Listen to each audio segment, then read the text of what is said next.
on. Hello, and welcome on in. Hello. Alright, before we get started,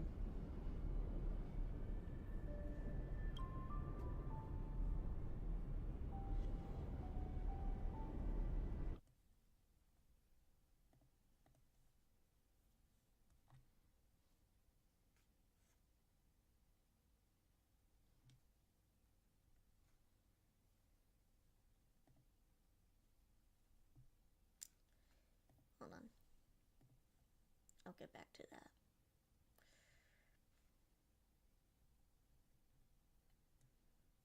Get back to this.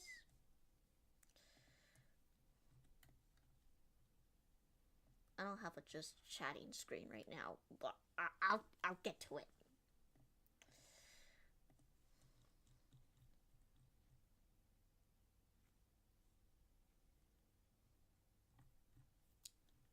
Alright, where is it?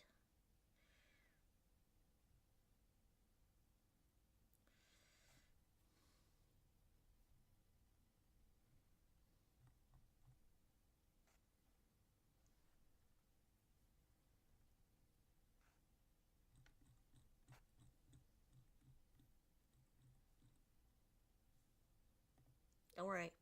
The following Oh, shut up.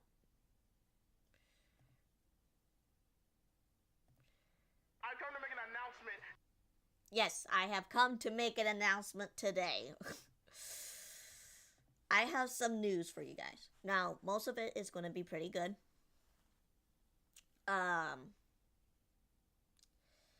So in the last couple of years, I've been trying to struggle with a job that's not seasonal, which means there's going to be a season, which is mostly the summer, where I just can't work, and holidays and whatever. I have finally got a full-time job that is not seasonal.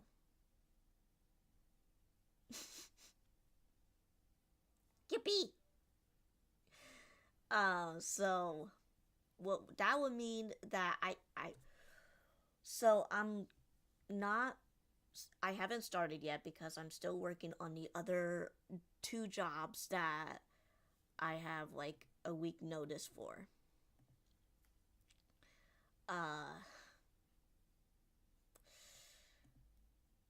Let me, I did not come up with a script for this. So there's gonna be a chance where I'm gonna take the whole week off due to me having the new job. And there's also gonna be a week off. This is all during May. That I'm gonna go on vacation. So I will let you guys know when those 2 weeks are there. I will. So far, the vacation one is the second week of May. I do plan on continuing stream until, I guess, new job, and then we'll figure out scheduling. I'm hoping that we can stay consistent as of 5 p.m. EST, but we'll see. And I am going to continue with Sonic Frontier. Well, I know I've been continuing with Sonic Frontiers no matter what, but I do want to thank you guys so much from the last stream. We reached 70 viewers from that stream, so thank you very much. I never thought I would get that high just from a VOD alone, just from a stream alone. So thank you guys very much. I also want to say that what happened here? That yes, I will be continuing the Mario, because that also got like 70. So we're going to be finishing that up. And once we're done with Mario, there is a chance we're going to go back to Miitopia. There is a slight chance if I don't forget about it. So I want to thank you guys so much from the bottom of my heart that for watching my streams. So without further ado, let's play Star Rail. That's all the announcements I had to make. Alright. Let me get Star Rail back up here. I just wanted to say that in the beginning so that I don't forget.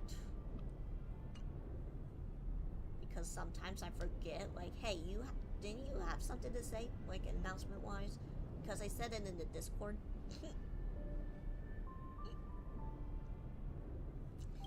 But yeah. We also got new games that we're going to be introducing around May and June. So once Frontiers is done, which I'm hoping it should be done at least in May, we're going to be starting up Sonic and Shadow Generations in June, because I wanted to play that, and since Sonic's birthday is in June, and I guess technically Shadows because the Adventures 2 did come out in June. So that's what we're going to be doing. I mean, there we go. That's perfect size.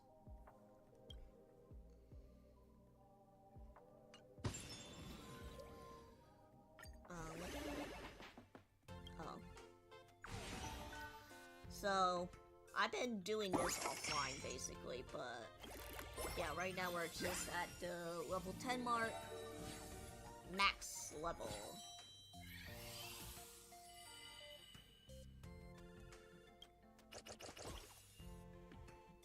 So, I guess it's just been Aventurine and Himiko. Okay. Okay. 160, huh?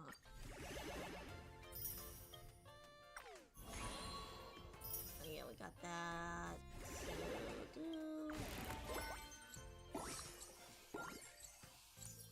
No, that's not. Where is she? Down there. God,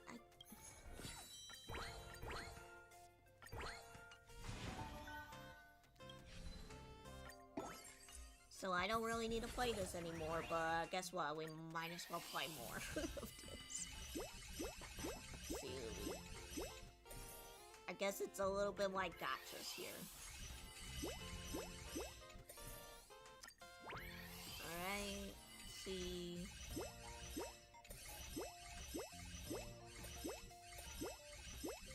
Ooh, we're looking big. 4-star, huh?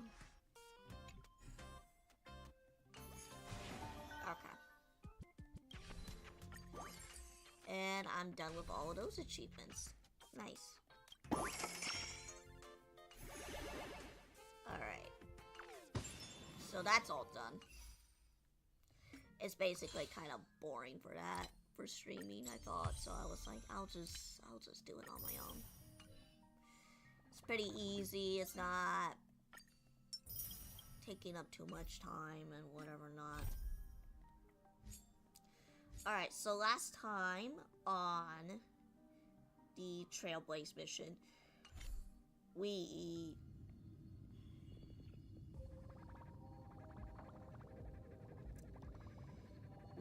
are discovering, like, the past, because Castorice wants to find why is she, you know, the death touch and whatever not, right? Oh, force. Wait, oh, okay. So she wants to know what's going on, and as we discovered from some memory shards, we figured out that Castorice has a ill sister. So we learned that the Titans were once, like, humans. They were once humans. in the past, years ago. So, as of right now, we are going to...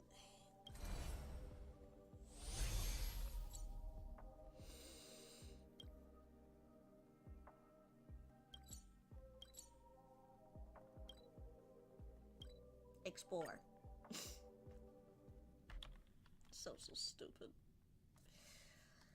I can't remember a whole lot of details, but this haven of memories. Something along Every those touch, lines.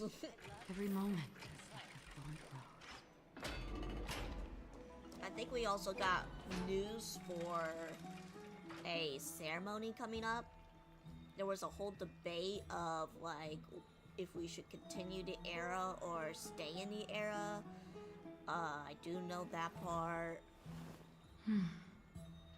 Like, doing that. Hey, Brent! Is the debate finally over? Did you win? Oh. She can actually talk now. We're tied with the elders. Oh, that means victory is around the corner.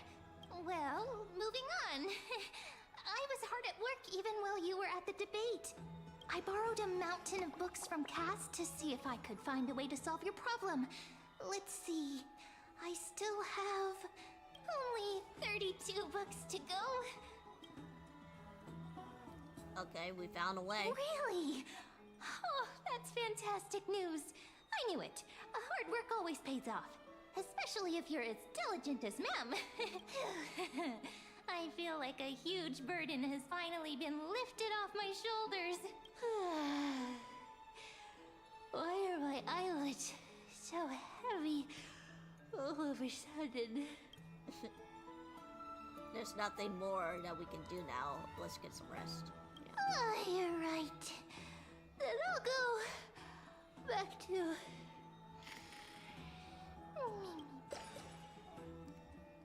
As was their custom, Mem, with the astonishing dexterity, slipped back into their secret little hideaway. Good night, Mem. Good night, Akuma. Huh? It is nighttime now, right? Oh yeah, it's always like sunshine over in that city, so... Cass? What a surprise. Lady Treeby. Is something troubling you? I just wanted to speak to Lady Trian for a bit before I set off. No matter how breathtakingly beautiful Styxia once was, the place is now the domain of the departed. There is no telling what we'll encounter there. I don't want to have any regrets. Has anyone told you that your eyes are sparkling today? Is that a figure of speech? In the past, when you did smile once in a while, all of us could see that your heart remained troubled even as you smiled. Lady Treeby, you know perfectly well that see you tomorrow is nothing but a white lie. I hope your toughness is not a mask hiding a lonely heart.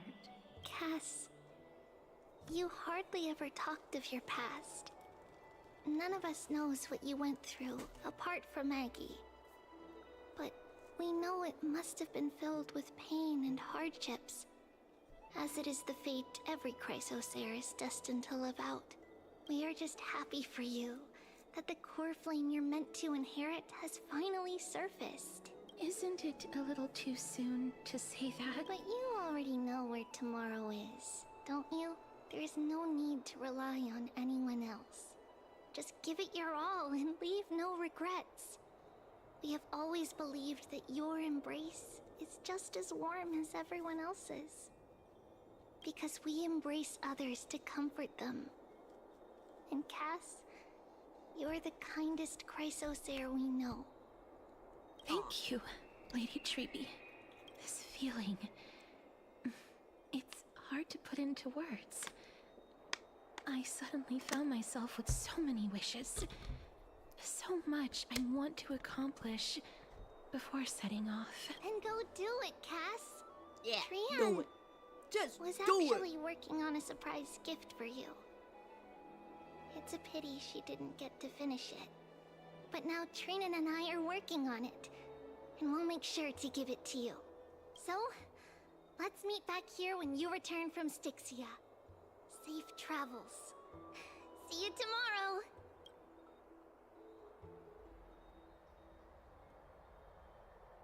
I can't sleep. Who could it be? I wonder. Oh. Hi. I hope I didn't wake you.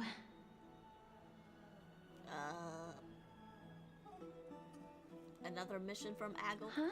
Aggie? No. I'm here because of private matters, actually. If it isn't too much to ask, I'd really like it if you could come along with me to retrieve something. Sure. Aren't you going to ask me what it is? It isn't a long way from here. Shall we? If it's not a long way, then I won't ask. I'd love to go in and take a look. I won't be surprised. Have you heard? Seems like all the rooms are...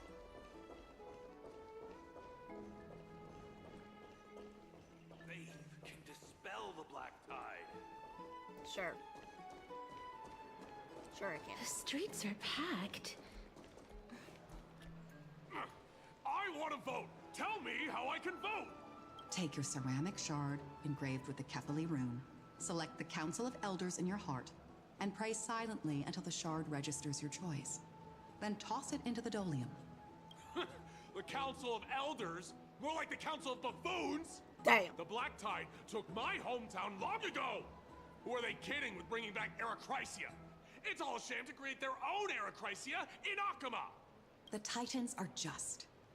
So long as we do not overstep our bounds again, we will not incur divine wrath. Oh, please. The time when these deranged Titans should have vacated their spot to the demigods is long overdue. You'll see soon enough, you old fogey. And I pray that Talanton smacks some sense into you with their scales. We Damn. shall see how this turns out. Got him. That was quite a spectacle. Yeah, watching people squabble is kind of fun. You're interested in that? Well, you'll feel right at home in Akama then. To this day, I still find it almost unreal that Akama is the only place illuminated by light amidst the crumbling ruins of Amphorius. And its people are even holding votes to reconcile differing opinions. This peaceful sight is making me forget that this is the end times. You look very confused. Before coming here, I had lived for many years in Idonia, a city of rime and frost. The people there were devotees of Thanatos, and were well known for their unique burial rites and traditions. Traditions that I played a major role in. Because of the curse on you? Yes. You now know me as the Mortician of Akama, but back in those days, I was Idonia's Maiden of War. I was trudging across the frosty plains on my own when the Idonians found me. They saw the curse in me as a blessing from Thanatos, and believed that my hands could correct the Eracrycia's mistake and lead them to meet the great god of death. They provided me shelter, but in return, I was expected to grant merciful deaths to war captives, prisoners bound for execution, and heroes alike. Isn't that just an executioner? Yes. No matter how kind or cruel the means, nothing can change the essence of death. Taking away someone's life is never worthy of religious worship. Damn. You said it. I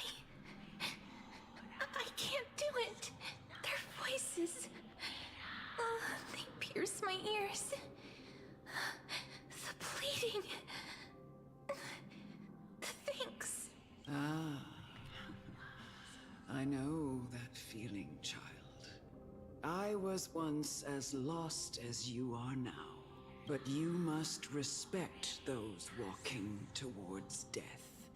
Just like how you should respect yourself as the Holy Maiden granting humans glory and liberation. What you're asking me to do is no better than the task of an executioner.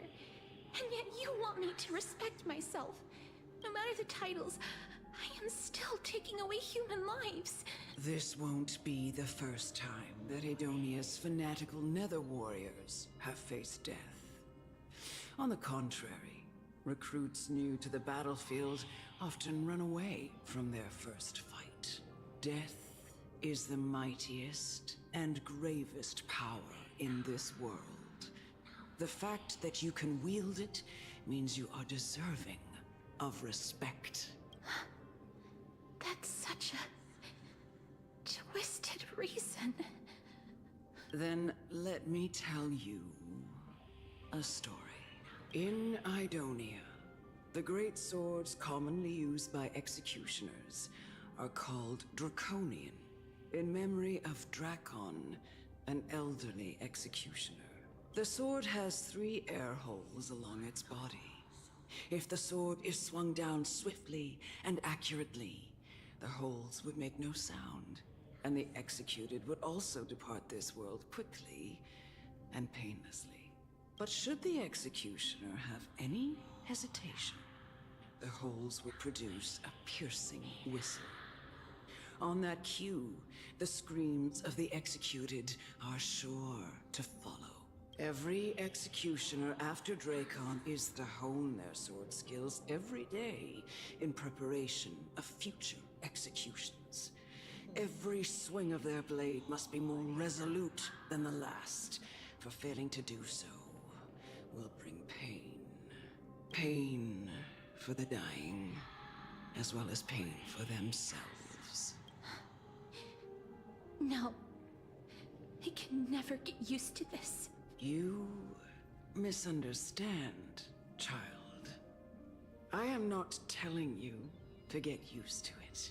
I'm asking you to consider the source of the dead's suffering and use that knowledge to fortify your future touches with more and more determination. Go, walk with the dead and love them as you love life. Then you'll no longer hear those noises. Please, don't kill me. I don't want to die.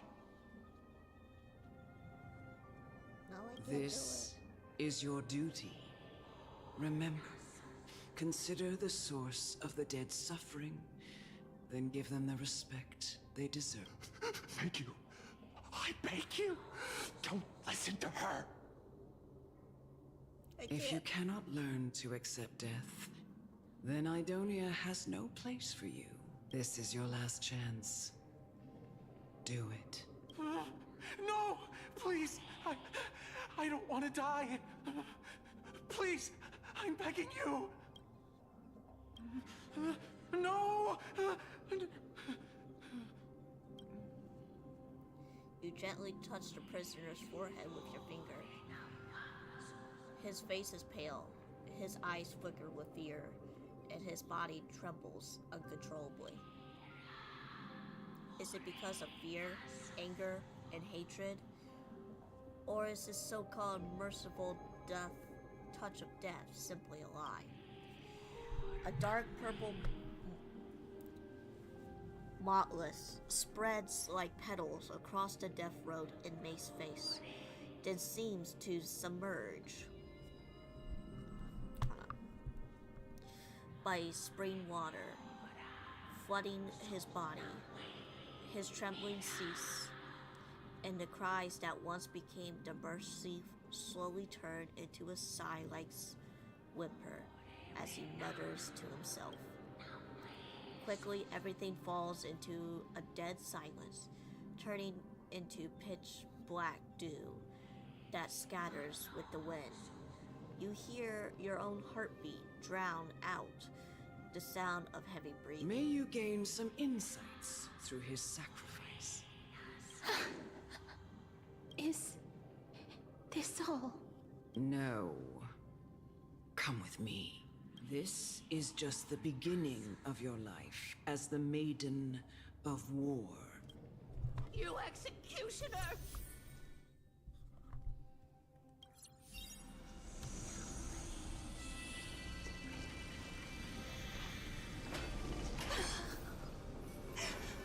Holy maiden!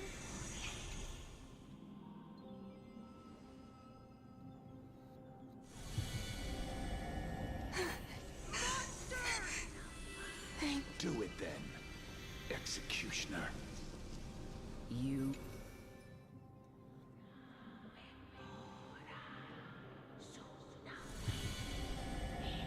I curse you to live in eternal... Please, grant me release.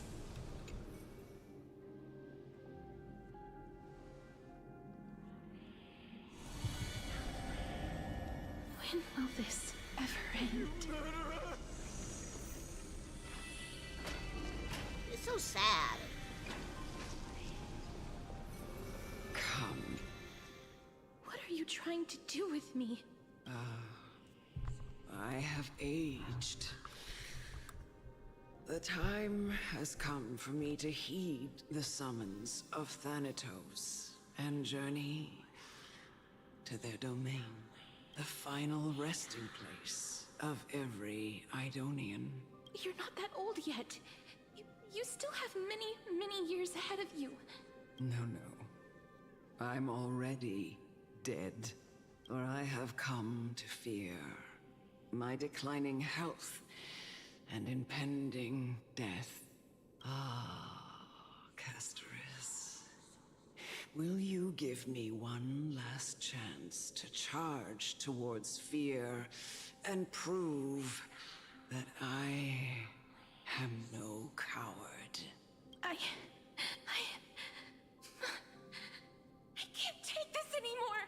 Child, it was I who brought you here from the frosty plains and set your farcical fate in motion. It was also I, Chief Executioner of Idonia, who forced the heavy duty of executing others onto you. I've always known that you have doubts and even anger about my faith and about me. I never had a choice. Indeed. We essentially abducted you. What the fuck? Yet you can end any sinful life with just a touch of your fingers. Shouldn't it be easy for you to escape from here? I'll never do that. It doesn't matter how lightly the Idonians take death, or how readily they accept it. I simply can't do it. I knew I was right about you. What do you mean? I've taught you and cared for you as my own daughter all this time because of this blessing that's been with you since your birth. I know no one else in the world would understand the weight of life and death more than you do. In the eyes of an Idonian, death is the end of all life. A destination we will all eventually reach. Humans should not resist it, but learn how to face it. You can only live your life to the fullest after understanding this principle. And when you do, even I don't like where if this is heading. you eventually leave Idonia's protection, even if you must carry the curse forever, with your head held high, like everyone else. No! How can I? Come now. It's time. I've already taught you all that I know.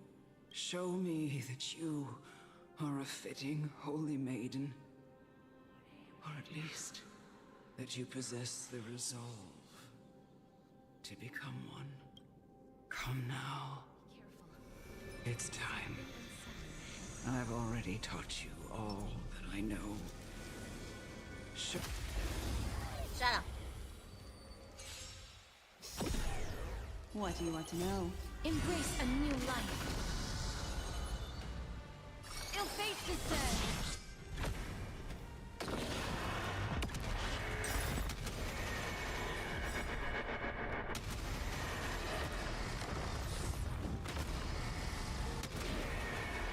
May death protect us!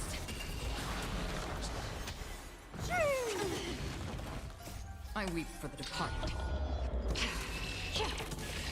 It too shall fall.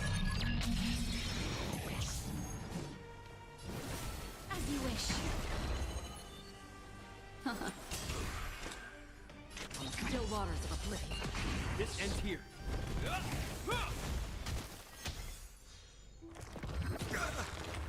In the name of Len, a will forged in ice never falters! Oh. Please cherish this time. We'll hear. Destiny isn't chosen. Memories are beneath the waters lies an endless abyss.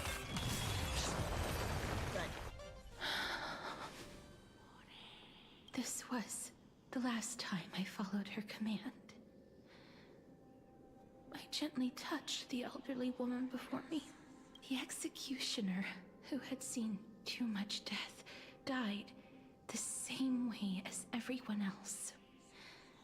I gasped for air, a wistful look in her eyes, and a barely perceptible tremor in her fingertips. Elder Amunet, the person who tried to teach me about death, ultimately vanished like dew in the morning mist. She spent her life embodying the beliefs of the Idonians, and when death finally came, she embraced it exactly as their doctrine had taught. I have nothing but respect for her. I erected a cenotaph in her honor in the marshes outside Idonia's city walls with the others I had laid to rest. Then, I set out once more in search of Thanatos. So that's how. Okay.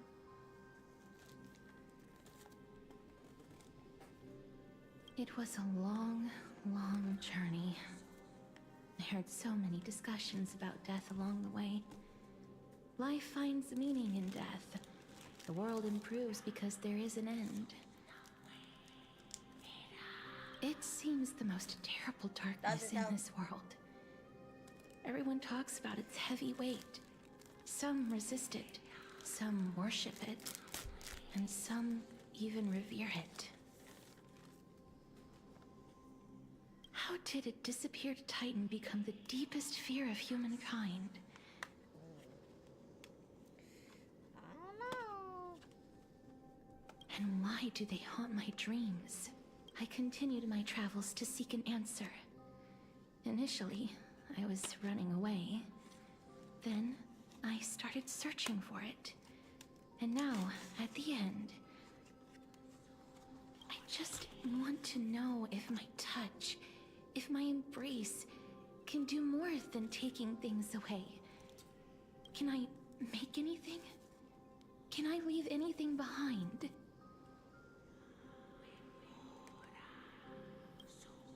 I don't want to die. Please, I'm begging you, just let me go. I don't want to die, please. I don't want mercy like this. Just let me go. I need him. I don't.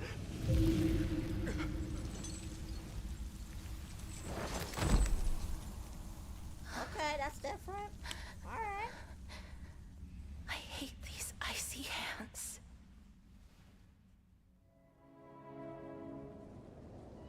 Ooh, this is way different.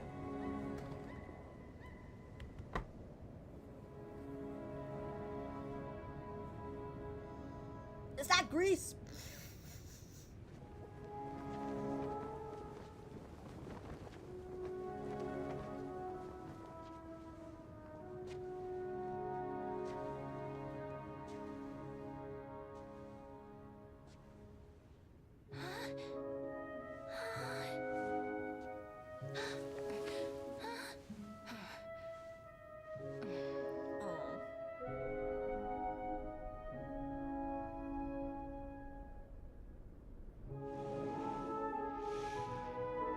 Get it over with. End its suffering.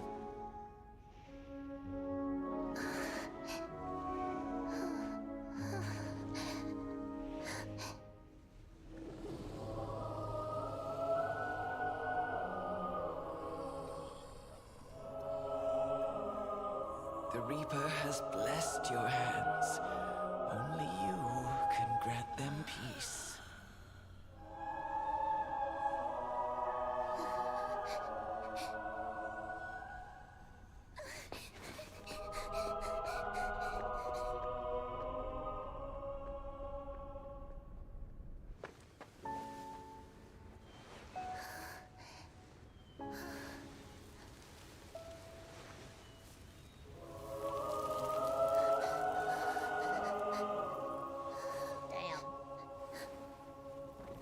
Embrace death. Walk alongside it.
That was a bit loud.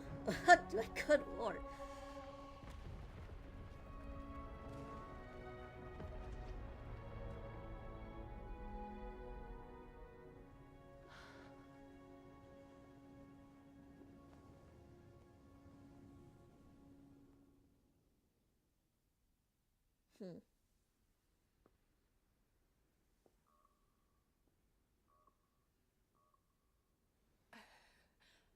Is that you, Castorice?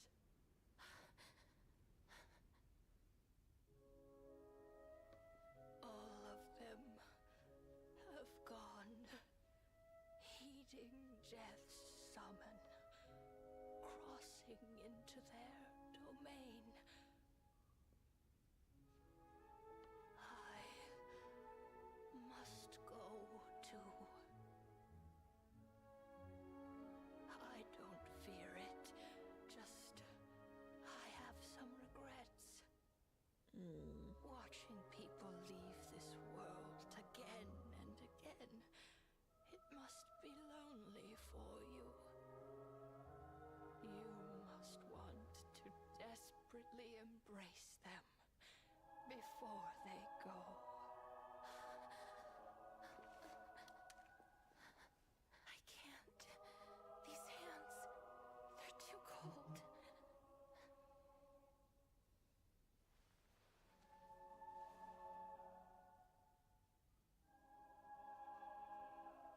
Sister Castorice. Your hands are so warm. Just like anyone else's. So go on. Don't hold back. Give me a warm hug.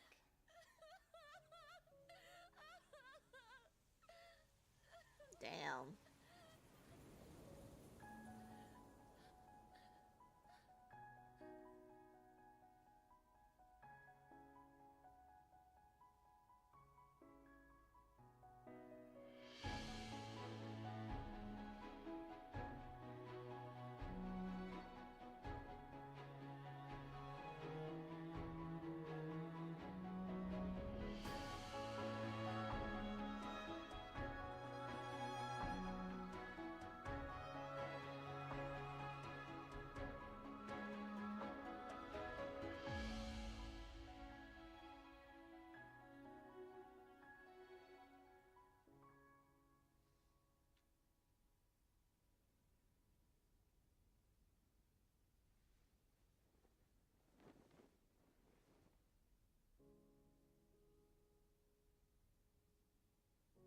Can hands like these really be warm?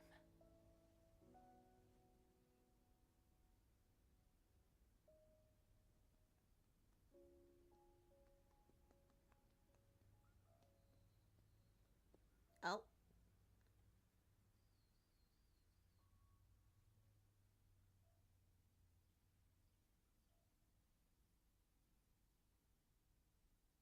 On the day that Ornyx's trial Okay. ended, you must have had many questions. I felt just as confused. Why, as someone from beyond the Oh yeah, sky, we also learned were that you so our cruelly soul dragged into infernal has fate? been departed from our body, which is odd, but at least it's still lingering around. So we're kind of like a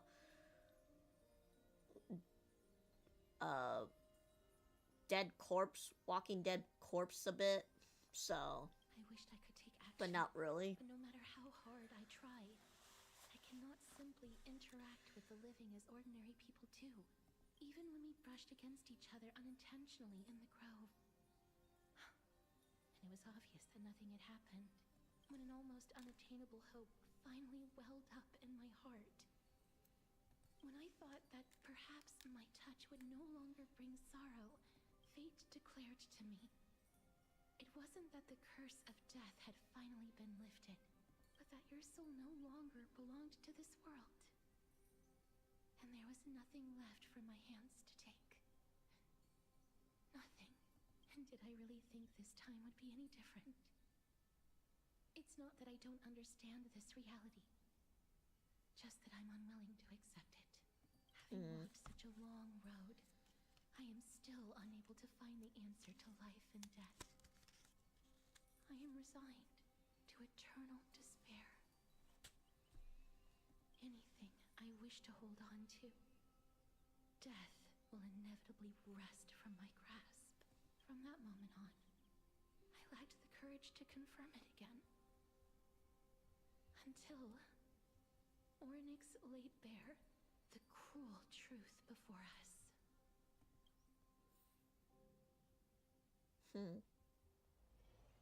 But now, perhaps I might have one last chance. Long ago, Trinan read a prophecy to me. At the end of the Sea of Flowers, the souls of the living shall warm thy fingertips, and after an embrace, there shall be eternal separation. I found no surprise in it, for her words sounded not like a foretelling, but a perfect reflection of my past. Okay. Embraces in this world are born of reunions. Yet, my touch speaks only of farewells. In that moment, I had no doubt that this destiny would weave itself through the entirety of my life. And yet, things have taken a turn for the better. Now that I can finally have an audience with Thanatos, perhaps I can rewrite the meaning of that fated prophecy. I have no reason not to give it my all. sake. And for my own. Well, thanks for telling me your thoughts. With that, I won't have any regrets. Yippee! Let's go. Let's go find this thing that you wanted.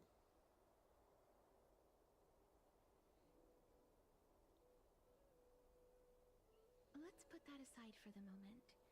We've arrived. I want to Oh. retrieve a small gift I specially prepared for you. Oh. I made it myself, like the trinket I gave Lady Trian.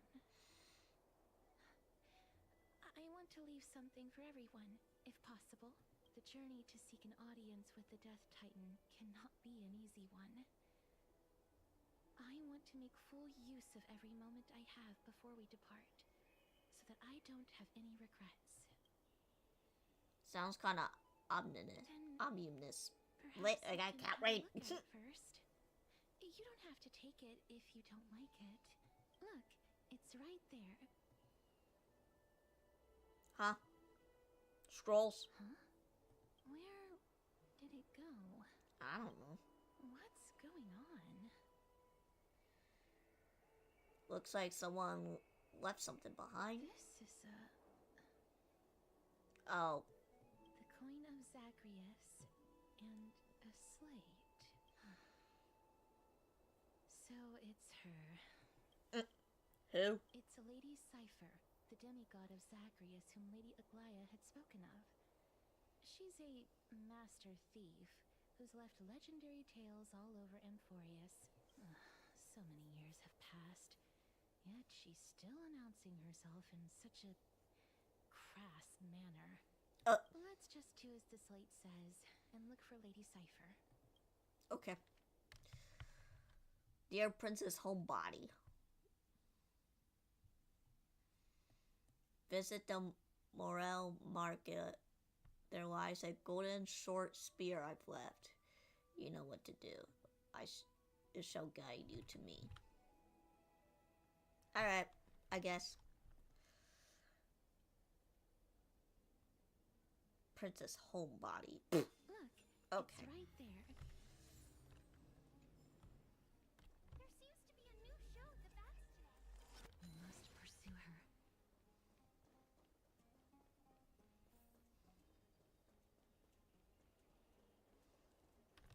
Huh? This is a trick she left for us. Clearly, Kitty Phantom Thief wants to play a little game with you. 2 short spears, 1 correct, 1 wrong. Let me scroll for the head. Only the golden short spear engraved with the truth can tell you. Don't be fooled. The right spear is engraved with lies. Trust me, Grey Mystery. Both spears are engraved with the truth. The words on the scroll should be true. So which spear do you want to repair?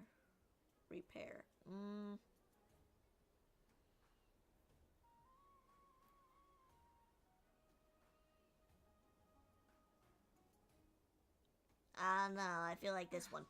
She's incorrigible. Follow me.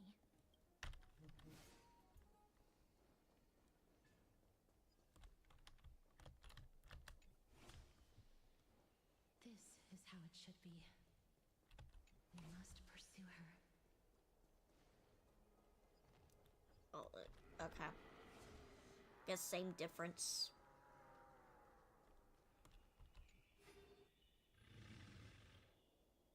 Cipher, if this dromad's truly her, appears quite content. Her gaze filled with 3 parts. 3 parts sincerity, 3 parts approval, 3 parts triumphant, and 3 parts, aha, Grey Mystery, you lost if you take this seriously. Hi. She seems to be saying hello. Seeing you treat the drill match with such seriousness, all 12 parts of her complex emotions immediately transform into one admiration. Lady Cypher, please come on out. You're still careless as ever. Shouldn't you keep such a precious gift near your bosom? Since you know it's a gift for someone else, please give it back to me. Stop hiding among the people and letting the wind carry your voice. Now, since I know it's a gift, that just means I need to milk its worth. The children of the wind Mommy? stay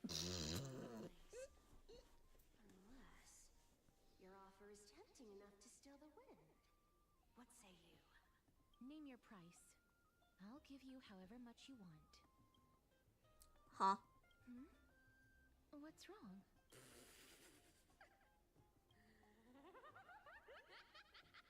No wonder they call you Princess Homebody. Why don't you two come over to my place? It'll make a better venue for proper business discussions. You can find where I live through the winds I've sown. Right. Piece of cake.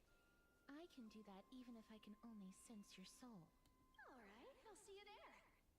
Oh, by the way, everyone cool with me collecting a deposit before we reach an agreement, right? Now, come this way. Where's my divine blood go? She's incorrigible. Follow me. Bruh!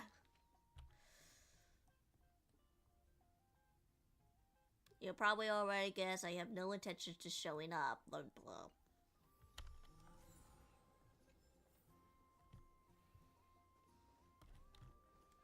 Do we have to go back again? Back over there again? Or something? And let's just follow it.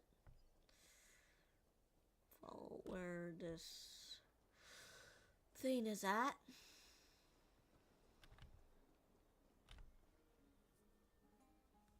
It's just right over there. So how does one... Oh. Nope. Guess it's this way? Does it really work? Yeah. Because you can't jump in this game.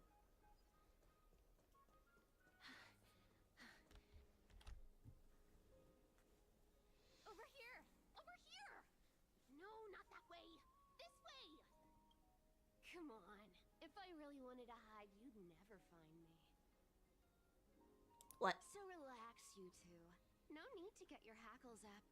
I'm not that scary, am I? Meow. At last, a character that meows that has appeared. No way. Some people might have been into that a millennium ago, but it's long since gone out of style. Loosen up, buddy. Shall we get down to business? Give me the jewelry piece first, or everything's off the table. And my divine blood. Oh, come now. Don't be so upset. Relax. Look, isn't the view here just great? You can see what everyone is doing and where they're going, and they won't even know you're here.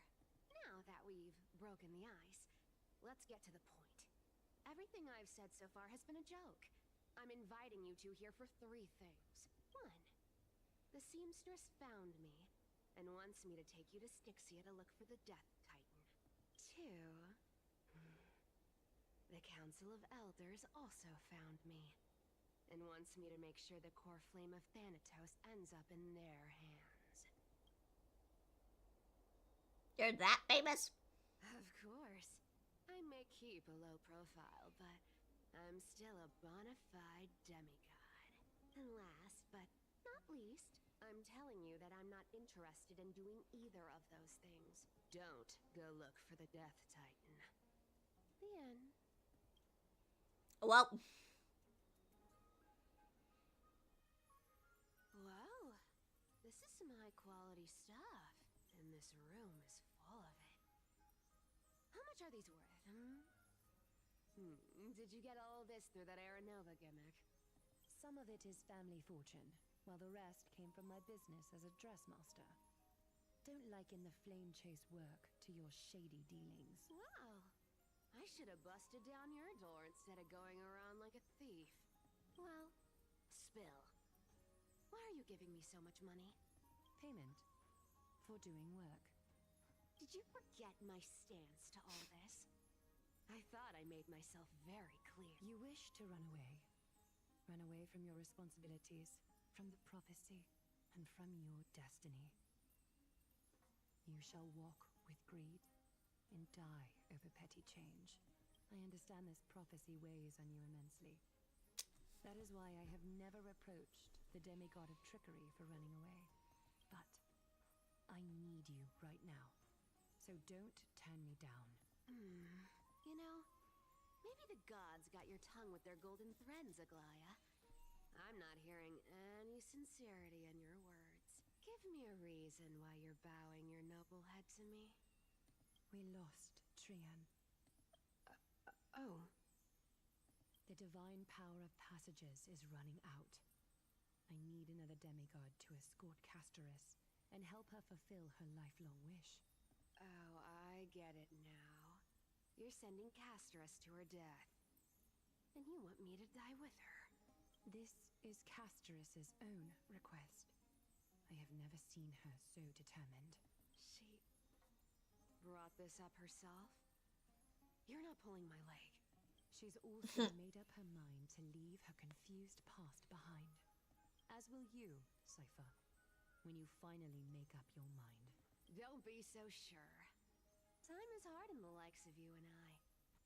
But Castorice remains pure as driven snow. She can always turn back before the end, you know? Maybe she'll remember Trian's sacrifice.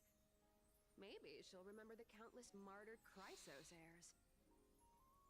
Maybe she'll remember you, with your one foot in the grave. I ain't as optimistic as you about what she'll want to do. Tell you what, why don't I take this room of treasures as a security deposit, and we make a bet? Go on. I bet she'll change her mind and turn back. Now, if I lose, I'll do what you want me to do. Return this deposit to you, plus giving you another room full of treasures. How does that sound? You sound like you have all the confidence in the world. In that case, let's make a pact with those conditions. I hope you're prepared to lose it all. In conclusion, I want to win. So I hope you two can give up on going to Styxia. I'll give all the treasures in that room to you. And you can split it between yourselves, however you want. What do you think? Tempting, right?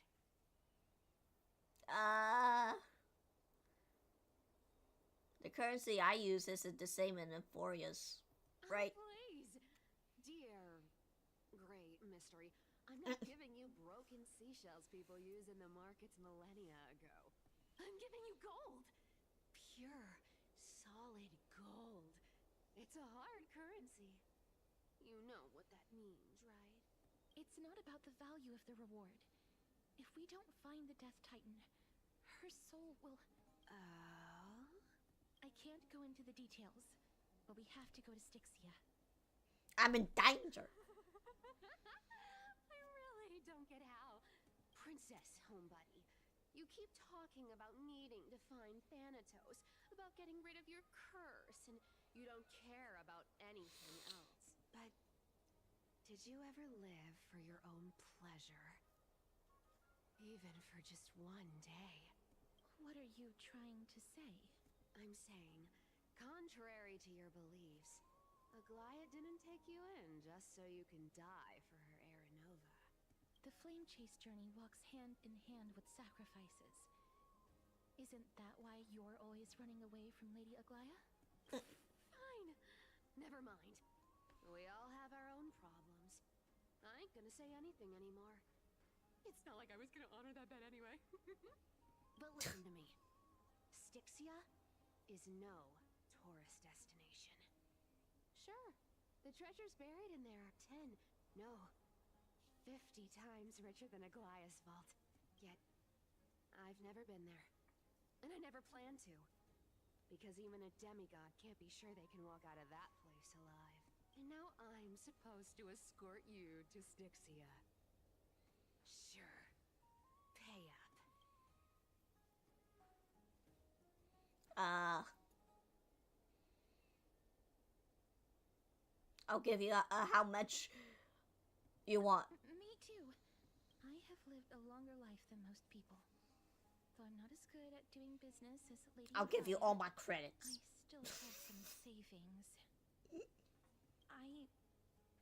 I can give them all to you.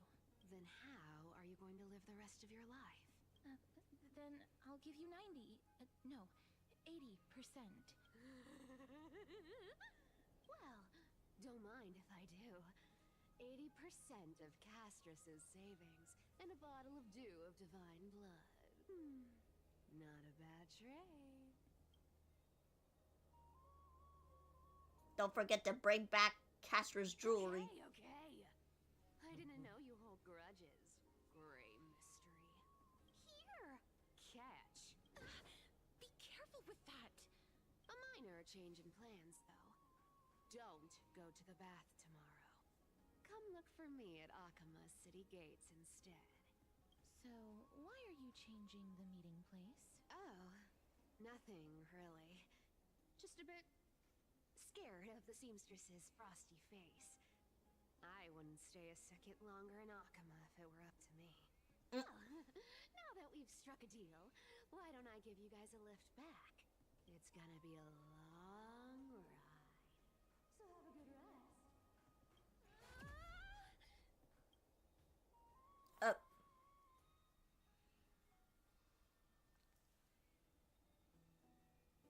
Where am I? Is this my room? How did I get back here? Is this a coin? Was it Cypher? She even tucked me in with it. Ah, never mind. It's getting late. I better get going. Alright, I'll be right back.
Alright, I'm back. Don't worry. It's time to get some cookies. Yeah, she just said all that. Okay.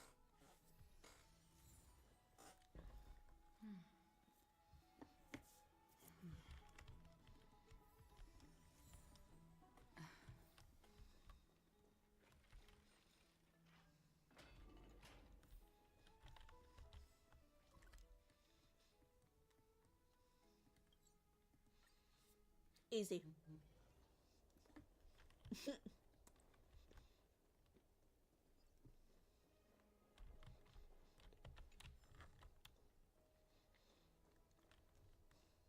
Oh, what's up? Don't forget to let your friends in on the action.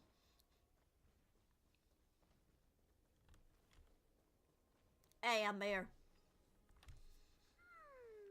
Bright and sunny. Just the weather for farewells. You're here? Really? Just the three of us? Totally. The trio team is the best set up to reach the finals. No need, I already told her. She's fine with it. Okay. sure know how to put me in a spot, Castorice. I need to travel with you, but I can't touch you. What a bother. Sorry. Oh, I was just teasing. Don't take it to heart.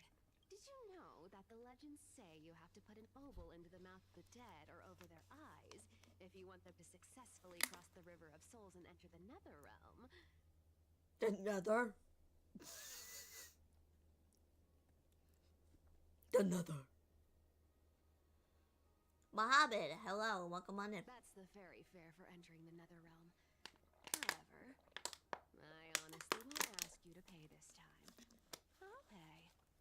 And then we'll just have to go through the motions.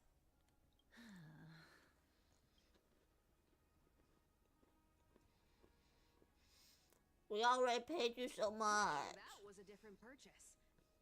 Look, I'm just trying to make this journey feel more special. All right, pass me the coin. It's time to get the gods' powers going. A fleet-footed trip to the Nether Realm. Here we come. The Nether. Oh, one last thing before we go. I gotta give you this piece of advice. Especially to you, Princess Homebody. You can't catch the wind by waiting. You only live once.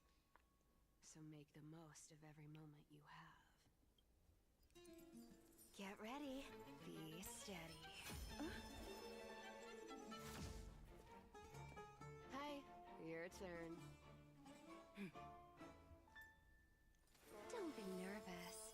After all, it'll be gone in the blink of an eye.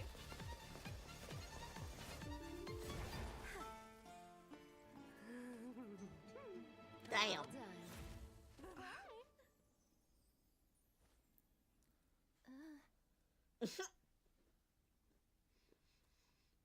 Are you feeling all right? She got that sock speed. I swear she was speeding. She's the demigod of trickery.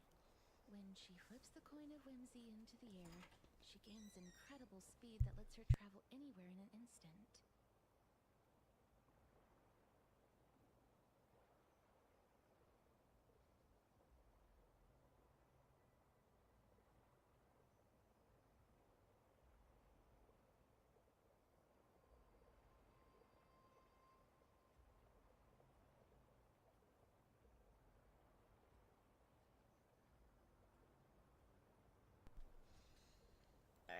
Just like how she clearly had no intention of lingering here for even a second longer.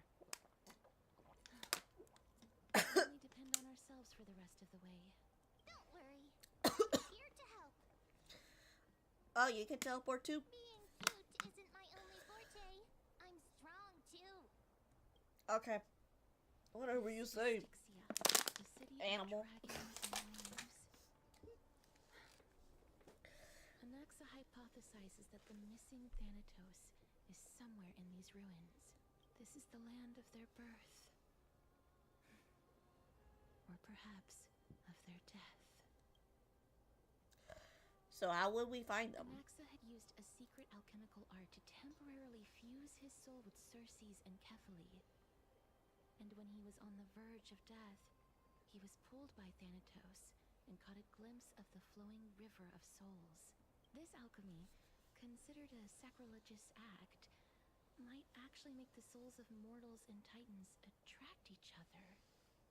Even though Thanatos has been missing for 1,000 years, and even their followers haven't been able to find them, perhaps that special attraction could summon them here. Oh, so are we going to use that Philosopher's Stone to conjure the Titan? I guess that's the only way. Come on. The only leads we have now are the name of this city and the fairy tale about the dragon. Thanatos is The even more dragon. mysterious than I am. Indeed. Even one as erudite as Anaxa could only point us to this place, and no further. We will be entering the unknown as soon as we take our first steps. But that won't be the first time in my long journeys. I believe that Rather than standing still, taking action is by far the better option. Perhaps fate might take pity on us today and show some compassion.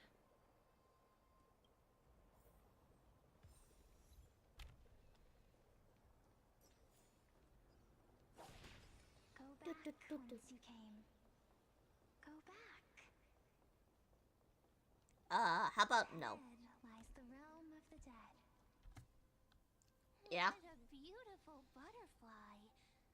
Is it talking to us? This is a eulogistic butterfly. They are found in places where many have met their demise. In Idonia, some think of them as manifestations of Thanatos' benevolence. By turning the lingering obsessions of the deceased into these creatures, it is as if the Titan has made life into a specimen. Others think of them as Thanatos' messengers that guide the departed to the nether realm. The second theory sounds more believable. After all, the things they're saying are rather, direct. Perhaps. Yes. The fact that we're able to hear their whispers proves that we're fast approaching the realm of the dead. Gotcha. These shadowy figures. Are they illusions reflected by the River of Souls? Hello. Want to buy any fish? Huh? He can see us? Wait. More living people. I'm not selling my fish to living people. You lot are too shameless. Buying fish without paying. If I ever see her again, I will... Could it be that you're all dead souls that never achieved rest?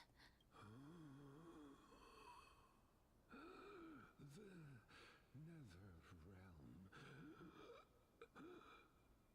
does not exist. I've been lied to by Steve this whole time. He told me about the nether.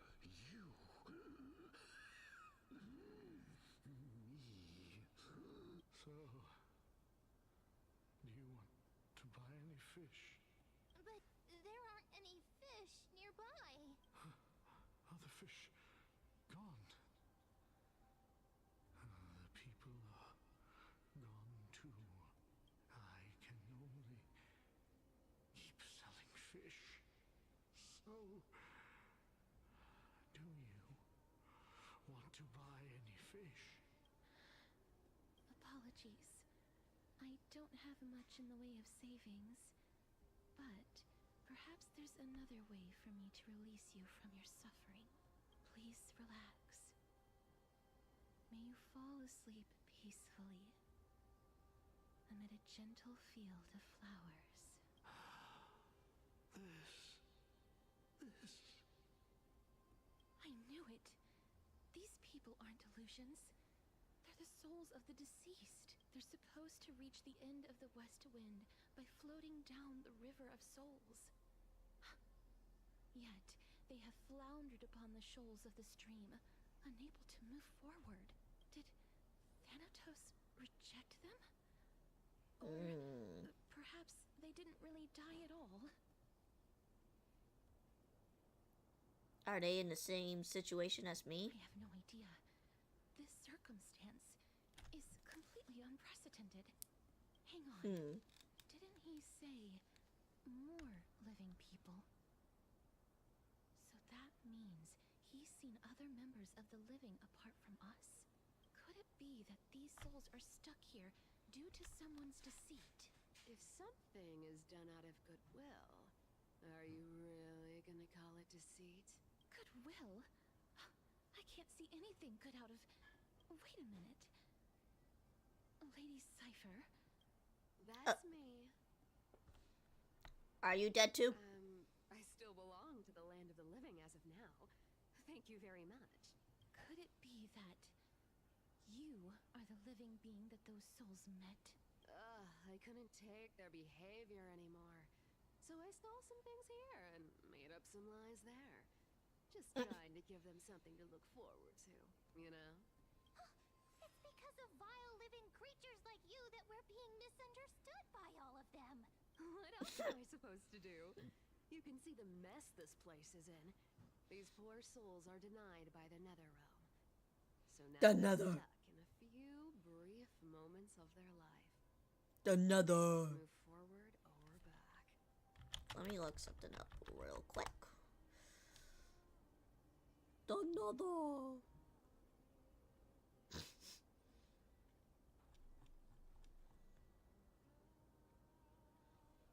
Okay. Did you see those two blacksmiths on the way? They've been here for as long as the sun's been around, wailing over and over about casting a shield. Styxia is so freaky. Okay. Why have you come back, Lady Cypher? Hey, I'm not here to aid your adventure. I hate water more than anything else in this world. Especially that stinky river of souls. Damn, she is like Sonic. Hates water and as fast as speed of sound. Yeah. I just discovered some stuff before I left. And I reckon you should know about it.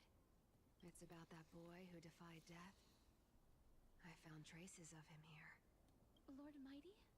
Oh, right. That's his name. Well, now you know. As for whether that info is actually useful, that's for you lot to figure out. So long, Princess Homebuddy. So long, Grey Mystery. Huh? She disappeared just like that?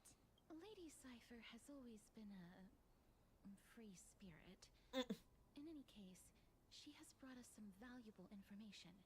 If Lord Mighty is also somewhere along the river shoals right now, then he will certainly become our signpost. After all, he's different from those wandering souls. He will find his way, even in the realm of the dead. How are we supposed to get over there? Don't worry. It's time for me to shine. Ornyx's rune of recollection is nearby. Use prayers to return the river to before it got flooded.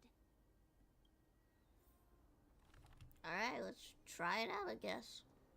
Hey, over here! Bick.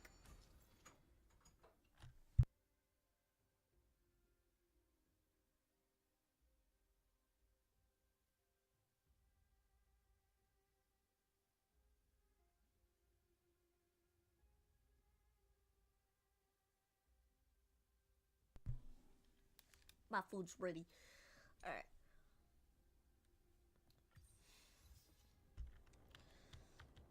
Ornyx's miracle has appeared. Amazing! It's like we're inside a giant bubble. Even the river got parted.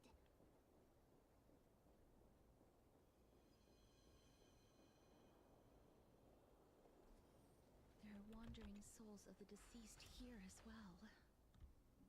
We must first return to the present before we can communicate with them. Ah, by the looks of it, you must be the foreign warriors that the Queen had mentioned, right? Since the current campaign requires the utmost care, What Queen? I wasn't able to make time to welcome What? all of you. Please, forgive me. Foreign warriors? A priestess, a warrior, and a divine beast. You look identical to the blessed saviors that the Queen described. Oh darn, no healer in this team. Who are you campaigning against? Nobody knows, as of now. Damn it. Of the scouts that went ahead, only one has managed to return. He says that the land ahead is a forbidden land that should not be approached, as it is the doorway between the netherworld and the mortal realm. As for the rest of the scouts, they've completely lost their souls and are decaying by the day. While there is still dissension within the city, the scholars agree that this calamity was so unprecedented that it needed to be given a new designation. An unprecedented calamity. Could it be death? It seems that you have indeed heard about this. Well, is just one of the possibilities. It's too early to come to a definitive conclusion. A world that has never seen death. Looks like these people lived in the era Chrysia before the Calamity Titans descended upon the land. May I ask, where is the scout who managed to come back? Though he returned to Styxia, he only had enough left in him to last no more than half a day. However, it was his intel that convinced us to rally together. He said that he witnessed the demonic specter of an evil dragon at that treacherous land. The apparition opened its giant maw and devoured everything in sight, and thus brought Styxia that thing called death. Styxia? An evil dragon that brings death? It all sounds rather familiar. Wait, wasn't this part of that fable? Sir, could I ask how the Queen and Princess are doing? The Queen? By the looks of it, you must be the foreign warriors that the Queen had mentioned, right? Is he on loop or repeat? It's the same lines. Looks like he's still trapped in the moments before his death. Leave it to me. Sir, the war ended long ago. Styxia no longer exists. Styxia is no more? This cannot stand! Newcomers, hurry up and go take your positions! Oh, looks like it's difficult for this gentleman to accept reality. Especially when he's been dead for so long. Sir, and thinking... I am the Maiden of War, sent here by the Queen herself. I know, like, the ears are down, but, like, hold on. Today's battle will be smooth sailing. Let's show you this. No, not that. This. Like, she still has that little ooh mouth, so it's like, is it... Is she smiling? Is she... I've never heard of this. There's little time to waste. Please don't take too long. Don't worry. Like, she's supposed to be sad, but I don't know, that unwilling to mouth doesn't say it.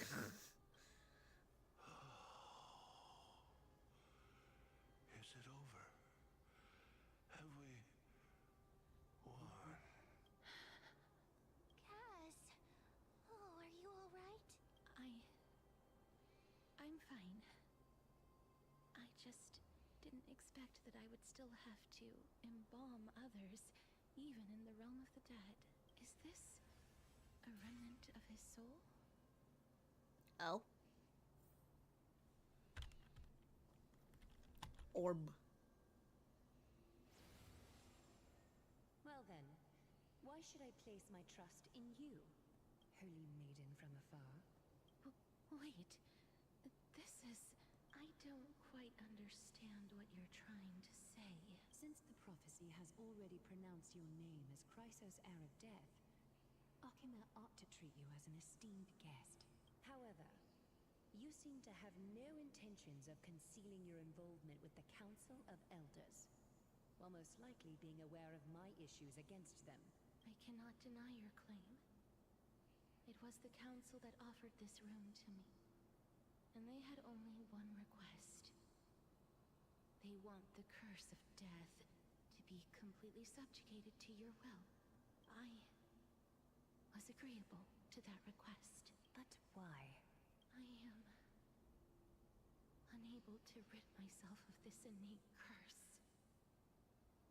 However, from this day onward, I shall use it according to your will. I see. So that is how they plan to control the Flame Chase journey. They have shifted the heavy responsibility of granting death over to me. If I ever become obsessed with executing people, they will then have ample reason to terminate the Chrysos heir's journey. And yet, you seem to not mind. This is quite surprising to me. That's because the fate that we were born with is a burden far heavier than that of an individual's life.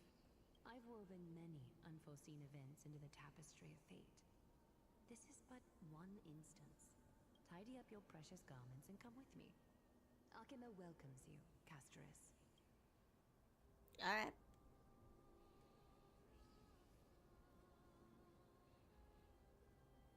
I didn't think we'd find vestiges of memory here. Maybe they've got something to do with Orynyx's rune? Perhaps. But I do not need a reminder from them. This memory is one that I will never forget. Aglaia trusts you unreservedly. I really want to repay her for that trust. But why would this memory appear right now? Is this really Orynyx's power?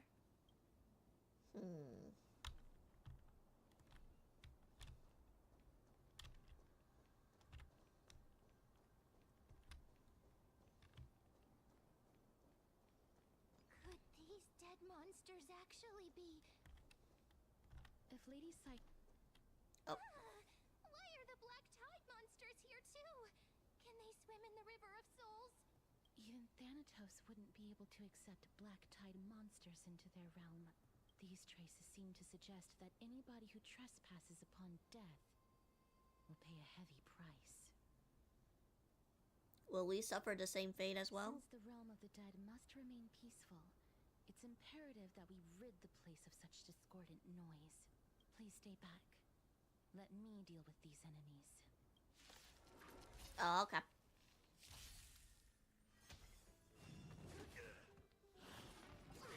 think something bit me. Again. Destiny isn't chosen. Ill tidings manifest. I weep for the Get him. Get him. It too shall fall.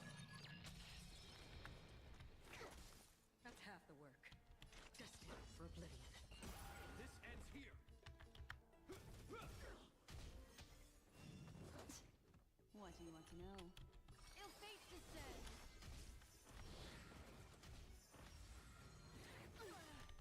Memories are beneath the waters lies an endless abyss.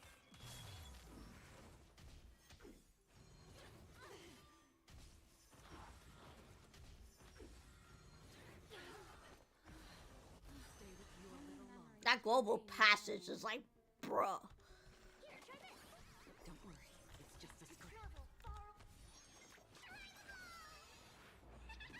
Global passage is like insane. Still waters of oblivion.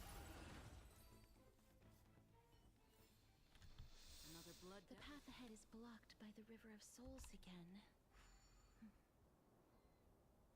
In that case, let's go back to the past. This miracle sure is handy. This is yet another aspect of a Titan's divine power. If Dan Heng was around, he'd definitely be able to raise the waters of the River of Souls into the sky. If Lady Hycelens was still alive, I think she might be able to do that too. Lady who? Sorry, I don't know. You seem to be able to discern both the past and the future. I guess so.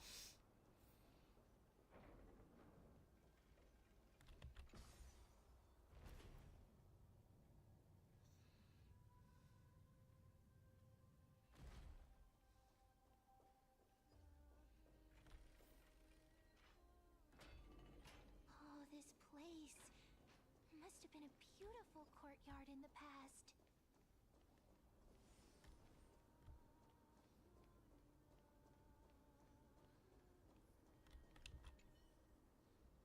You can remember Castorice once spoke to the original origins of the eulogics butterflies. Some believed them to be the final absence of the deceased, others believed them to be Thanatos' messengers. They are always found in places where many have met their demise.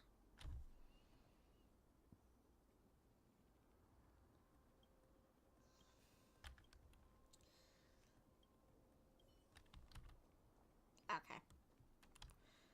thought I would say something else, but nope. Not really. Please excuse me. I am but a scholar from a distant land who had the misfortune of falling into the River of Souls and turned into a member of the dead. Huh? This one seems to know that she's already dead. Oh, I was merely speculating. But it seems I was right. And you... I recognize you. You're the Holy Maiden of Death from Idonia, right? I'm sorry. I cannot bring you back to life. However, should you desire it, I can end your prolonged limbo. I'm well aware of that. Even if you were able to revive me, I would never choose that option. That's because I didn't fall into the River of Souls by accident. Instead, I leaped into it to seek my death. Oh. Why? If you could see the life I've led, then you would not reproach me so. My life was far too miserable, but I did not expect things to stay the same even in death. What a joke. In escaping my mortal life, I've entered a millennium of pain instead. Circe's above. What cowards humans are. For we fear both life and death simultaneously. I'm sorry. I'm also powerless to answer that question. That's all right, Holy Maiden. At least you are able to respond to me. Please, grant me death, Circe's above. Does this count as thinking till the moment I die? She seems free. I have seen too many farewells. Her distress is quite commonplace. There are those who will end their lives over what seems to be the smallest of worries. For some people, this power that I possess is a blessing rather than a curse. But I never managed to convince myself of that. Cass, are you still trying to create a world without death? Yes, because when placed under time's vast scales, there is no worry in this world that cannot be solved. You should have a chat with Don Hung. This is a wish that I've held for almost a millennium. My mind might have changed once upon a time if people managed to strike up a friendship with me, but I've never been more firm in my conviction. Now that I've learned about your near-death state, it is my duty to wipe death from the face of this world. Okay. Whatever you say, I guess.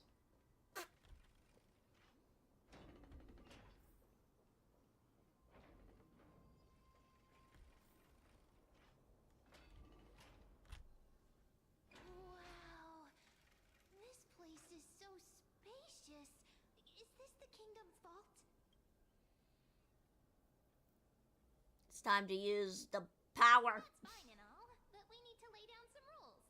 We're not gonna return to the past to steal things. Do we need to enter that? We didn't doorway even to climb even think of higher? that. There seems to be a person. Oh, more like a soul guarding it. But how should we get up there? I didn't even think about it until you mentioned it, so I'm gonna steal stuff because of that.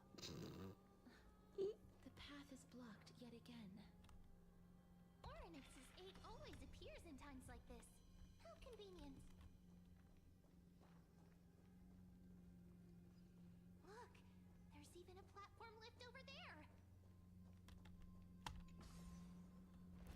Going up.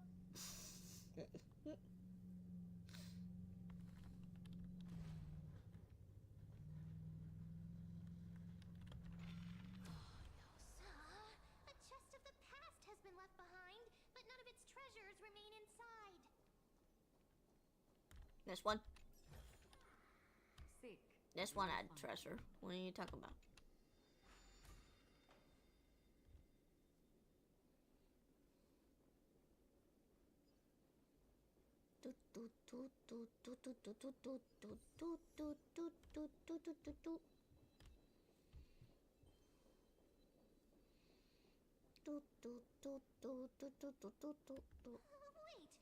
what if the miracle suddenly loses its effect?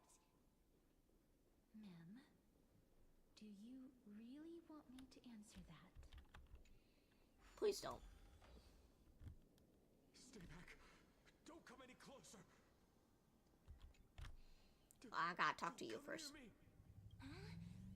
does he look so panicked? Did the black tide monsters frighten him? Or is he actually scared of his own extraordinary power? Let me fight him. There's no need to be alarmed. We're just passing by. Let me get him. See? None of us look threatening.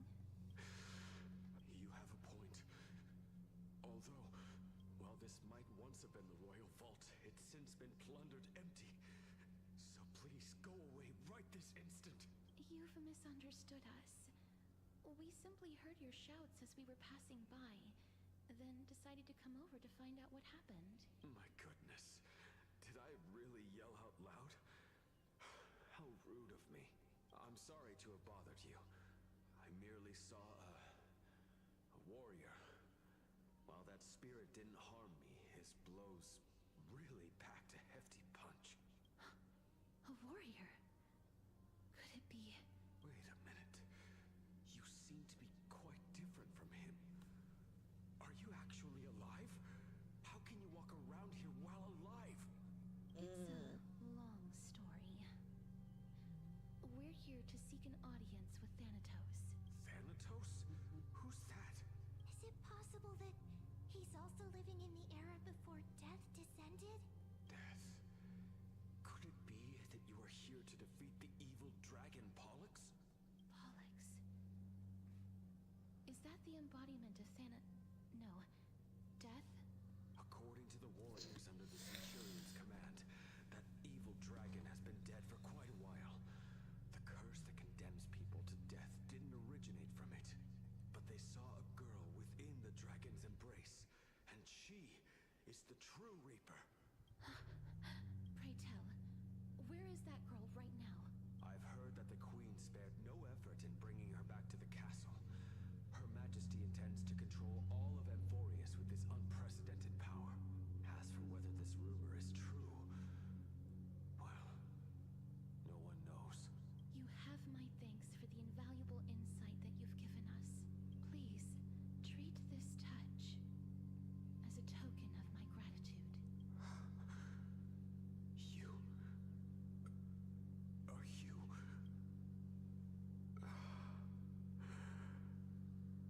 Thank you. This is his. Somewhat of a memory. Then you granted him death. That isn't like you. You would have refused even if I commanded you to do so. I don't know. I did it out of sympathy, believing that I wouldn't be racked with agony, but I am still in a state of turmoil. Sympathy? Sympathy for that youth who triumphed in every battle? That young man was favored by Talantin, who taught him a move that will defeat any mortal enemy with a single blow and emerge victorious every time. He could rely on that move to always achieve victory during Era Chrysia. However, now that death has descended upon the mortal realm, that divine swordplay also means he can send others to death at will. In other words, You feel that he's similar to you? yes. Since he can never be inferior to others in martial combat, death would be the inevitable outcome every time he strikes. That's why he approached me and pleaded. Pleaded for me to put an end to all of this. You are perhaps feeling lost from making your peace with death in so abrupt a manner. I have not made peace with death. I've seen the people of Idonia stand tall and proud in the face of death. even before the fated finale arrived, they were already content with the lives that they'd lived. They had such proud expressions. Expressions that made me believe death would be an insult to these mortals if the concept is truly a power that a god had carelessly cast down upon the world. Perhaps death's authority was never meant to exist in this world. I won't refute your beliefs for now, but would you be interested in listening to a story of mine? It's a fairy tale from foreign lands, told by the person who brought you to me in that ice field long ago. A tale told by the Queen of Styxia. What? Wait a minute. That means the girl born in the dragon's embrace, the personification of death these souls talked about. That's you, Cass? I've already had an inkling for a while now. But I honestly have no memories of Styxia. My memories only begin after Aminet brought me to Idonia.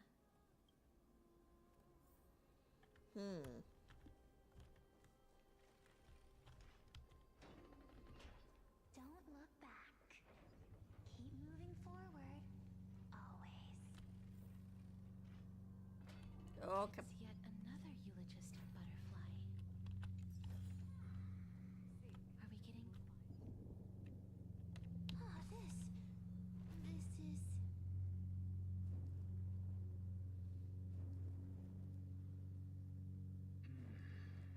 Living ones?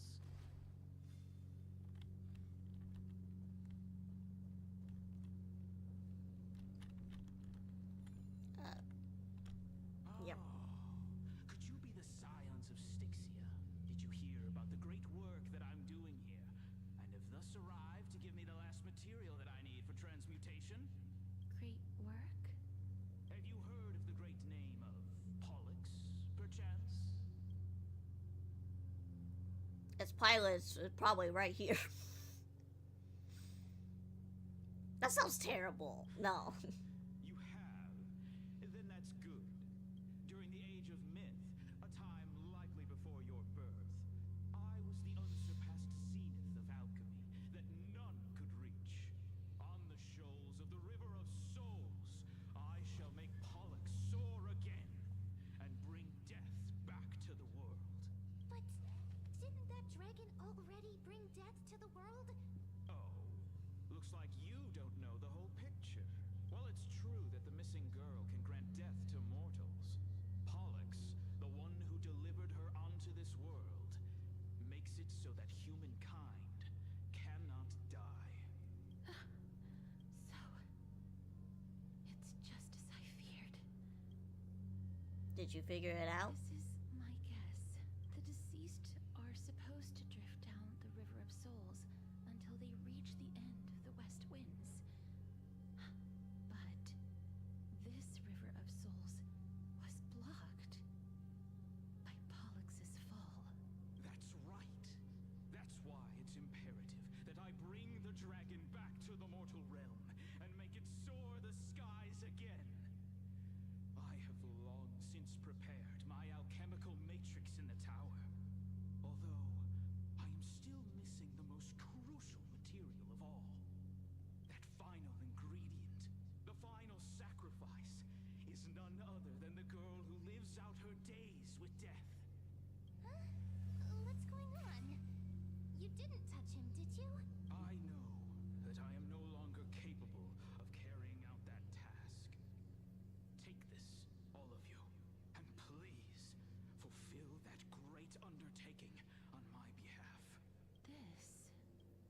We had been inebriated in Fagusa's feast for too long before we began to seek divine bestowed death, so that we could be freed from the whims of fate. However, that brought doom upon us. Instead of summoning a supreme god, we encountered a monster that cut off the River of Souls. That detestable dragon Pollux denied all the dead from the gates of the Nether Realm.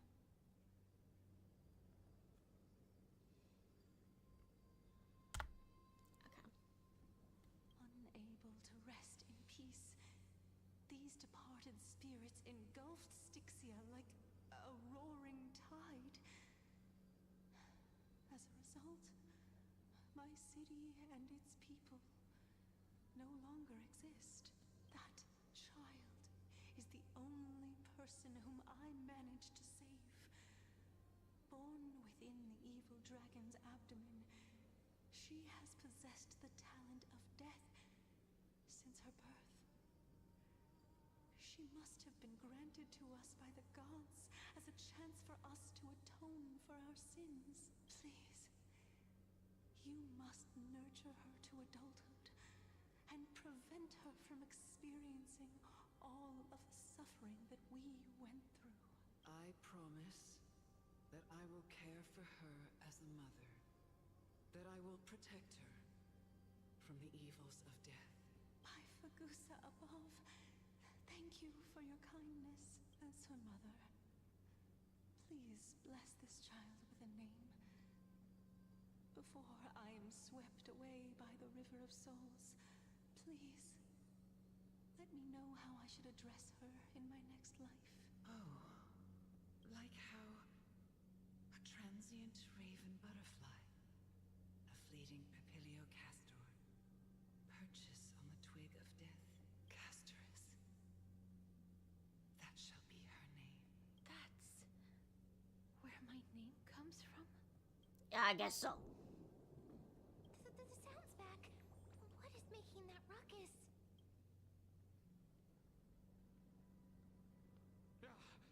Living ones, don't waste your time bickering. The Netherrealm's wrath is falling upon you. Black Tide creations. When did they miss? Please fight them with caution. Be careful not to suffer the same fate as those Black Tide creatures. Alright. Hide behind me. Okay.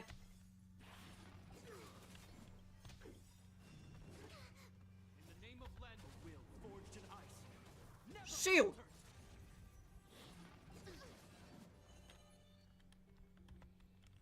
Let's see. Ill tidings manifest. Specimen sighted. I weep for the departed. Get him. It too shall fall. That's half the work. On the still waters of oblivion. This ends here.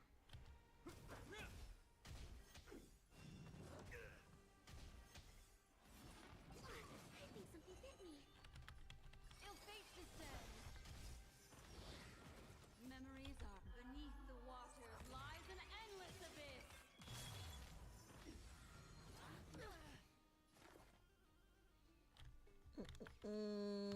Do this one.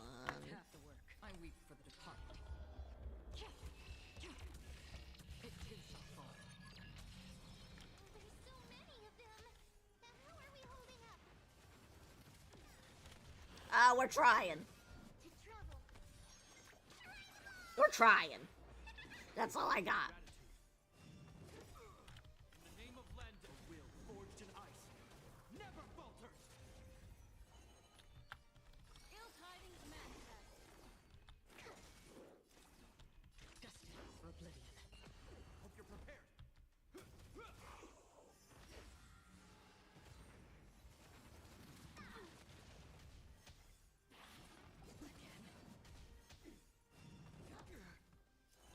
Ill fate descends. Beneath the water lies Get him. an endless abyss.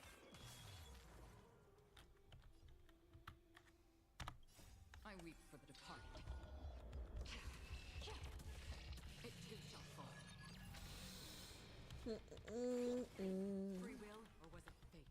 On the still waters of oblivion.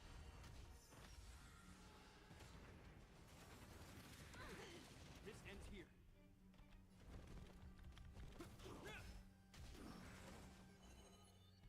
Ill tidings manifest. Retribution will find you. Show us. You have my gratitude.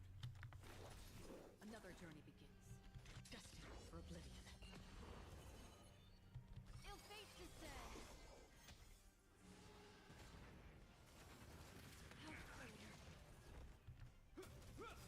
In the name of land, a will. Shield up. Time to put the shield up. That's half the work. I weep for the departed. It too shall fall. Still waters of oblivion. Ill tidings manifest. Memories beneath the waters lie. No.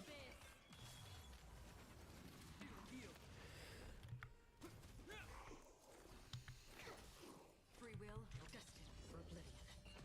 Destiny isn't chosen. Ill fate descends. Yeah.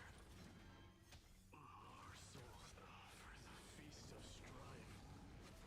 What the? Triumphant return. What the fuck? You.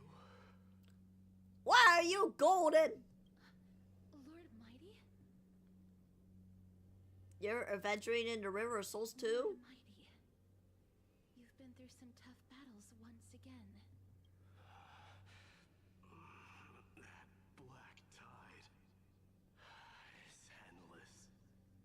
My death is only temporary.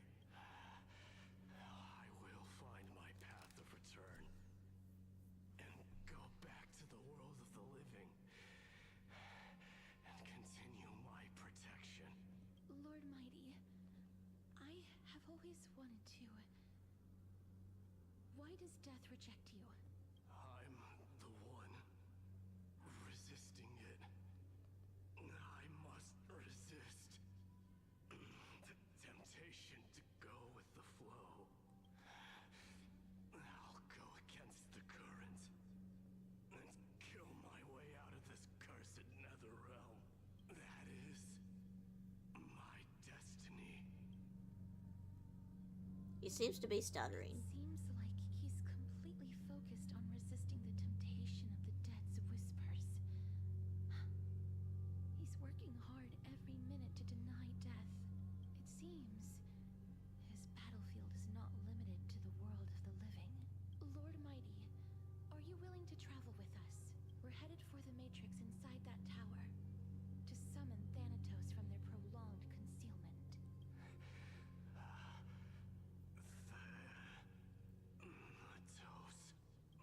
Challenge. Death. That's right. If we can work together and defeat them, you won't have to be troubled by the curse of immortality any longer. Let's go together, Castorice. Let the person who has brushed against death countless times guide your way. Cass, are you sure you want to do this? The alchemist said he wanted you to be a sacrifice. I'm not afraid. There's no reason for us to turn back anymore. Rather than standing still, taking action is by far the better option. Perhaps fate might take pity on us today and show some compassion. Alright. Hold on, I gotta tidy up this place.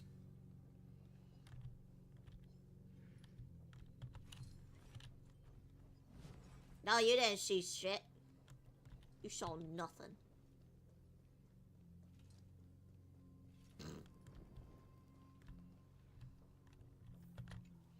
You saw nothing.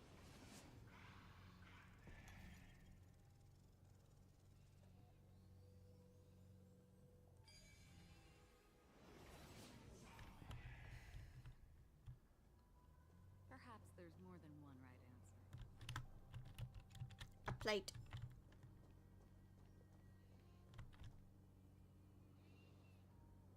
Before you are rusted and broken chains, remnants of a path that once led to a tower. This is going to be difficult. Watch me jump over. Please calm down. If you were to fall into the icy cold river of souls, I'm afraid that you really would die here. Okay. If I was that powerful, I would be able to carry one person with each limb and fly the four of us to the other side. The Rune of Recollection is here, but I can't find the miracle orb anywhere. So weird. Huh. Could it be in that collapsed tower in the distance? Looks like your time to shine. It's still up to me to step up in a crisis. Wait here. I'll go check things out.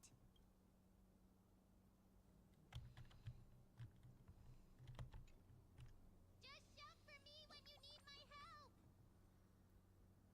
Go. Got it. Just leave it to me. Why are you shouting?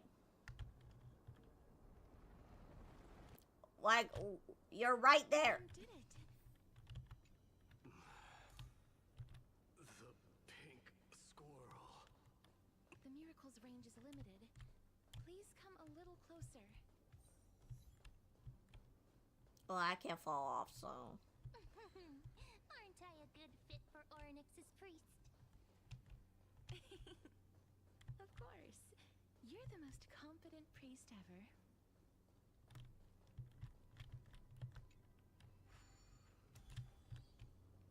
The alchemical matrix should be behind this door.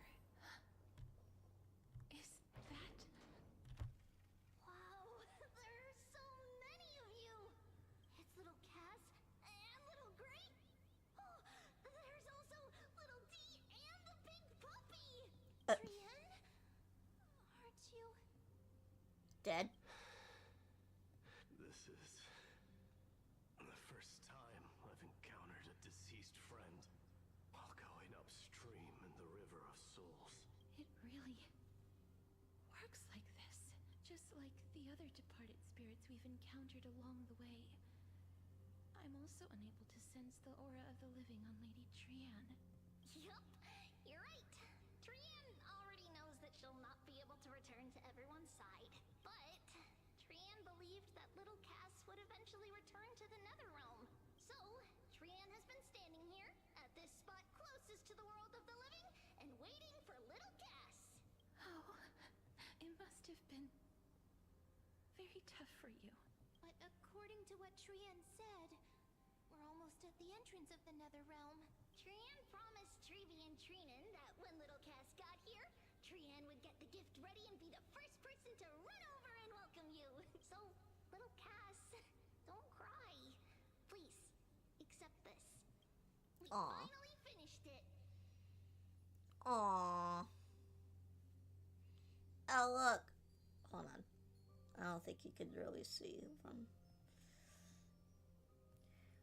We got our own little picture here. What Lady Trevi once And then there's Dong Hong, Mighty, Lady Aglaya, Finon, Cypher, Hyacinth, NX, the Trevis, and then Castorice. That's so cute. That's adorable. Okay. The gift for me that you didn't manage to finish. The holy maiden of Janus. Even when separated by life and death, their thoughts are still connected. Trian spent a lot of time drawing this. Trian hopes that little Cass likes it. I think it's cute. Seriously. It's seriously a wonderful drawing. Lady Trian. This is our flame chase journey. And he has a little lion here. Cass, we don't know what your journey was like before. Trevi has always said that it must have been a very harsh and frightening journey. But little Cass no longer has anything to fear now. Because everyone is here with you in this flame chase journey. That's right. Only now, when I see Lady Trian's gift, do I realize that I've already obtained so many things I would never have dared. We got our little baseball bat here too. That's cute. It's the first time I've gained so many companions. time I picked up the hobbies of crafting and photography. The first time I had dinner with someone else. The first time I went to the market to buy the Chimera doll I'd liked for a very long time and hugged it to sleep. The first time I wore a dress personally made by Lady Aglaya. The first time I went for a walk with Lady Treeby, Lady Trian, and Lady Trinan.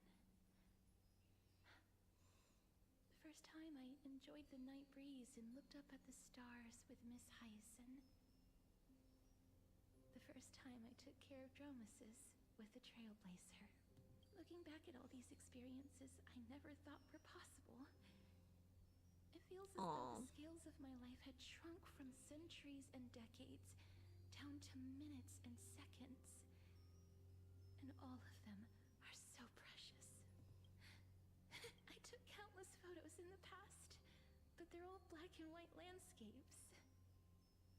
I don't have a single one with friends.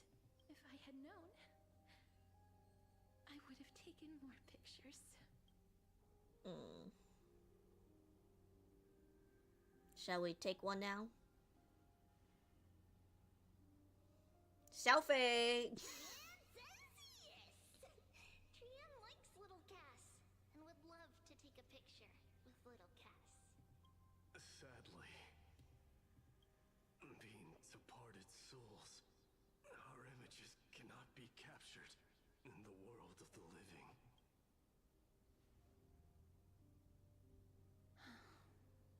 I thought so too. What? Are we seriously going to leave any room for regret?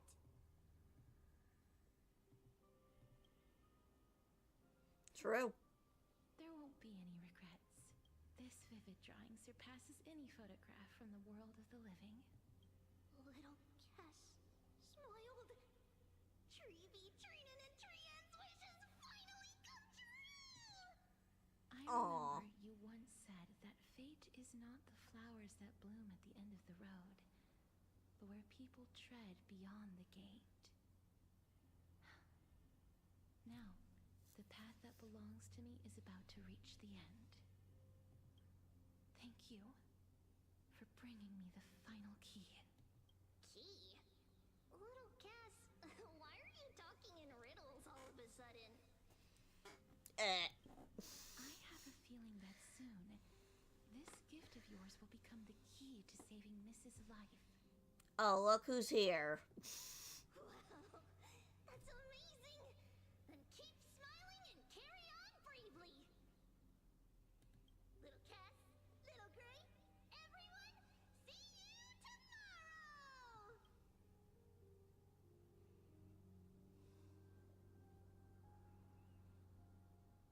Lady Trian. The aura of this place. We have indeed reached the end of the stream of souls.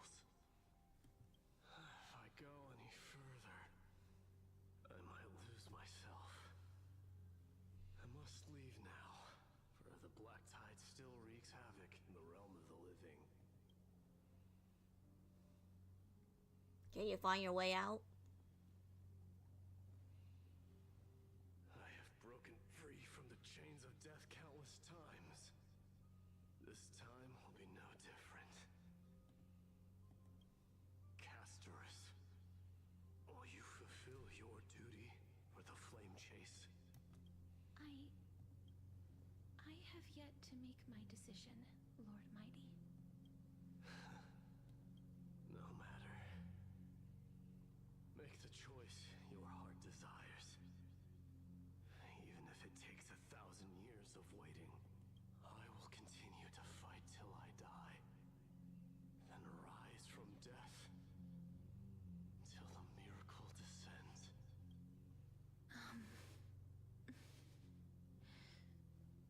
There is one more thing you should know, Lord Mighty.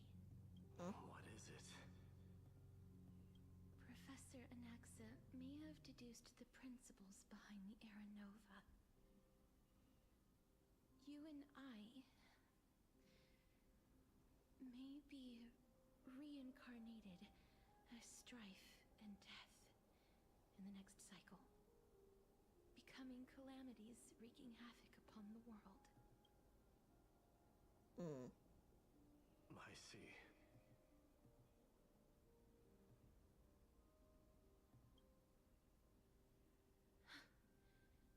Is that all?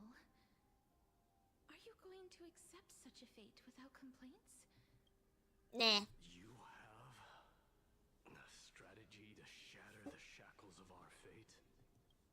I haven't found it yet. Perhaps I never will. Then, cease wasting your thoughts on futile matters. Control what little you can. And when fate's inescapable grasp comes, resist it with the strength of your mighty will. Thank you, Lord Mighty. I will find the right decision. Okay.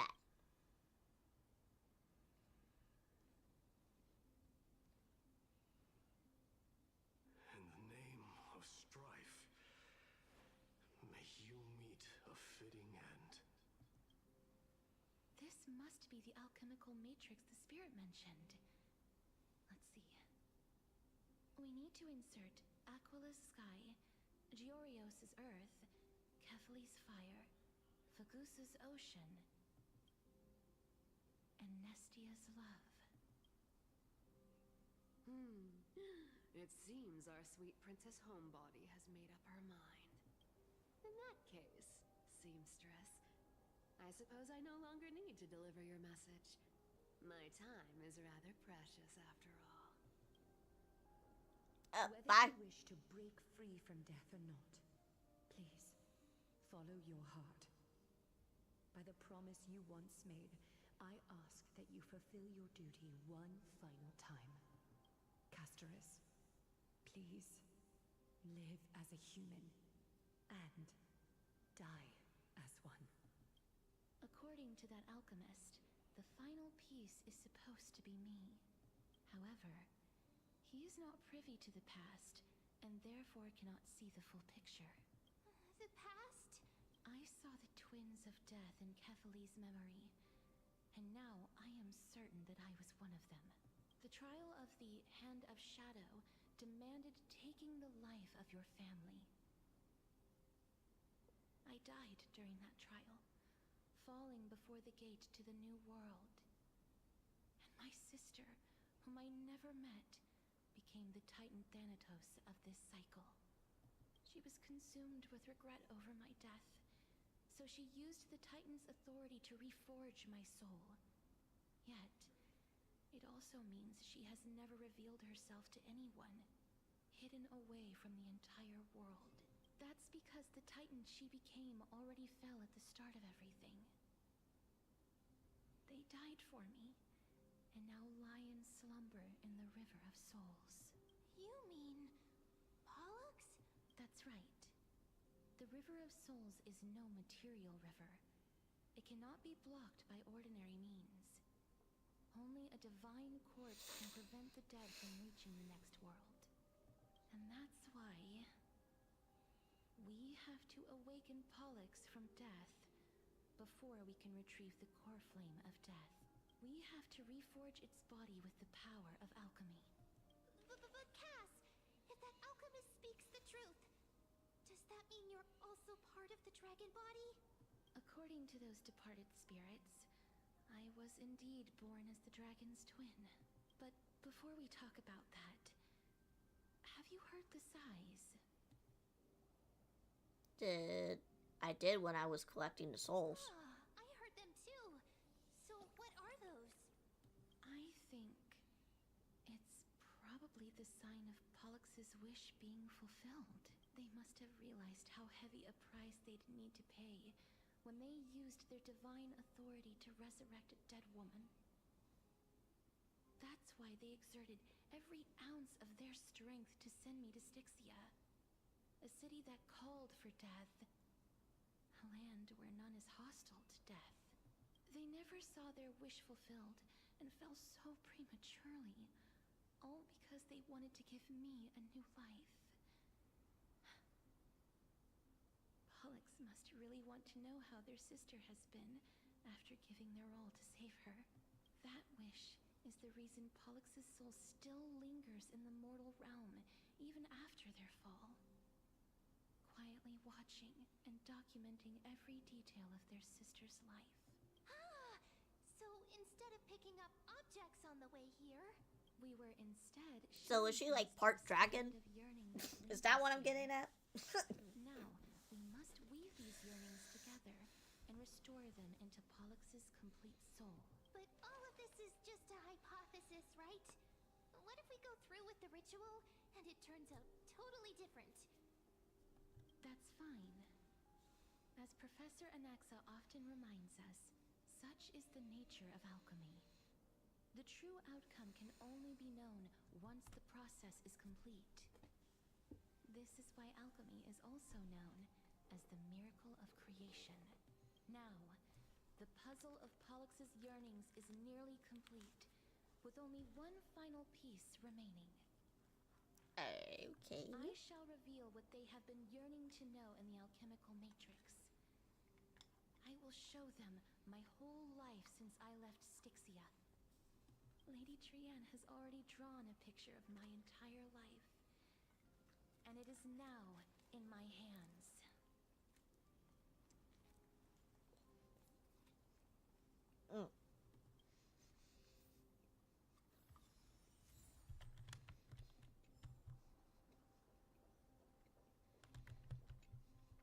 Then, let the ritual begin.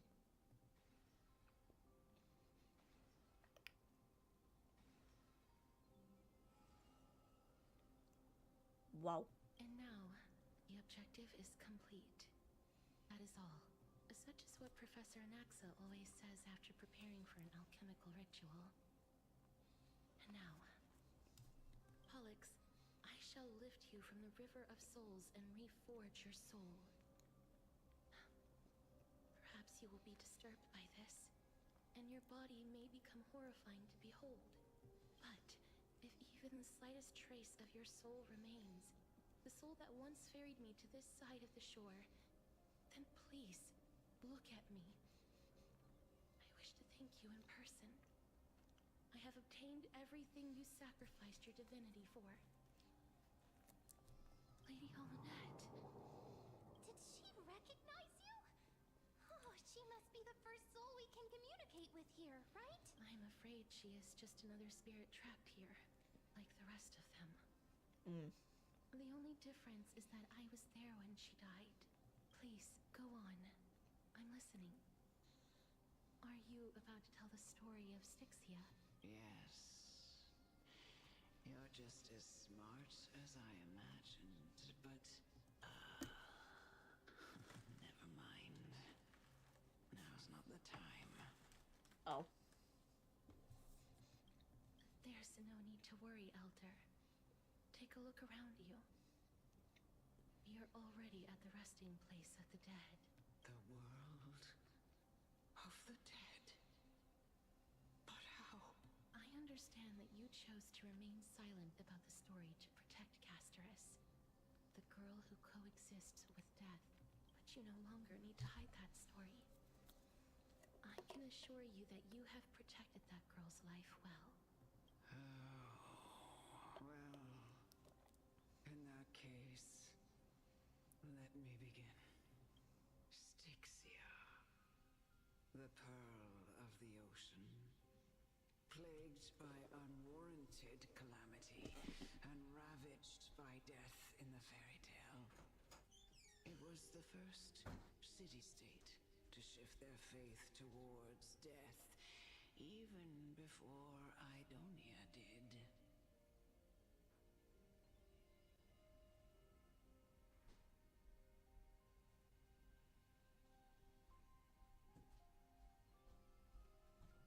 Sorry, I had to get some more water. From where you stand now, I suppose that's a bit hard to believe. Indeed. I cannot imagine that those from the era Chrysia, blessed with eternal life, could ever yearn for death. I have pondered the same question, child. But I am afraid there is no clear answer to it. Journeys and epics are only glorious and magnificent because all things eventually fade to dust. That's how someone once explained to me why death is necessary to the world. But I still can't take that as the final answer. Would a world without journeys and epics be worse off? I take it the one who spoke this line was a general, or perhaps a warrior. I, however, did find some inspiration in these words. Would you like to hear my thoughts, Castorice? Please enlighten me, Lady Amunet. Though I have already made up my mind on how to handle the authority and core flame of death. Your words might truly guide me toward the path forward. You and I are neither warriors nor generals. Therefore, journeys and epics cannot truly resonate with us. But what if I reframe it like this? What if love is not a trait bestowed upon mortals by Nestia, but a blessing from death? Love. No one ever invented the word cherish in the era when life was eternal. For all the good things in the world could be revisited endlessly, and every bond formed carried no risk of being severed. The so-called era Chrysia was an age devoid of both virtue and sin. People did not truly live. They simply existed, going through the motions without passion or purpose, then waiting for something to happen.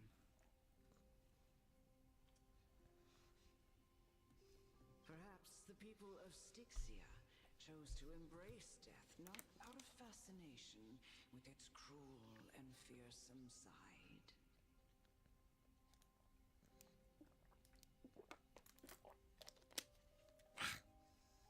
But instead became fixated and obsessed with the impulses and desires tied to a finite existence. Therefore, death is not a thing of fear and desperation, but... That's right, Castorice. It is the reason we shed tears when parting ways, and also the original spark that ignited the passion of mortals. If you truly intend to deprive the world of death, then be prepared to witness it return to a state of stagnation. I understand, Lady Amunet. Our limited lifespan shapes all that we know and love. Not even the Death Titan has the right to take that away from humankind again. Nestia's love was the chrysalis of Gold's first blessing, but it most likely wasn't understood by mankind. We only learned to interpret this wonderful gift after Thanatos' arrival. If the world was bereft of death, then the Queen of Styxia wouldn't have played midwife in delivering me into this world. You wouldn't have welcomed me into Idonia, and Aglaya would never have invited me to join the Flame Chase journey. None of these stories would ever have happened, and I would never have lived, let alone found happiness. Thank you, Mother. Oh. I owe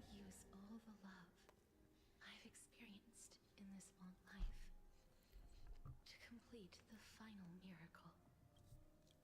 My teacher, Anaxagoras, grant me the wisdom of all things. I call upon thee, the stripped dead dragon's corpse.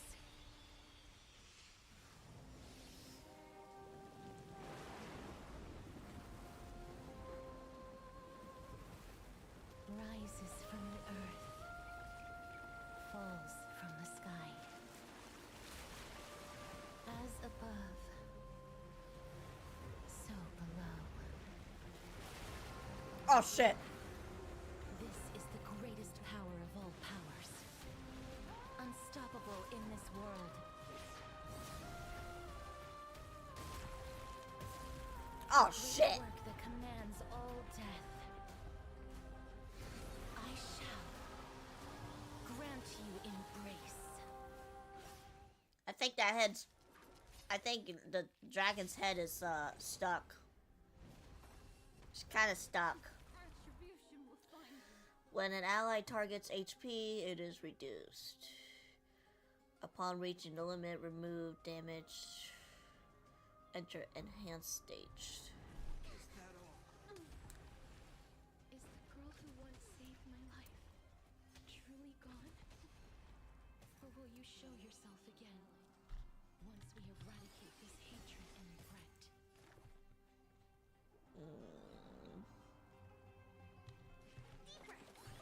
Destiny's hand has truly blessed me. Don't worry, it's just a scrape. Still waters of oblivion.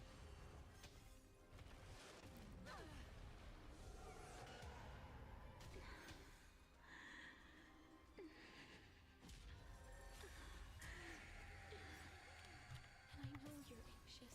I weep for the departed. Don't be afraid. In the name of Len, a will forged in ice never falters. Destiny isn't chosen. Ill tidings manifest. Beneath the waters lies an endless abyss. I'm inside. Another journey begins, destined for oblivion.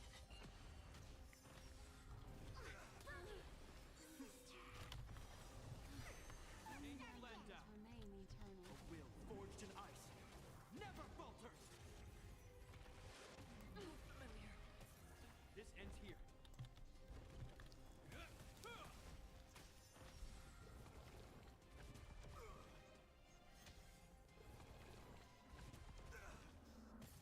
What do you want to know?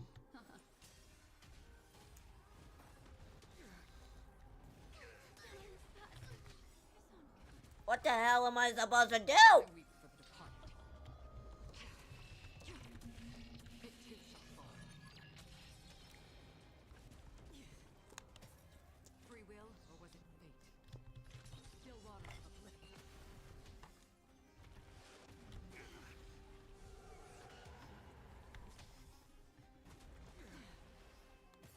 Hope you're prepared. All will eventually rest upon me. Yeah.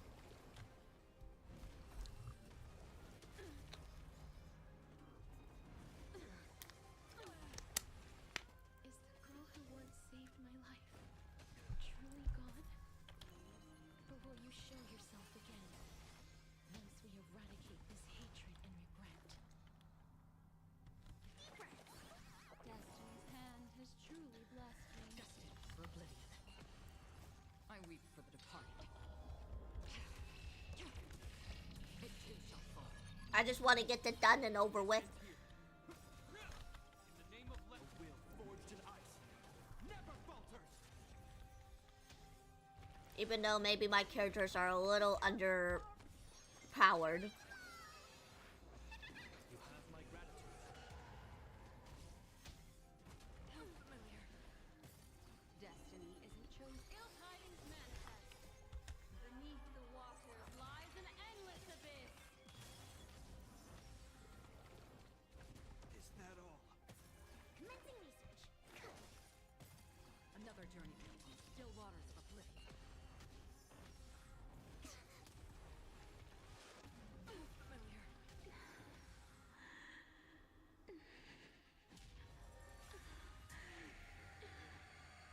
And I know you're anxious. Shh.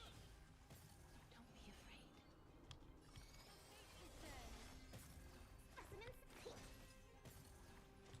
Destined for oblivion.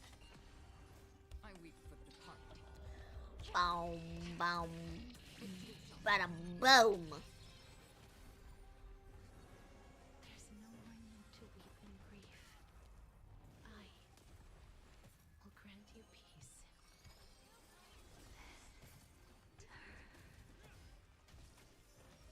Yes, it's me. I'm back. Is that all?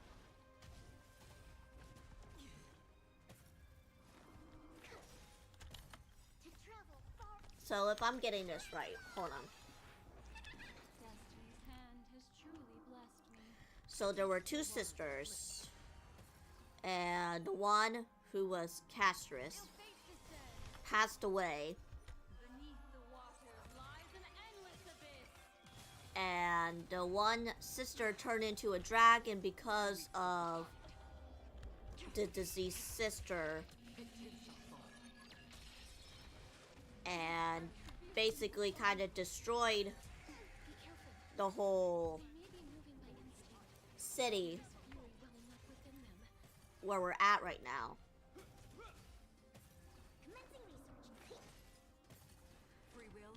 And then once the queen slayed the dragon of death, This ends here. there was a human inside, which turned out to be the Castorice we know now.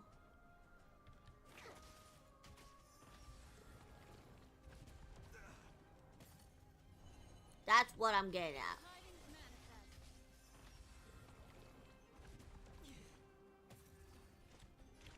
Still waters of oblivion.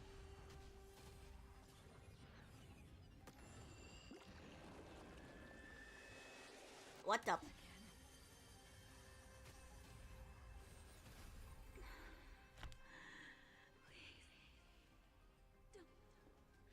Turn back to the nether realm.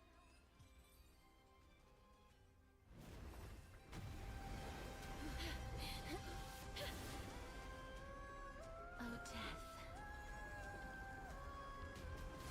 Sleep in peace. Oh shit!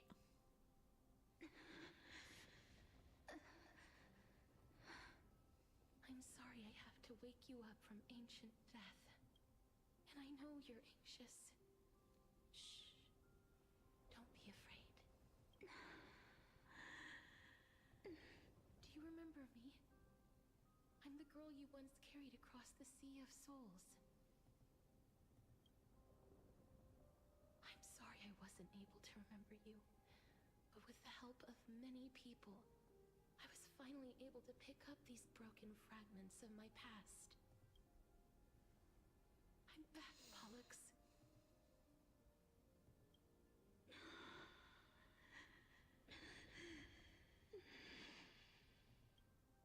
I know this might not be what you wanted.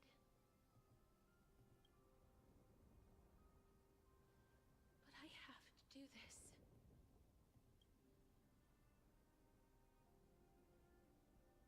So please, carry me across the Sea of Souls again and return me to the Netherrealm, just like you did in the past.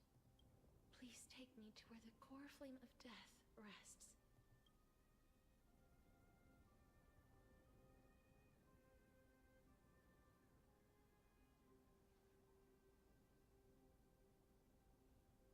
I'll be going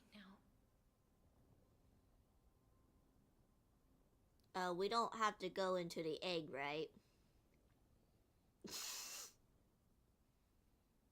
Or do we?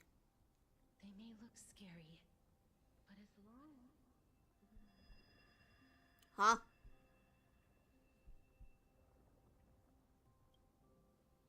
What's happening?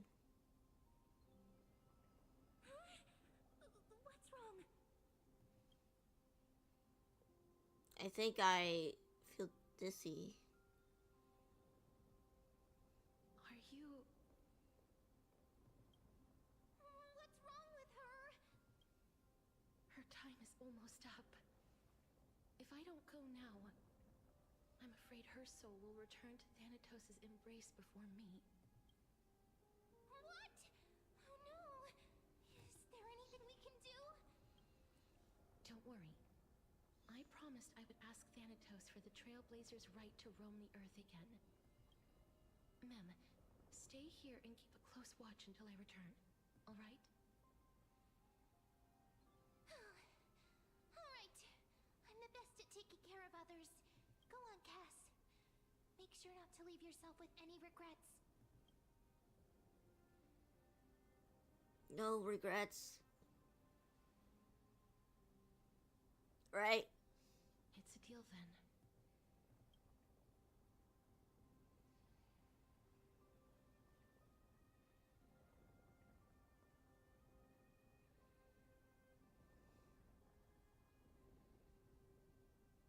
Please.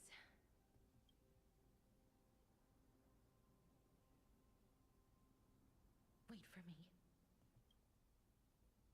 Okay. I'll wait.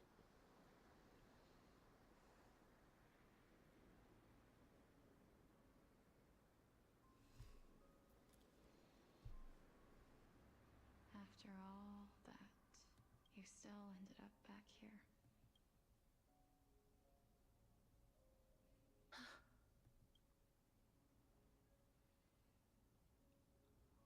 So the legends were true. The Netherrealm really is a sea of flowers. Yes. Oh. Just like the flower fields we tended to back then.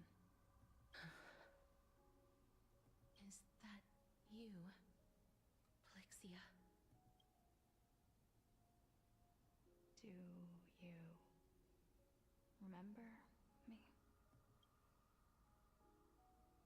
I don't have the memories from that time, but I've seen you before during an experiment. I see. Call me Thanatos, then. It'll be easier. However, since She in a wheelchair? Name, you must already know everything about Thanatos, right? Yes. In a way. I'm here to reforge the order of life and death in Amphorius. You know, my sister was a sympathetic, but rather sensitive person. Whenever she didn't want to say what was on her mind, she would avoid eye contact and look off into the distance. Just like what you are doing now. I have it. Can you tell me about the last Era Nova? What did you do, Plixia?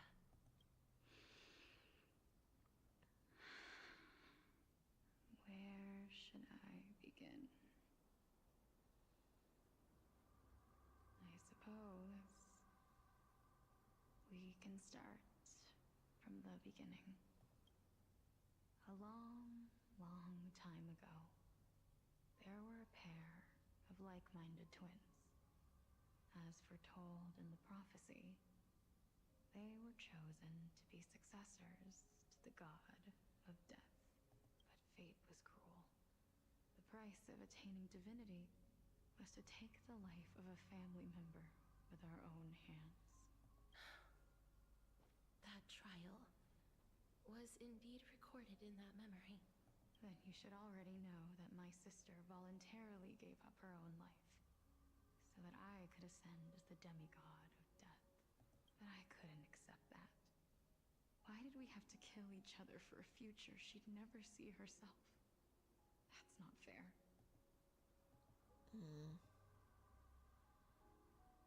So, braving the laws of the New World, I shattered the forbidden bottom line for life and death. I reshaped my sister's soul and took the form of the great dragon Pollux to carry her up the River of Souls and back into the mortal realm. But our fates were already decided and manifested in unexpected ways in response to my futile actions. Aging is an unbreakable law of nature laid upon humankind, created at the same time as death. When the living die, their souls will meet Thanatos, who would determine where every soul goes. If the Reaper raises their left hand, the soul is granted death and allowed to enter the Netherrealm to await reincarnation. If they raise their right hand, the soul is rejected by the Netherrealm and returned to the mortal realm to continue walking the earth. That's why the Hand of Shadow can only lay down judgment and not embrace another being. Yes. Death was originally a pair of hands, but they were split in twain when we reached the mortal realm, never to touch each other ever again. The half of Thanatos that represents life, the undying human who grants death, that was the curse I forced upon you. Then, what about you? As the half of Thanatos representing death, I shoulder the fate of defying death. I died the moment I entered the world of the living. From then on, my Titan also no longer existed in this world. The cycle of life and death stopped. Souls were denied their audience with death, and were left stranded within an ever-rising river of the dead. What irony. My selfish desire to save your life gave you and the world a fate far worse than death instead. Then, what was left of my reason was left behind in the Netherrealm, where I've been taking care of these flowers day after day, until there is now a sea of them, all while mulling over the subject of life, death, parting, and enduring an endless loneliness. Fate is absurd indeed. Our lives were a mirrored image of one another, like a pair of hands. Even so, we arrived at the same destination. We walked different paths, yet experienced the same pain. I had hoped that maybe you would at least have a good life in this cycle. I'm sorry. I lived my life well. It didn't go to waste. As far as I'm concerned, you did nothing wrong. Even though I forced the authority of granting death to humanity upon you, a total stranger. Too many responsibilities were forced upon me in the course of this long journey. I was once lost, even upset, but I realized recently that if it weren't for your blessing, I wouldn't have understood the source of these emotions, nor would I have realized my purpose. I wouldn't have made it here to reunite with my missing half. And we wouldn't be discussing our past while sharing the same view of this landscape. I wouldn't have understood the meaning of our existence. The meaning of our existence. This sea of flowers blooms on dead land, because we sowed it with the seeds of our separation and watered it with our tears of loneliness. Yes, the only thing death is allowed to create are flowers that bloom from blood and tears. That's why Thanatos cannot create living beings at will. Nor can the Hand of Shadow determine a person's remaining days. Because the life and death of mortals should never be dictated by another's will. Are you saying there's no point in Thanatos' existence? No. No single being can bear the scales of life and death on their own. Not even a god. Life and death weigh equally heavy. We both know that now, don't we? You, too, must have had a difficult life. We've taken quite a ridiculous journey together, haven't we? I had a feeling, even back then, that we would meet again one day. Not to embrace one another after a long separation, but to come in search of retribution. Tell me the answer that's already been written, and let us draw. It's been far too long. I've waited here for centuries, watching day after day as desperate spirits are denied by this lonely wasteland. I always hoped I would see you among them. But I was also afraid of seeing you. I didn't know how I could possibly face you again. But more than anything, I was afraid that you might have forgotten all about me. I know. But don't you see, Polixia? I made it back anyway. You don't have to shoulder death's authority on your own anymore. It was always meant to be held in two hands anyway. So, let's give our core flame to her, and have her take it back to the mortal realm. Give humanity back their cycle of life and death. Our responsibility as Thanatos was never about picking out favorite souls. We were only meant to watch over life. Let's tend the field together, and create a warm sea of flowers for all the souls to come. What do you think, Polixia? Yes, just one last step.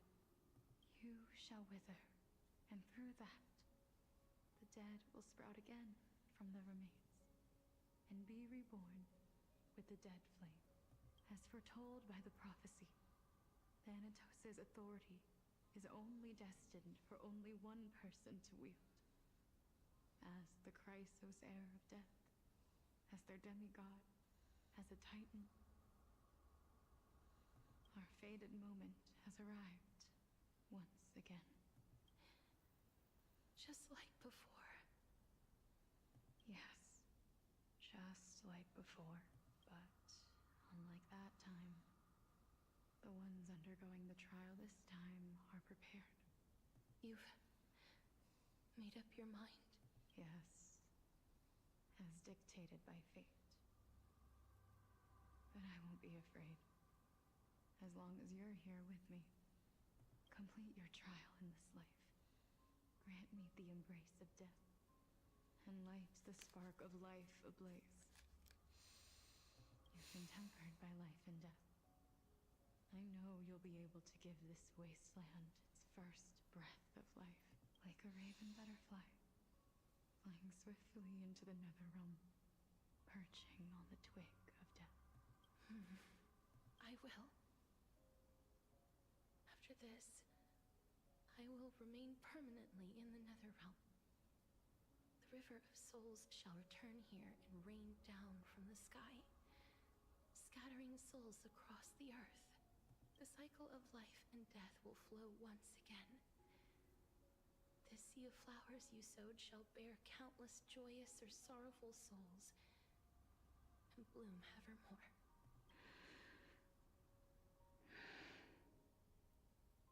Thank you. Just one last thing. Can you grant me one wish? Of course. What is it? Please, don't forget me. I promise you, when we meet in the next world, even if I have endured another reincarnation, even if we do not know each other's names, I will still hold you tightly in my arms. Just like when I did when we were born. Castorice. Castorice, you're as beautiful as a fleeting butterfly.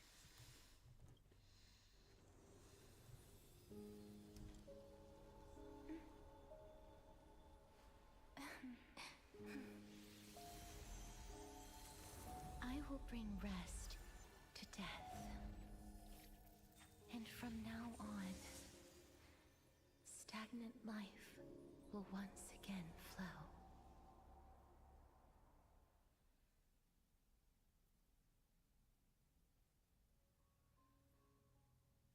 Oh, my lord.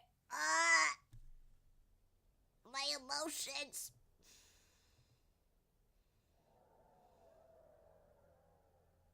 Time flies. In the blink of an eye, the 15th entry hour is already at hand. When this farce is over, your soul will be placed on the scales of life and death. Are you ready? No need to ask so many times. Of course I am. Then why do you drag your feet? Is your fear of crowds holding you back again? I simply find them too noisy. Paying attention to conceited fools like them would be an utter waste of my time. Such harsh words. As I see it, you are no less arrogant than they are. I couldn't agree more. Damn. Oh. I did not expect to hear that from you. Are you not going to refute me? I know myself better than you think I do. At the very least, better than a stowaway like you. And they say men whose ends are nigh have but kind words. Well, that is exactly why I chose you. Should I thank you for the compliment? The hour of the trial has come. Why is he so Do sassy? you have an answer for me? And how will you prove the veracity of He's your so argument? sassy. I suppose there is no point in putting this off any longer. Do you recall where we stopped the last time? You were saying that Amphorius's history is cyclical. Indeed. The demigods that bear the core flames eventually become the new titans at the world's end. Remember what happened on the Holy Mountain? Calypso, Naias. As their destined ends approached, one by one they left this world, leaving only the twins, who are fated to succeed death. Unfortunately, while their journey is consistent with ours, you and Calypso, as well as Nicodor and Naias, act as supporting evidence. I can only come up with a rough sketch for my theory of a cyclical history. For all the pains I took to reach this point, I had already lost hope of ever obtaining definitive proof. After all, the past is in the past. Proving that we are the legacies of heroes of the past is a hopeless endeavor. That is, until I met a girl named Polixia and her sister. If Castorice was truly sent from the past to the present for the Titan's self-serving reasons, then having lived through 2 cycles, and with Styxia as the pivot, she will no doubt be the link to connect all of this together. If the Twins of Death can bridge 2 cycles to reunite at the shores of the Sea of Souls, then my hypothesis will no longer be just a hypothesis.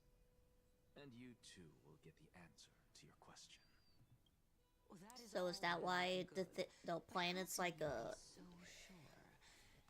If there is even infinity the sign? slightest error in your hypothesis, the girl will be shattered. It matters not. The most important quality a scholar must possess is foolhardiness.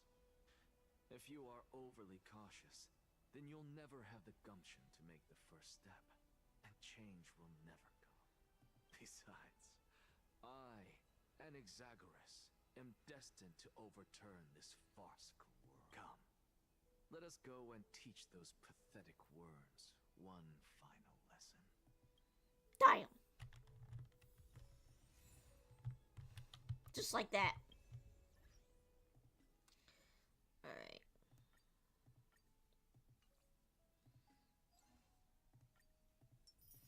that, get that, get this.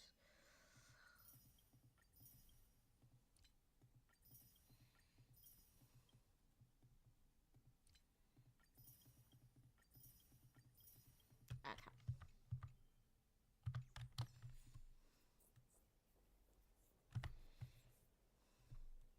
Time to go up. Up the stairs we go. Fine. So they are leaving the final debate to him. I guess so. Let those Chrysos heirs who started this terrible war hear you. Let them hear the voices of the people. As always, that woman knows how to stir up a crowd. Professor Anaxa, I thought you'd pass on this. Everyone must cast their vote, or this assembly would serve no purpose. Prof. Truly think it's Is the wise Prof to G. entrust the fate of the world to an assembly like this? Oh my god, he's the Prof G. Let's go. Akuma has stood strong under this system for 1,000 years. It stands to reason that there is purpose in its existence. But that is not what you're asking, is it? What you really want to know is Aglaya making the right decision in entrusting the fate of the world to you? Nothing ever escapes you. I didn't spend all those years teaching you for nothing. Most people only take 4 years to graduate, if I recall. To tell the truth, I feel like I'm on my way to an execution chamber instead of a podium. So, do you have an answer to that question? No, I don't. Oh. I thought so. Because that question is not yours to ask in the first place. Is Aglaya entrusting the world to you the right decision? Don't make me laugh. That is a question that woman must answer herself. Why are you fretting about this on her behalf? Or have you been seeing yourself as her pawn all this time? Listen up. I'll say this only once. Flip your perspective around and ask yourself this instead. What should I do to ensure that the world doesn't stray from the correct path? That is what you should be thinking about. You still have time, so give it some thought. Oh, and don't bother telling me the answer. Tell it to those begging for salvation from the gods. Got it. Thank you, Professor Anaxa. That's Anaxagoras to you. Who will you be voting for? That'll depend on how well you perform. May Circe safeguard your thoughts. Alright. Hello. Lord Anaxa, you're finally here. The last speaker for the assembly will be taking the stage soon. The resolution will be passed after that.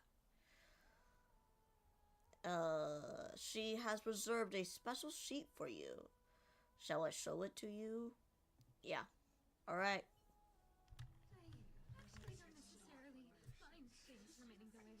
Elders and citizens, silence, if you please. As the Theoros, I present to you Phinin of Ides Elysiae, virtuous citizen of Akima, and the last speaker of the assembly. Much obliged, Lord Lycus. I remember him. He's the penniless lad working for Aglaya. Where's Lady Goldweaver? Why is she sending this guy to give the last speech? Is this really the end of the flame chase journey? Can this dude really face down Kindness? By Kefali above. Dear citizens of Akima, as you look upon me, so too do I see you. I see your fear and misgivings, your apprehension about the discord between the Chrysos heirs and the Council of Elders, and your uneasiness about the future of the Holy City. Yet, before you contemplate something as grand as the fate of the world, I ask that you look closer. Look beyond the horizon illuminated by Kefali, at the crisis threatening to overwhelm us. What?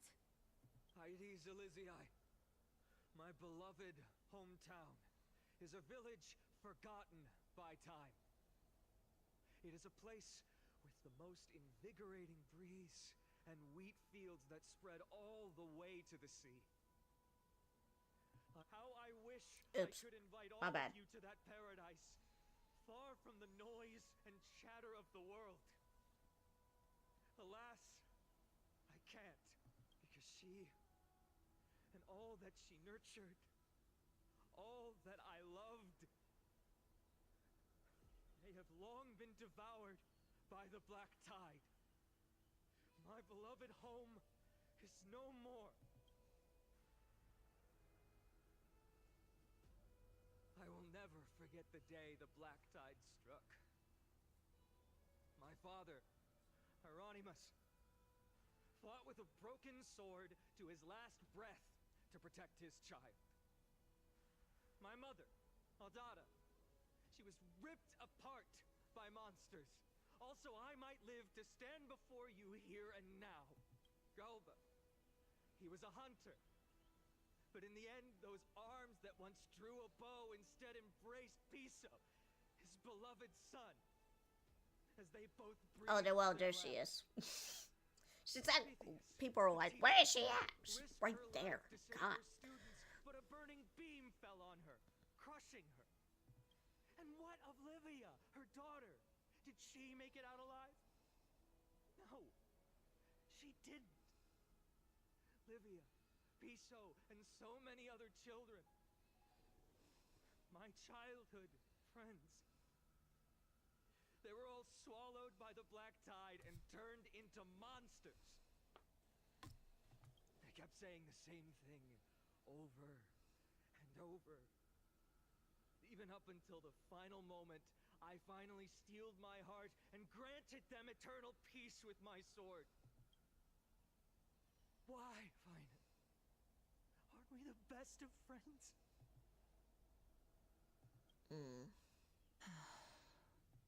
That is the black tide.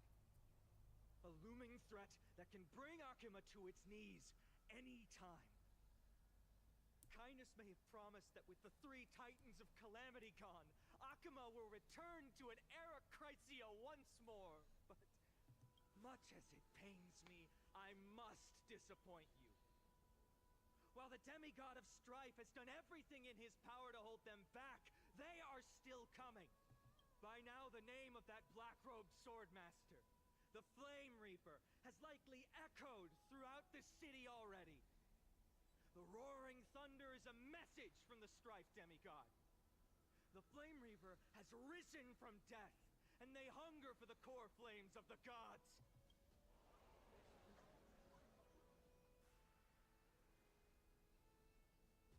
Lies! If such a powerful enemy is indeed approaching, why is Akima still a picture of peace? Exactly. The city of Akima shows no He's like, signs yeah. of pandemonium or chaos. Why is that? I did not read this before you did. Are we able to stand here and hold this assembly in peace today because the danger has passed? No. This peace we enjoy is no gift of fate. We are able to stand here today only because the Chrysos heirs have stepped up and shielded Akima from calamity. With her golden threads, Aglaya has preserved and continues to preserve these idyllic days that all of you hold dear. The Council of Elders claims that Aglaya will one day forsake the people because her divinity is eroding her body and soul. But ask yourselves this. Rather than offering her aid and support, why do they choose to watch and push Akima away from the Flame Chase journey? The answer that no one can bring themselves to speak of. A truth stained in blood and buried in greed, fear, and vanity. Allow me to lay it bare before you.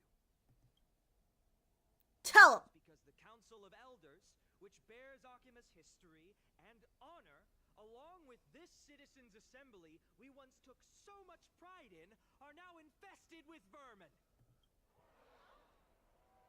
Yeah, tell him! You insolent whelp! How dare you! It is true that Aglaya has reached her limit. Why? Because she has been working tirelessly to weave the defenses of our holy city against the encroaching evil. All while these vermin are making up baseless accusations about her and scheming in the shadows. Not once has she ever failed Akima. Yet these vermin attempt to tear her apart, tarnishing her name with unfounded allegations. She may have been blessed by divinity, but hasn't her heart always stayed true to humanity?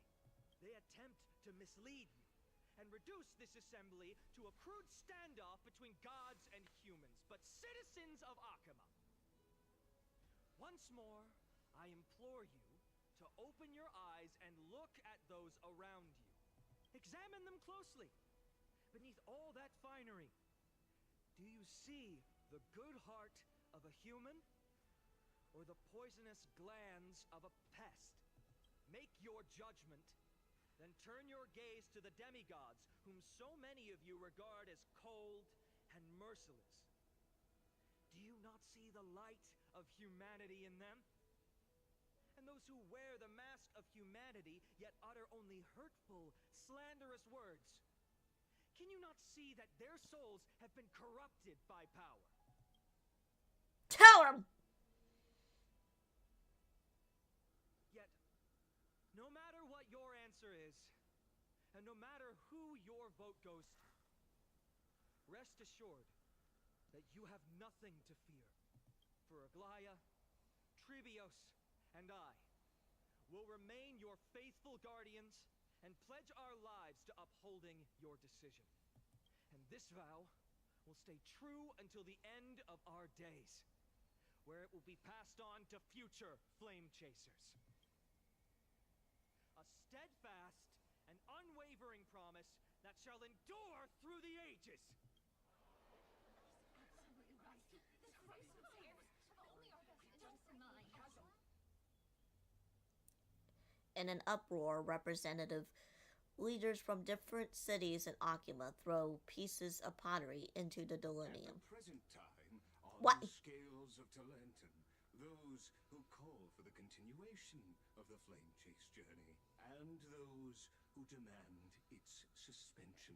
Each faction holds an equal share of votes, resulting in a perfect balance. As expected.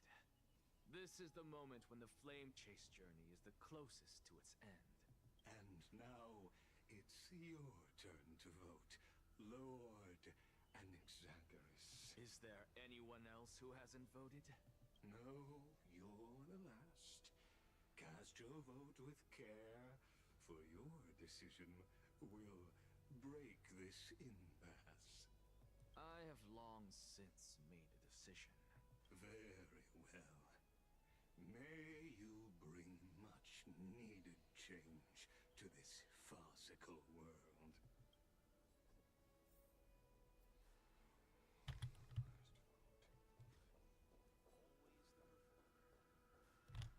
Bruh.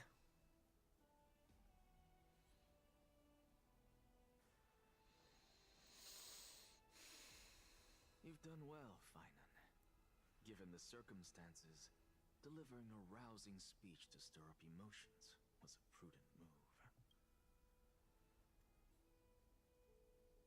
Thank you all for your patience. On behalf of the 7 sages of the Grove of Epiphany and the scholars of Amphorius, I, Anaxagoras, am ready to cast my vote. But before that, in the interest of fairness, Lady Goldweaver, I pose a question to you before all who are gathered here. Will you, as Finan has promised, stand by the decision made in the assembly, regardless of outcome? In the interest of fairness, I make no promises, lest it should influence your decision. Very well. I thank you for your honesty.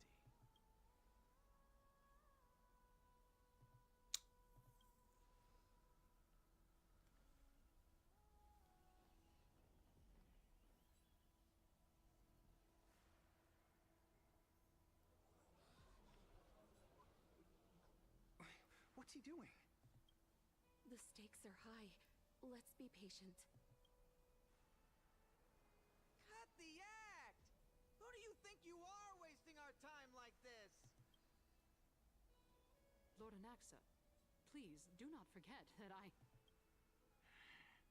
Rule number 1. Do not call me Anaxa. Rule number 2. Never interrupt me. Silence is golden. Well. Just vote already. What are you waiting for?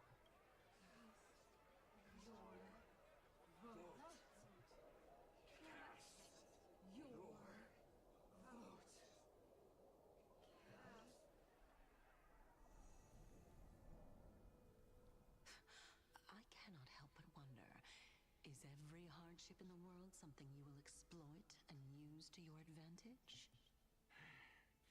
How else am I supposed to make use of this situation where my body and soul are separated? Oh, Circes.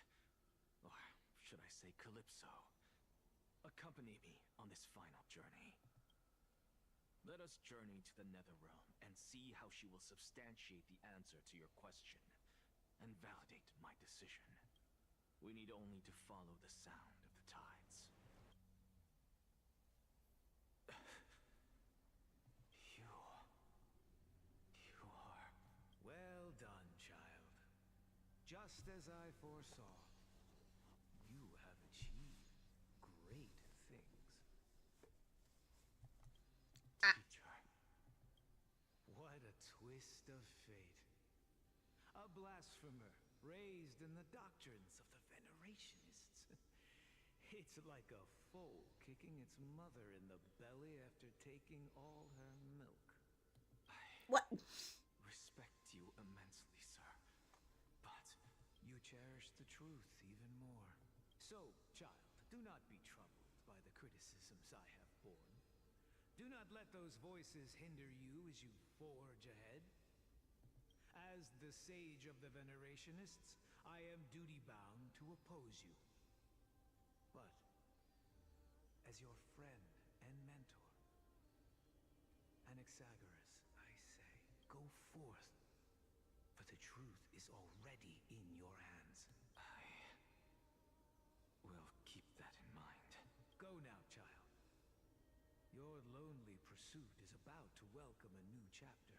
And when you reach the end of this journey, may we meet again with the truth before us. You have my word, sir. May Circes safeguard your thoughts. May Circes safeguard your thoughts.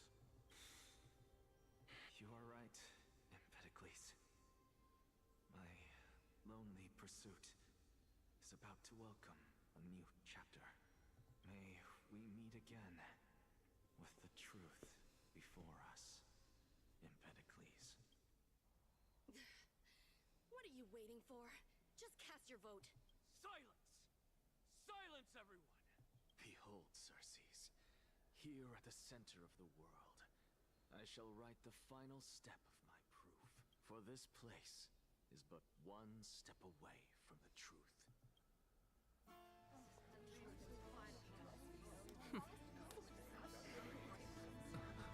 Professor, I completed the proof you wanted.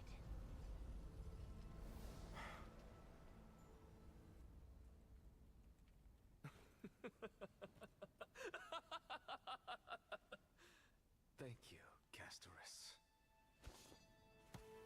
The answer is plain as day. My vote goes to the Flame Chase journey and nothing else. Elder Kindness, I have deciphered the truth of this world.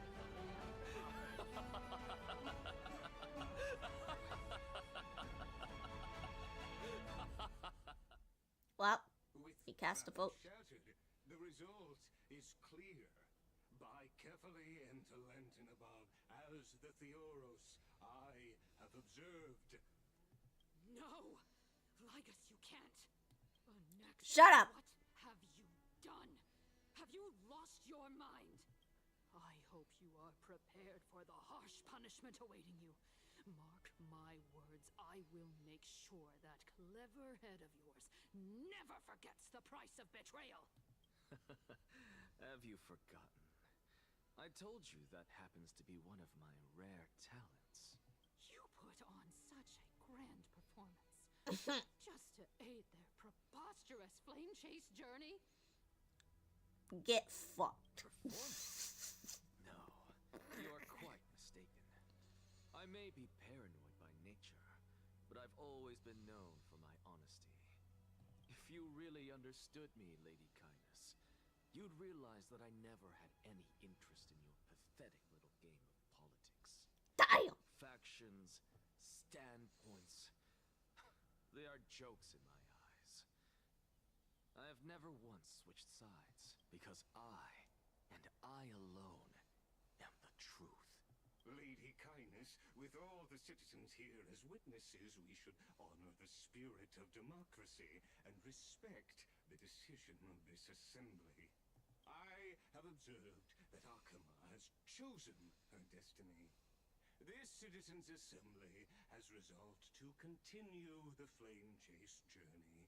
This resolution shall be put up on the wall of heroes, such that all citizens are aware of the city's way forward.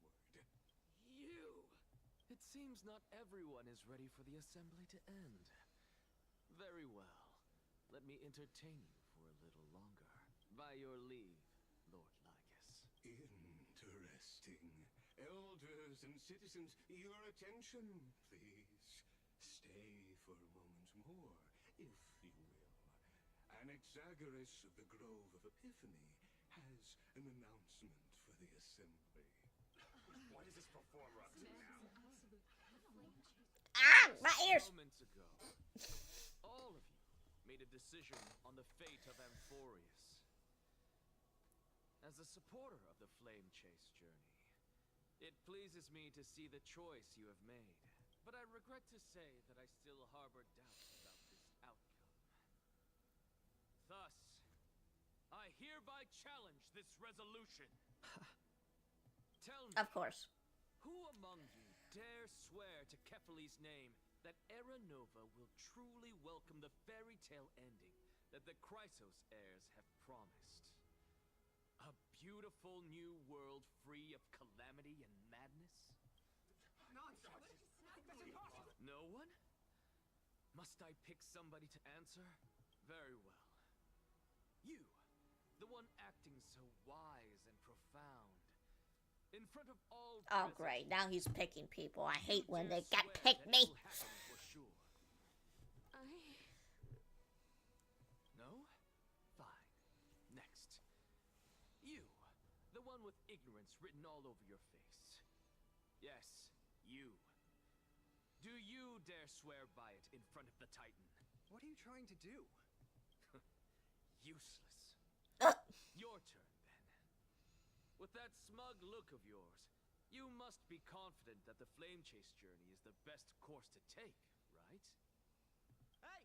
Mind your tongue! So, no one? I see. In that case, Finan, answer me this. Your speech was filled with such passion just now. How confident, then, are you in making this promise? Professor, what are you doing? Let him continue with his performance.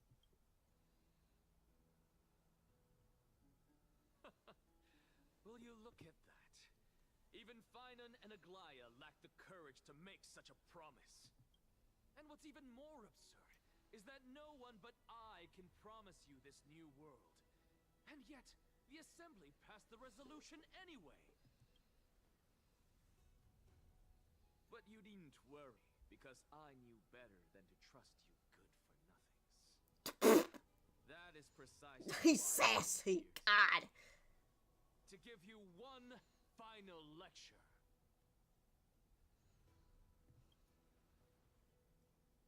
Now listen up and listen well. I, Anaxagoras of the Grove of Epiphany, hereby declare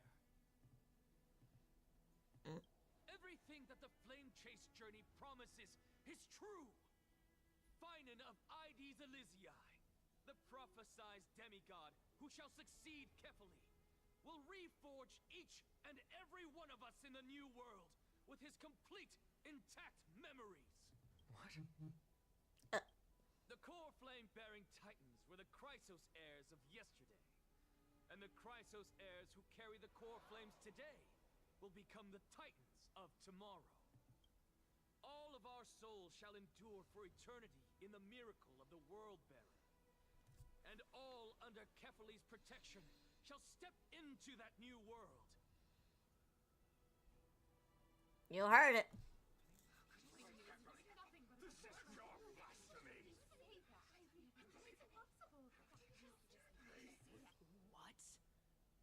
Are you saying that we must bow down to you and worship you even in our next lives? Enough, you blasphemous imbecile! How dare you try to deceive us with all these lies and falsehoods? How can you prove? I told you, don't interrupt me. Don't interrupt the sassiness I shall be of kind this man. and indulge you. My statements are based on my experiments on the divine body of Kefali themselves.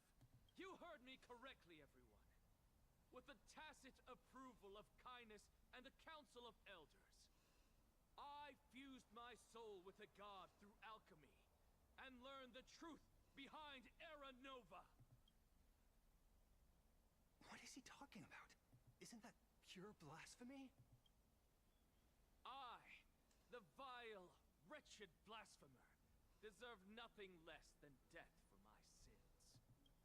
And the Council of Elders, which granted me consent and aided in committing this atrocity, should face punishment alongside me. By the gods, even Kindness has betrayed Akuma.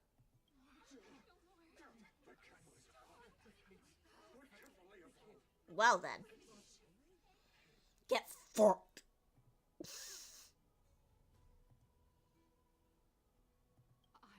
I have no knowledge of his transgressions.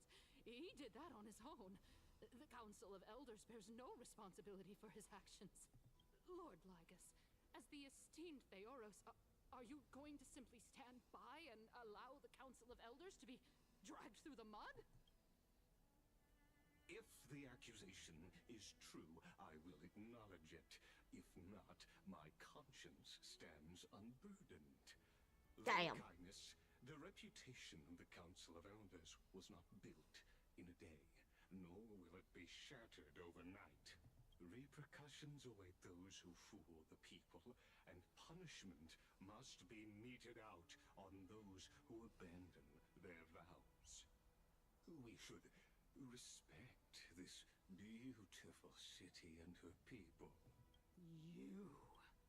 Lady Aglaya, the What a bold bitch. leader, I humbly ask that you take on the responsibility of overseeing this judgment in the name of the fairness of Talantin and the justice of Kefali.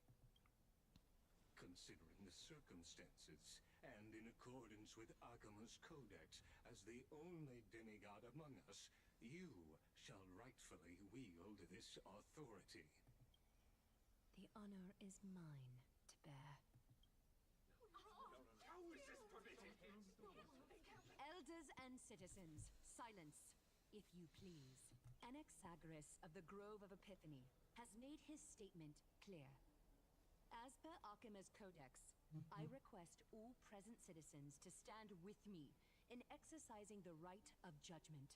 First, Elder Kindness of Akuma and Ligus the Theoros stand accused of neglecting their duties and abusing the law, leading to the egregious blasphemy against a god.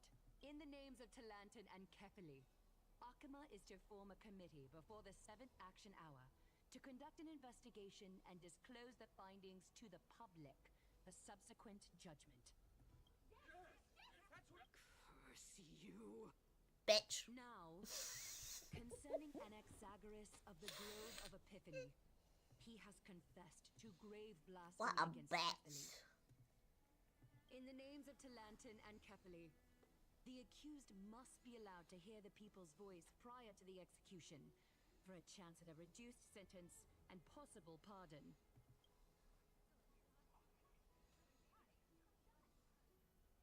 Okay, why was...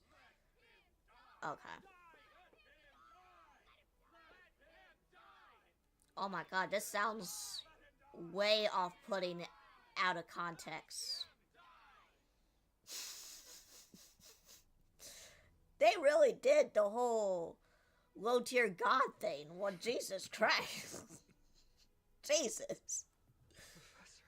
They all said it, not me. Just out of context for that. Like, oh my god. Okay, okay.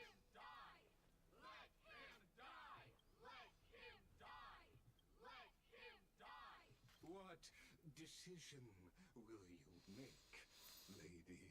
Enough with the hesitation, Aglaya. This is not like you.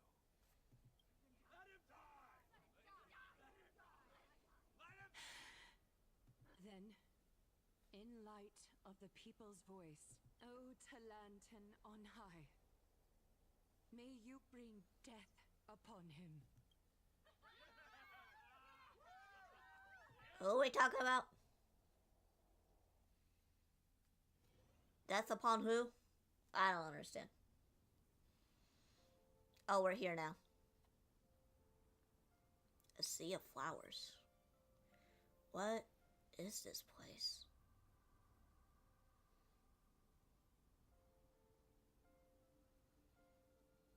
Allow me to reintroduce myself. I bore the name of Castorice while walking among the mortals. And now, I stand as the demigod of death, the living side of Thanatos. Welcome to my realm, where the west wind ends. Okay.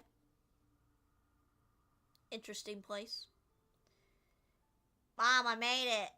My character arc is finally done.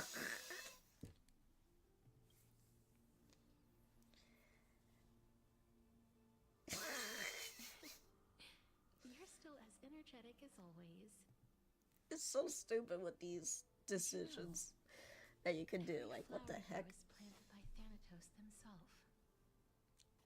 These flowers were originally both lifeless and immortal, but in the first rain brought by the River of Souls, they were given new life, flourishing as the bearers of countless souls.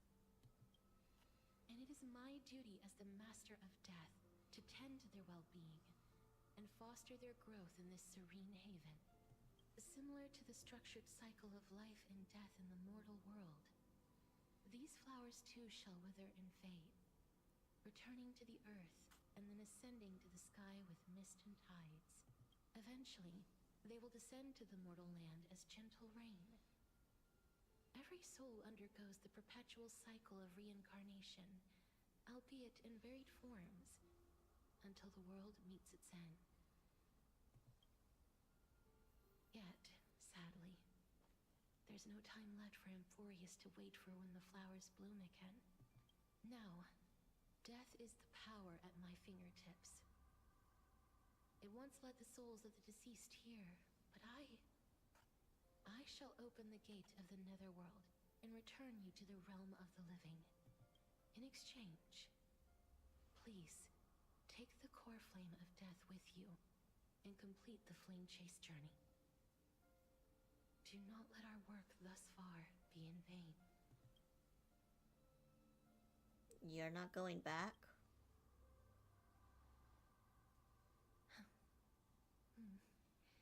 Just like the other demigods, I will stay here and embrace my destiny.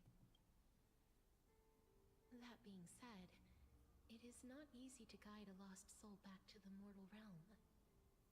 The whispers of death are sweet and alluring. If your determination wavers, you will succumb and be forever ensnared by the netherworld's grasp. Please consider this a one-time exception. I will do everything in my power for the Flame Chase journey, and for your life, the only life I can save. Alright. I'm gonna miss her. Glad to hear that. I'm gonna miss you. Over here.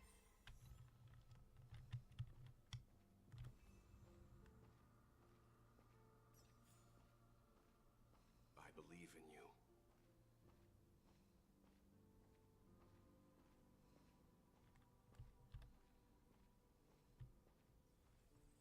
Just forget about all the hardships of the mortal realm. Don't go. Lift your chin up high and step forward with us toward tomorrow. Wait a minute, we weren't there. Wait a minute. That's right. Keep your eyes on the dawn. We weren't there at the bath. What the? Show me your courage.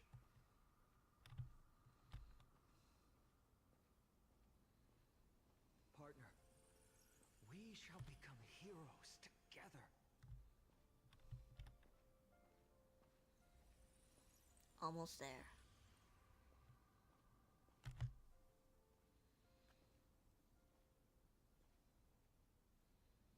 Finally.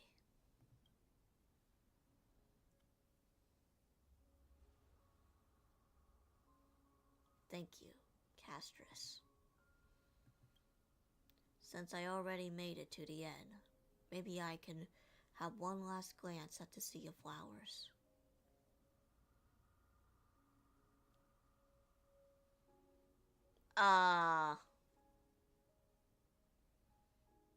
What the fuck?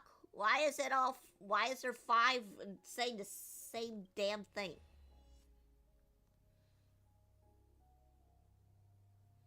Fear not, as a touch of the red will be awaiting for you at the end of the path. It will guide you to the It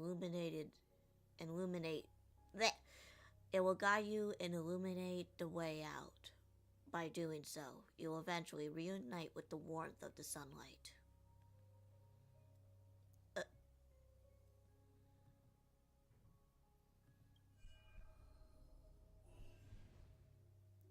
What's this? What in the world are these shadows and voices? All of this is proof that you once lived. Your soul, your memories, the years you've journeyed through, and the path they revealed, leading you back home. So, continue onward. Do not stop moving forward, and do not let her sacrifice and the support of all who have stood by you be in vain. Over here, friend! Huh? Take my hand. Let's go home.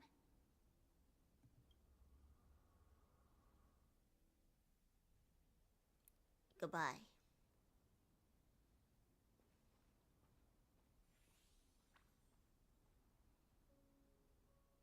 Let the trailblazing continue.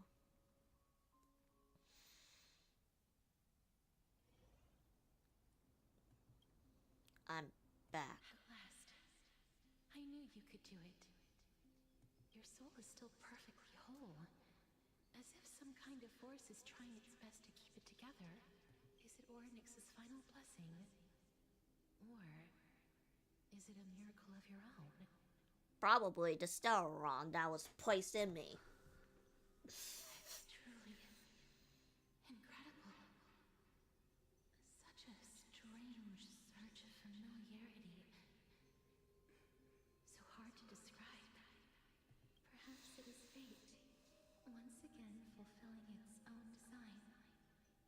Or perhaps it is the laws from beyond the sky familiar to you that intertwined our fates long ago.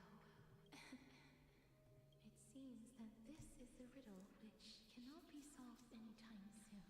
The sensation of becoming What riddle? I don't know. is truly I forgot the riddle. It's as if the river of souls is winding its way through the depths of my spirit, transforming with each breath into a fine rain that nourishes the world. Do you recall that prophecy? At the end of the sea of flowers, the souls of the living shall warm thy fingertips, and after an embrace, there shall be eternal separation. I promised you that I would do everything in my power to give it another meaning. Now, as I stand as a demigod and destiny draws to a close, I can finally end it in a way that is as beautiful as it deserves. The wish I once sought, but could never grasp, is now within reach. In this brand new world, every blooming life will lift its arms in celebration and recount the profound meaning of this very instant. Every touch, every embrace we share will never again be an ice-cold loss. They will radiate with an intense warmth, sowing love far and wide throughout the land.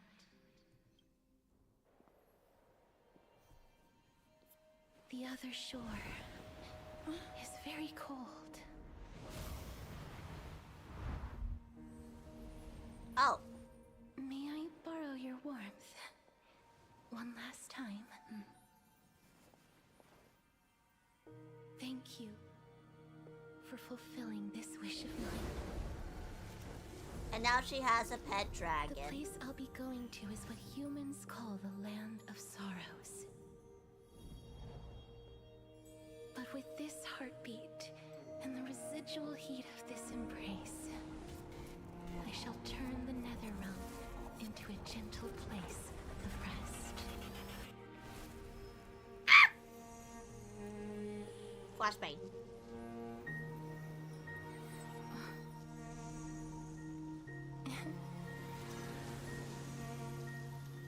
This embrace may be brief, but it's the proof that I once lived. Farewell, then. May we reunite in the new world.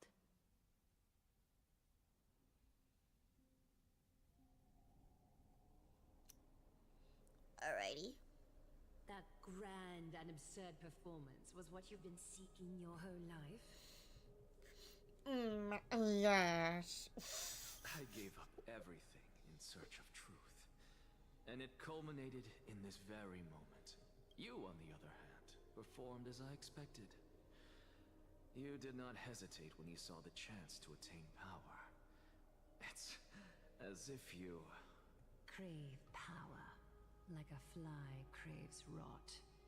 Those are your words, not mine. But what you said at the end, did you already know what I had planned for Thainan? I may have lost an eye, but my vision is clearer than anyone else. You've nearly exhausted your humanity. You're no different from my current state as a walking corpse. That's true. I've long since burned to ash over the past 1,000 years. Only he is capable of unleashing a raging fire that rivals our final great enemy, Aquila. So, this is our last chance. How about we let go of the bad blood between us? May I resonate with your core flame, Aglaya? Please do. That's impossible. To persist with your soul thin to such an extent. You're insane. Just as you fight to lug your corpse onward to complete your unfinished goals, I have my own reasons for doing this. Until Thainan grows into his position as the prophesied leader, I must continue to lead everyone on the flame chase journey. I must keep inching forward. even if only as an empty shell. I've long predicted this was the case, but I didn't think you'd already lost so much. How ironic. We would have avoided so many misunderstandings if you and I had just spoken this candidly before. But casting aside our ideological differences, there is one thing you and I agree on. Feinen. Yes. He was born to be a hero. He understands the hearts of the people, and I can confidently say he is a far better leader than you.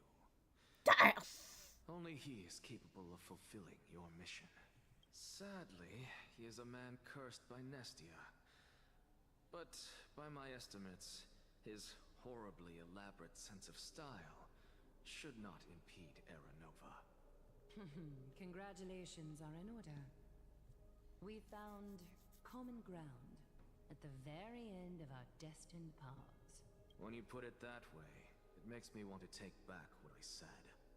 Blaya, we're back. Hey. Come welcome our great hero reborn from the ashes. I hope he didn't hear your earlier assessment. It wouldn't be the first time I criticized him. A man should be aware of his own shortcomings. You talking to me?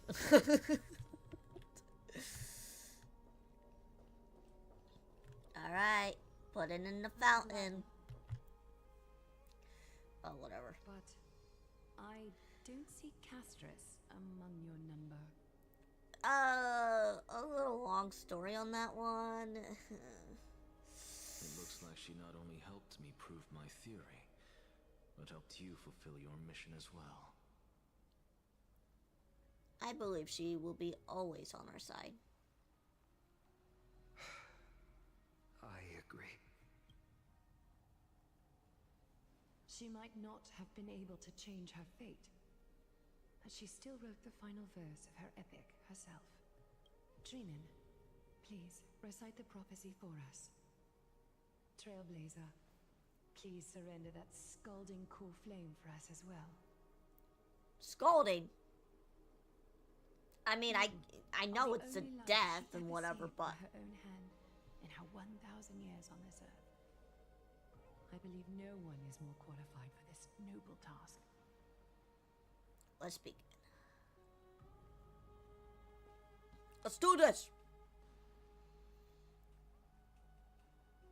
O gods who have returned, and gods who are still watching, today we bring you a soul laid bare. The Hand of Shadow, Thanatos, remembered their name from the past. From daylight they came, and to their fragrant dwelling they return, to walk now among your ranks. And there was one who joined hands with the Titan, a traveler risen from the dead, and reborn among mortal kind. She is the everlasting night, and shall now proclaim in her good name, O Majesty of the 12 Titans, pillars of the world, we seek your divinity to mend the rifts of the world. Fill our bodies with blood of gold, till we wither in willing service to the prophecy. Step forward, Trailblazer from beyond the sky, and together with us, surrender the core flame and carve their star into the sky. Goodbye, Castorice. Oh, it breaks my heart!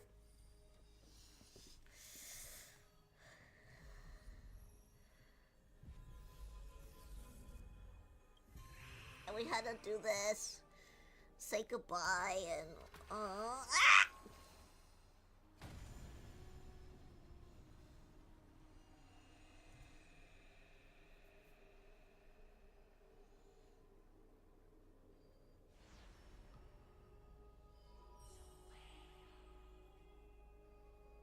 constellation for death.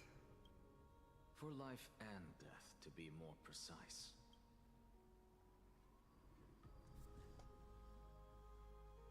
Look, it's...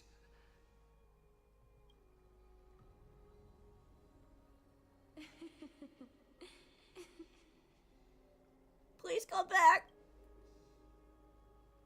Is that Castorice? No, it's only a divine echo. I think she's here for the trial.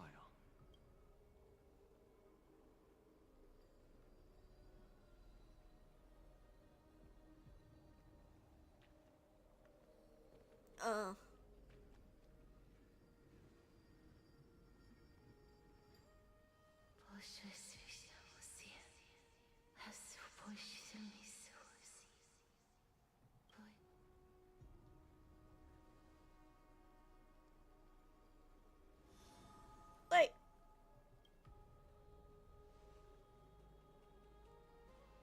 What did she say? I don't know. It's numbers. That's the language of the Titans. Castorice. No. The Titan. They said, I have illuminated the cold shadow of death. Onwards.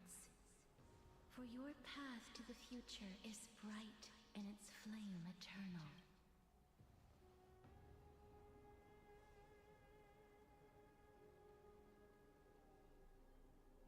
Do not forget.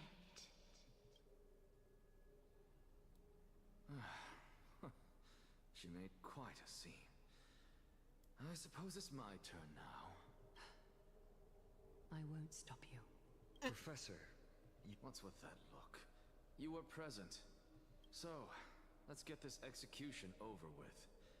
We wouldn't want to bring shame to Akima's divine laws or keep me from creating a new world. You never change, do you, Professor? I don't understand. If your theory is correct, you'll lose all memories of your past life once you become a Titan. So what's the point of becoming a god? Of course there's a point. Even if I forget who I am, I'll still have my brilliant mind. It goes without saying, I'll find a way to retrieve memories of my past life. Besides, I still have you, don't I? I still don't really understand what you said during the assembly. Even if it were true, things reforged from memory could never be the same as the original anyway. Then allow me to tell you right now that you're wrong. What exactly are we? My answer is that the Chrysos heirs are the future Titans and vice versa. Of course, this answer only applies to us. So, what are we when it comes to regular mortals?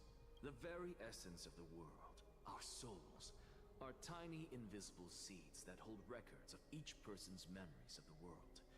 And we are the buds that sprout from these seeds to grow into great trees. Is that what new sporism means? Correct. Once our physical bodies are born, we become new extensions of the world. From there, we plant our seeds into someone's memories, and then scatter them into the hearts of countless people in the future. Just as seeds are affected by their environment, so too will our appearances differ across memories. But the partial memories we carry will always be the same, because that is just how the world is. To destroy our very existence, one must destroy the world itself. But we have someone who will still live on with his perfect memory. That person is you, child of Kefali. This is what it means to be the world-bearing Titan. So, carry everything of this world and live on. Don't disappoint those most precious to you. Don't disappoint Lady Goldweaver, and especially, don't bring dishonor to my theory.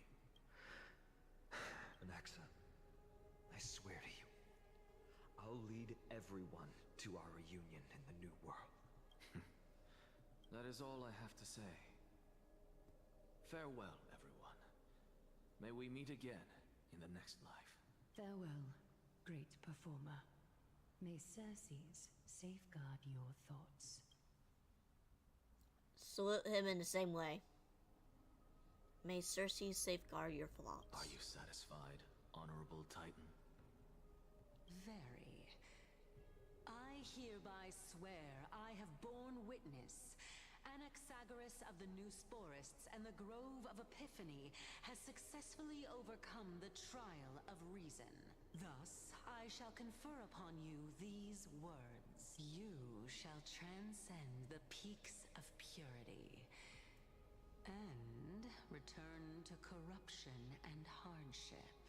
Oh, so that's a god's prophecy. It sounds like you just rephrased my past, present, and future. Oh, Cersei's. Is that all you've got? Well, you've already transcended the peaks of purity, and you were never the type to give me any leeway. That is true. But I do still have one question. I knew it. What is it? Maybe we're thinking of the same thing. As you've so boldly stated, we and the world itself live on through the memories of others.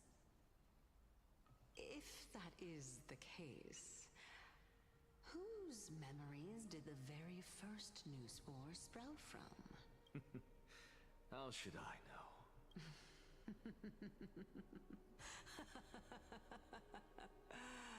Oh my. But since we are both equally curious, we should allow the children of humanity who come after us to investigate in our stead.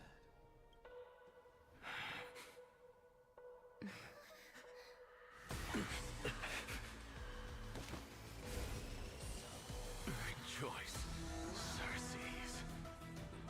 I sow the seeds of suspicion in the new world with your soul! And now, the objective is complete. That is all.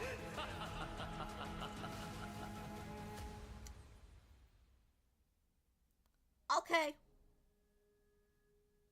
Thankfully, she's still alive. Was March 7th also in this condition when she was first rescued by the Express? Her condition was very similar. It's just that at that time, the Express did not have a memo keeper who could diagnose her condition. But she still woke up naturally.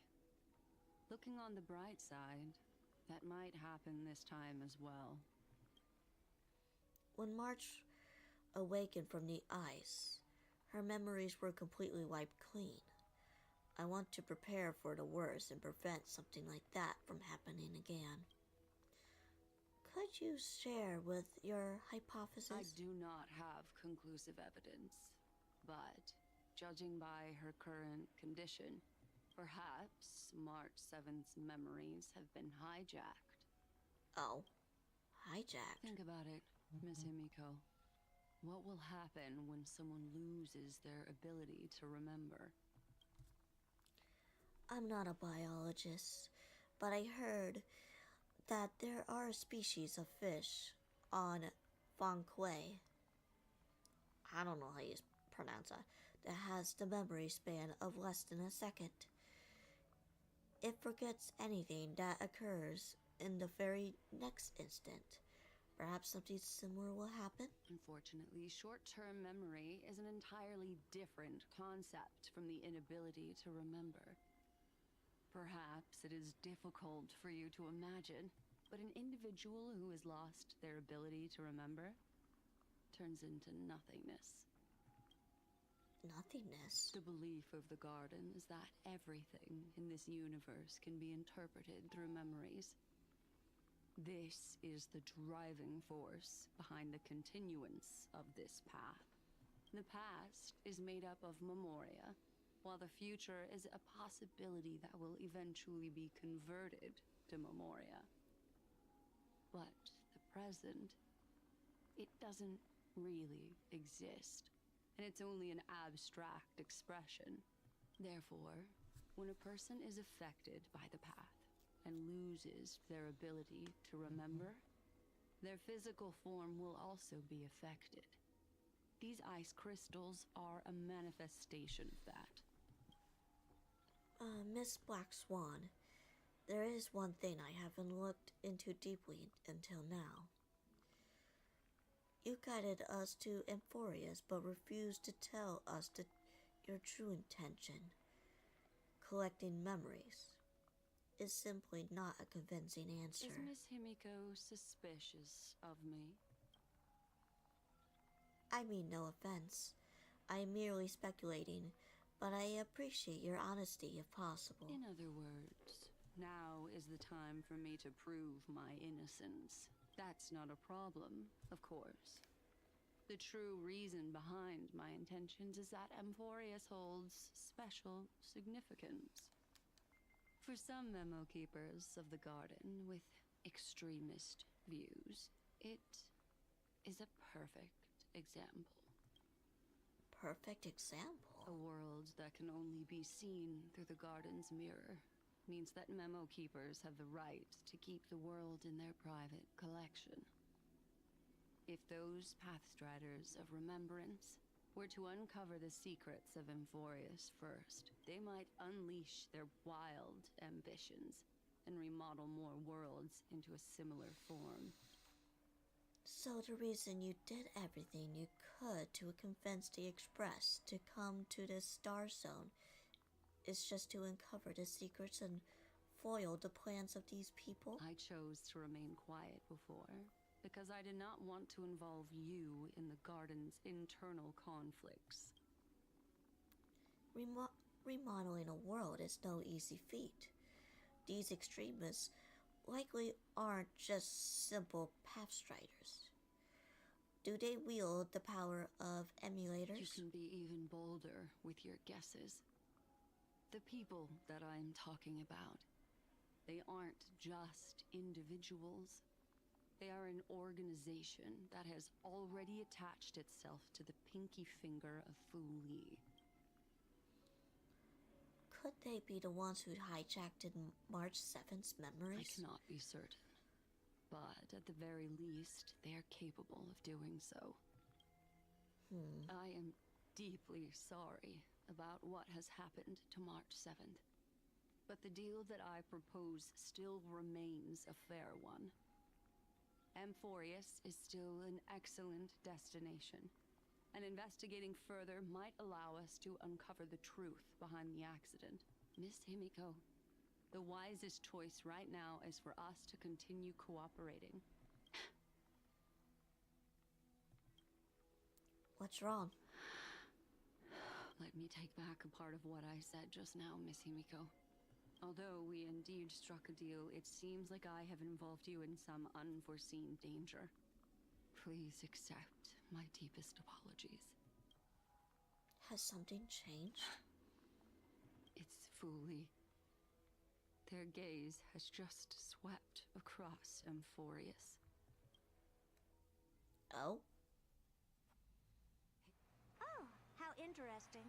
I never expected a mere memo snatcher to be actually hiding so much inside her head. What's even more interesting is that the word Amphorius has appeared in her subconscious. This lady seems to be having fun. Is she usually like this? It's, hard to explain. What are you two whispering about? Has it not occurred to you that I can hear everything clearly? Please pardon me, Madam Herta. Would you mind sharing with us what you've discovered? The ones who need help are the Astral Express. You will have to put up with my methods, even if they are rather unconventional. Let's get back to the topic. By using the fourth mirror, I rummaged through the brain of this memo snatcher and learned a good deal. Not only does this person know of Amphorius, but there are also many memo keepers who are interested in the place. I searched through her consciousness and found the following terms: the Eternal Land, the Rejected Land, and the private collection of the Garden of Recollection. It seems like Miss Black Swan is indeed hiding some things from us. Since I'm not able to find any useful clues from the outside, why don't I personally visit this mysterious Amphorius? You're planning to head to Amphorius yourself? Oh, I would love to see that. Yes, but not in the flesh like you all foolishly did. See these herta mirrors? With them, I can project my data spirit entity to any corner of the cosmos through spatial warps, without even needing to leave my room. But of course, these corners of the cosmos must be within the coverage zone of inter-astral peace communications. After all, this is collaborative technology. I see. You do seem like the more indoor type. Although that star zone is not within the network of the IPC, the Express itself can serve as a signal station. Come, give me the astral chart coordinates. Then, sit back and enjoy the show. Wow. I guess, well, she's not really in the flesh, but, you know, Alright, now that everything is ready, mirrors, get to work. First mirror, input the coordinates. You'll be in charge of the spatial warp. As you command, Madam Herda. The preparations are complete. I wish you a pleasant journey ahead. Second mirror, prepare for the thought refraction. There's still some distance from the Astral Express to the Amphoria's celestial body. You're in charge of sending me over. This time, raise the power to the maximum. Don't be stingy. Oh, okay. I won't fail the mission, Madam Herda. bruh.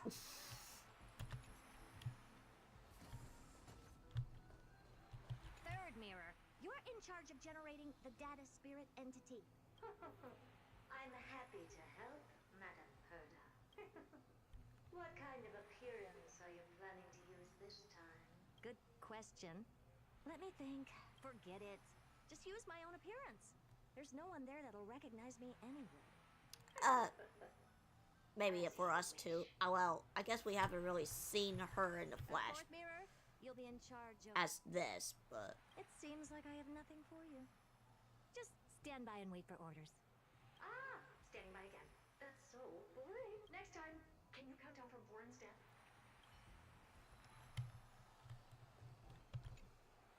Preparation of the data spirit entity complete. Thought refraction at max power. Excellent. The first mirror. Let's get going. Have a safe trip, Madam Herta. May your journey yield good results. Coordinates input complete. Preparing to activate spatial warp. Destination, unknown celestial body. Amphorius. Spatial warp countdown.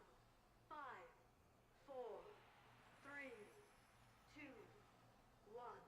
Warp activated. Flashbang! Oh! So that's Amphorius? Its appearance is, well, sure is unique. Second mirror. Prepare for thought refraction. It's time to send me in. Alright, please read the safety protocols carefully. Can't you hurry up? Yes, ma'am.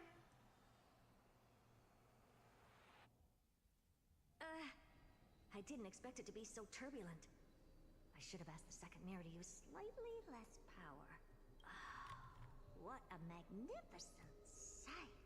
Is this the entrance to Amphorius? Let's see. Perhaps I'll be able to find a way in.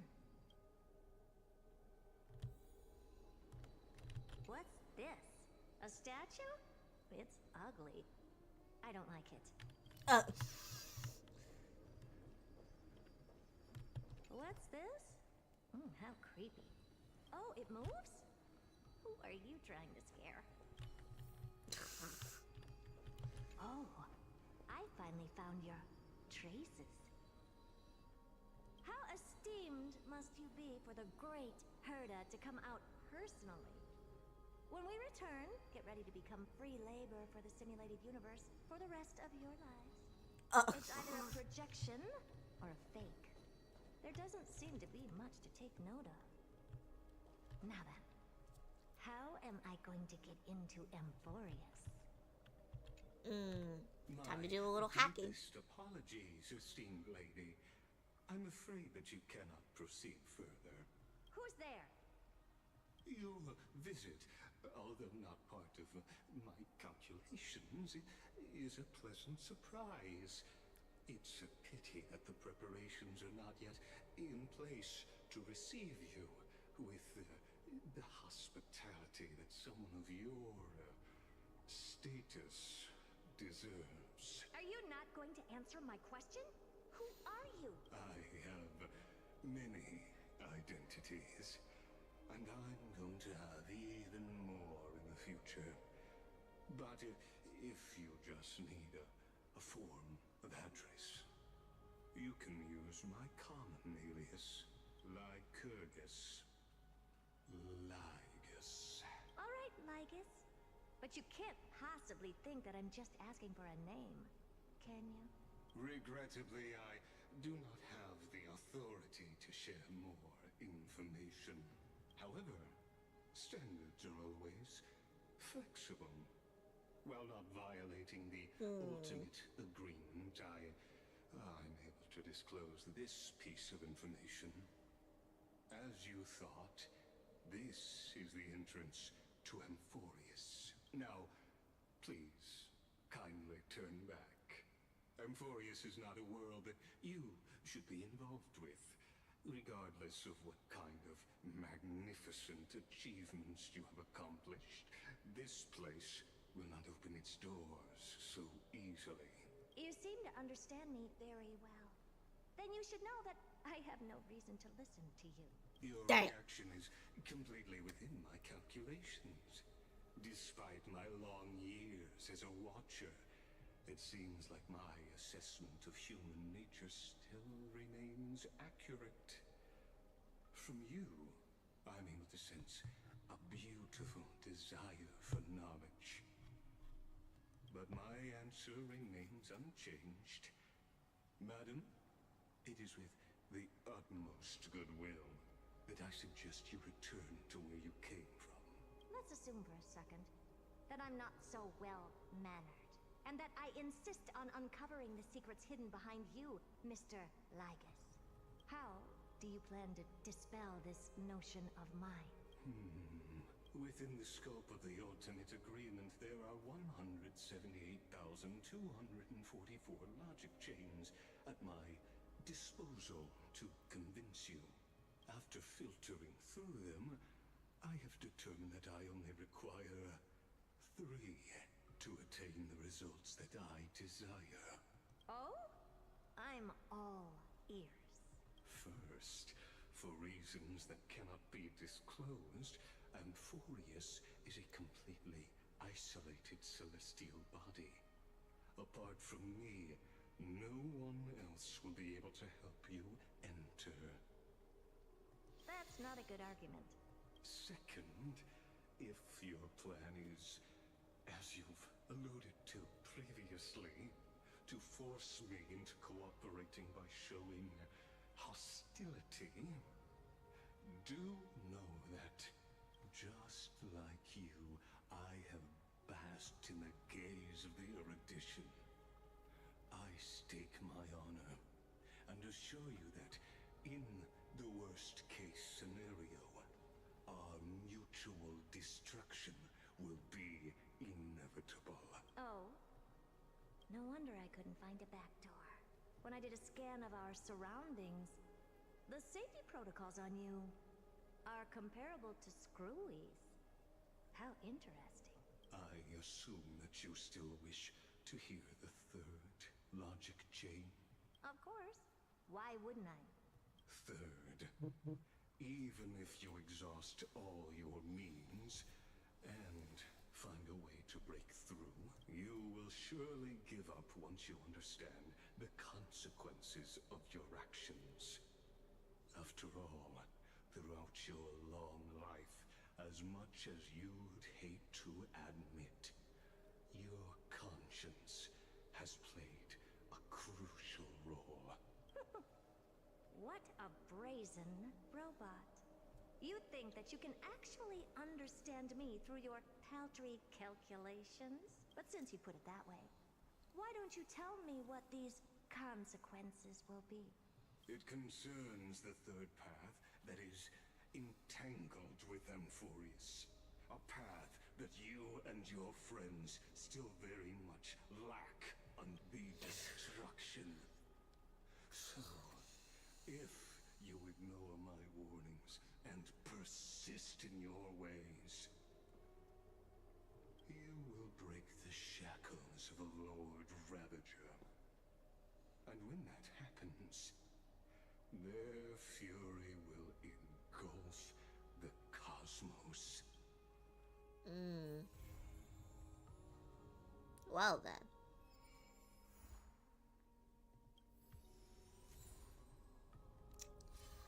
So we finally have caught up through all that. Let's see, who are we reading today? We got a lot. Let's do hers.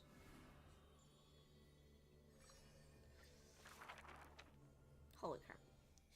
In the past, when strife swallowed the earth, the schemes disrupt the hearts of friends.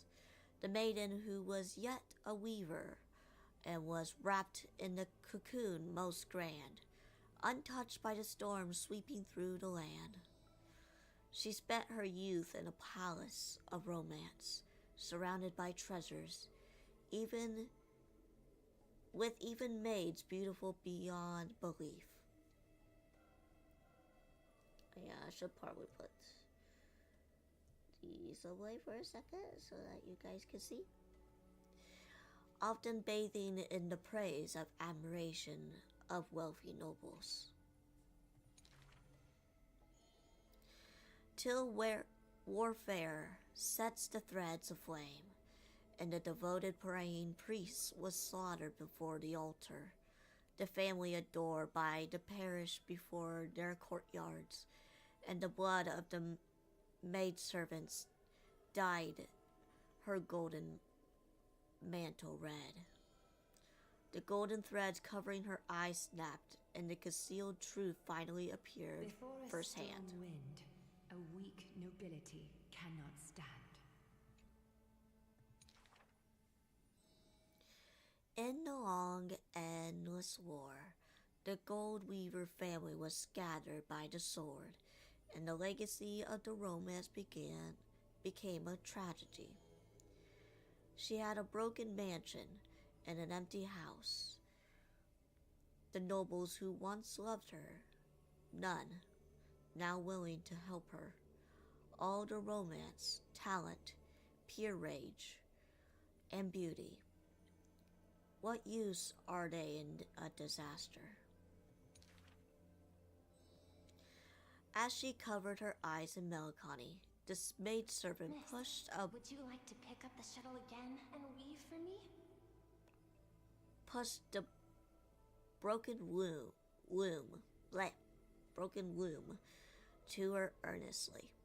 The young miss wanted to laugh, but she could not respond with shock, for the maid's face is now covered in scars, as she fought to protect her mistress' safety. Though I can no longer see, I still want to don the garments you weave.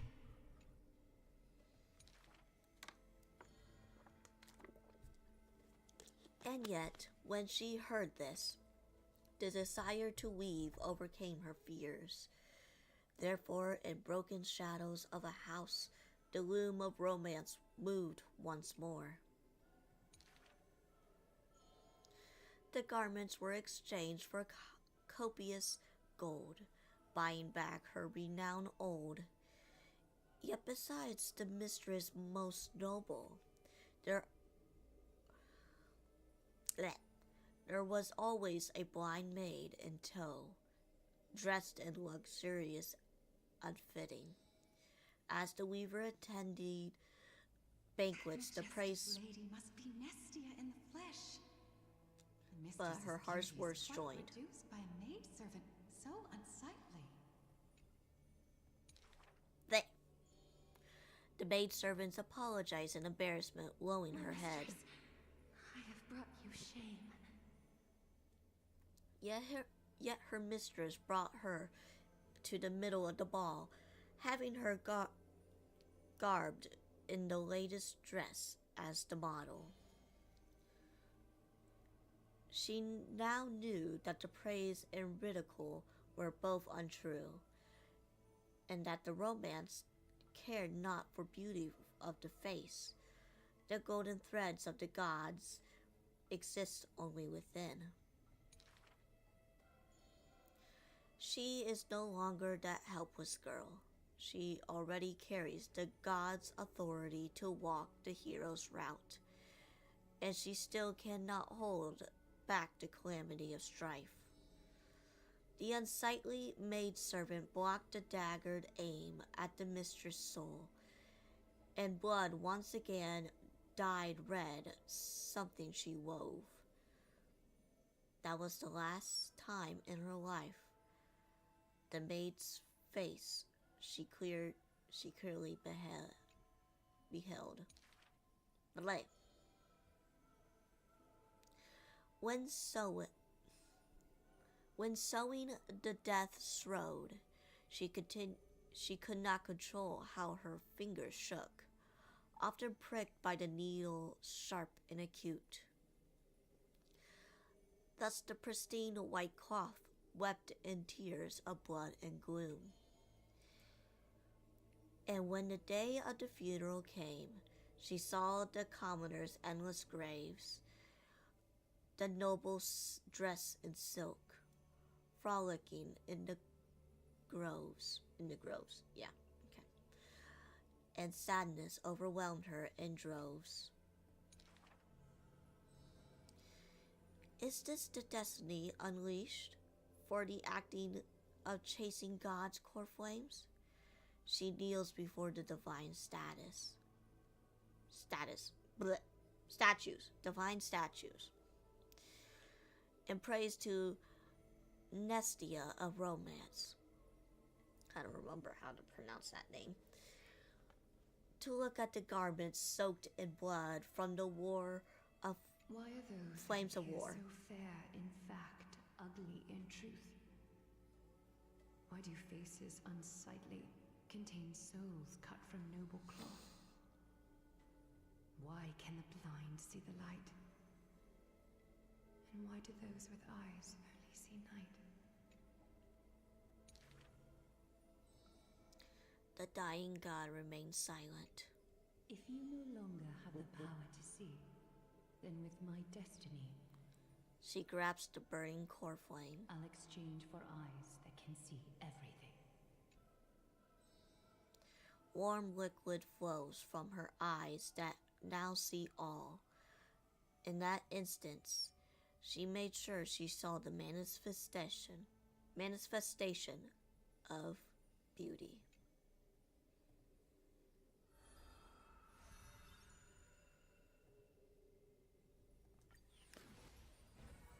Alright, let's do Mighties.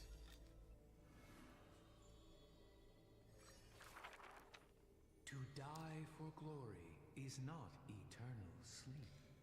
This is a lie all Castum Kremnos The world keeps. after death is superior to reality and basks in light. But such vague poems in the crowd prince. My words are mixing up. But such vague poems the crown prince would not easily believe. Cowards who dare not to look death in the eye. He declares thus this day he returns from the streams of souls. Longing for a martyr's heaven and reciting self-deceiving stories. His words are sexual incarnation, more arrogant than his blood. Warriors should treat that paradise with spite. More arrogant than his blood and family. Many followers thus stop, no longer following his steps, for they feel this man's words, compared to poems, even more absurd.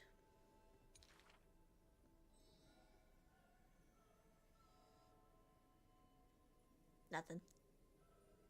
Okay. A body immortal equals not perfection. The man braves dangers endlessly. Wait, the heck? I'm putting words into this and it's not making sense. The man braved dangers endless, simply to seek his weakness. In his greener days, the more amateur skills, the crisis where death defines him even after kills. He learns why. Curse is a synonym for blessing. For he saw this visage a terror at life's closing. The man seems unmoved when this past is mentioned.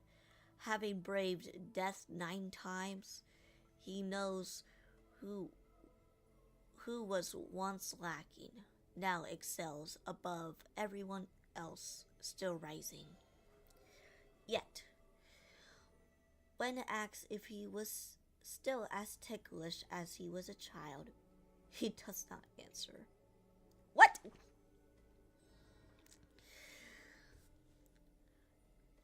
It's a wild tale he won't care to opinion.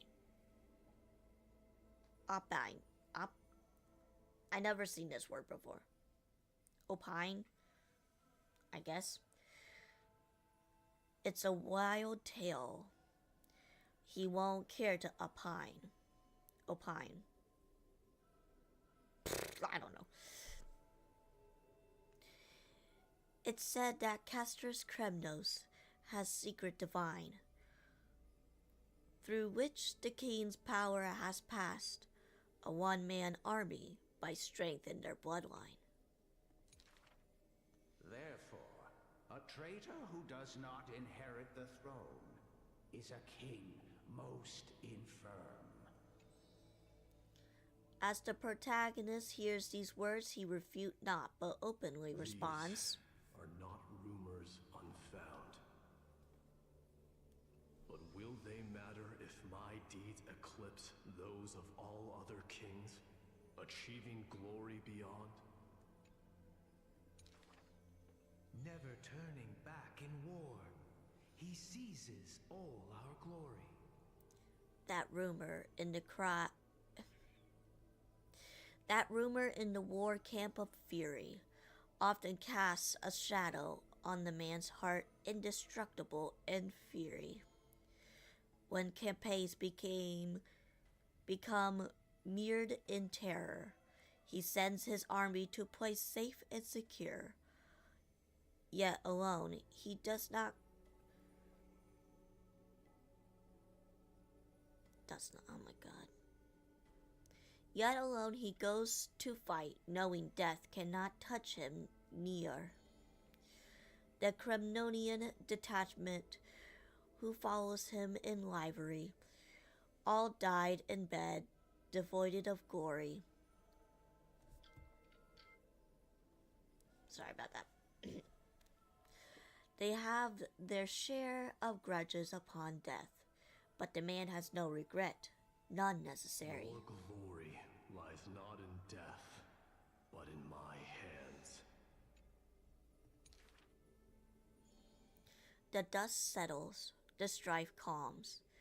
The deathly quiet covers his father's realm, and the man alone returns home. The question seems to sound from the shadows of the past around. Did you already walk that flame-chasing road, O king? Atop the throne, the man mutters alone. There's nothing else worthy of the hunt, for I am the blazing fire at the journey's end. As has been foretold, he killed the king to become a king, and killed the god to become a god. His eternal destiny is to be crowned in blood.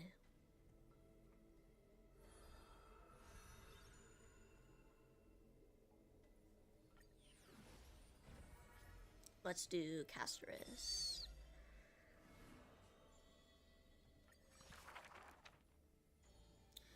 To the dead, when she bids farewell, she casts the slate into the fire and acts fertile. I have never heard of lands such as customs. At this time, something drizzling down the slate, full of colors, seemingly tears of the reapers of chills. It turns out the slate is inscribed with poems, and every phrase is diligently colored with skills. Before people pass away, I write down these poems.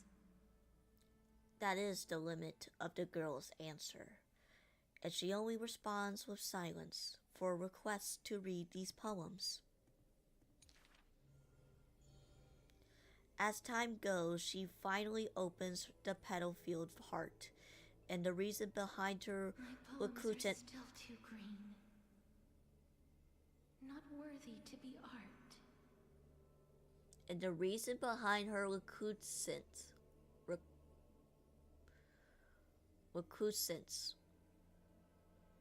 right? I don't know. To show her work is finally clear. It stems from the girl's shame and discomfort. It seems the girl once also loved to imagine with effort, and many wild tales were written on her part. A misunderstanding was what made her seize this art. It was a pair of arch enemies. What? I'll have her read it. Clearly wish to kill and tear each other apart. But in your eyes, you think we are close, unable to part. It was a pair of arch enemies who gained fame in the war. One of them burst into laughter after reading the girl's poetic words. She did not write poetry in the past time. It is said that she left great works under hundreds of names. In different times, she even criticized her previous beliefs, making her identity even harder to assume. I still found her weakness after many twists and turns. No matter how fickle her thoughts, she never lost faith in those words regarding the value of fragile mortal lives. She is heartbreaking and enchanting. She is the fingertips of death and the ghosts of love and poetry. However, those poems have brought her many complaints. The poems that had her hands compose, a lack of ending in any kind, and the Maid of Death has no desire to continue them. This is truly difficult to write. The girl excuses My duty herself. is to lead the living to the end. I cannot think of a fitting end for a poem to the dead. Such this a tome of lies. I have never seen that word either. One who grown used to death remains inexperienced with farewells. Therefore, I extend her an invitation. In this story belonging to herself, she can leave an ending reserved only for her. What she brings is not only death. She thus replied, when we first meet, and when we meet once again for the last time, she again deliberates over this closing statement. Apart from death, there is something else that is worth remembering. That is the journey she walked.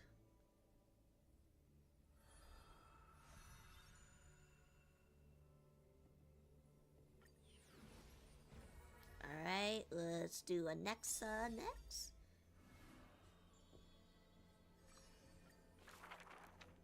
Do not make him your enemy, even though he may seem frail and weak. When a vigilant warrior from afar assaulted the grove, he shattered the strength with only his eyes and pointing stick. He sends them running, pride cut to the quick. He may seem cold and unkind, but he sees through human emotions with just a peek. A student was troubled by love's trials and aches. With one sentence, he guided them away from heartbreak, letting destiny's strains weave a path to love and happiness shape. All is science, and human wisdom knows no bounds. Both martial prowess and emotions are knowledge that can be found. He firmly believes that all things can be deciphered bare to those who peek. Those cannot be solved in a mysterious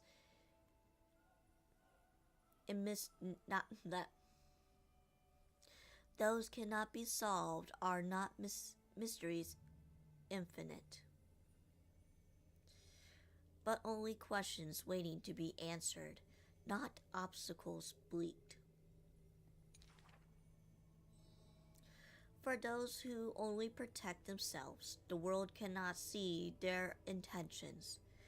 In sorrowful parting hours, the scholar refuses trifle matters. Isolated in the corner of his library, he fiddles with instrument of crafters. Colleagues suspected him of creating new blasphemies.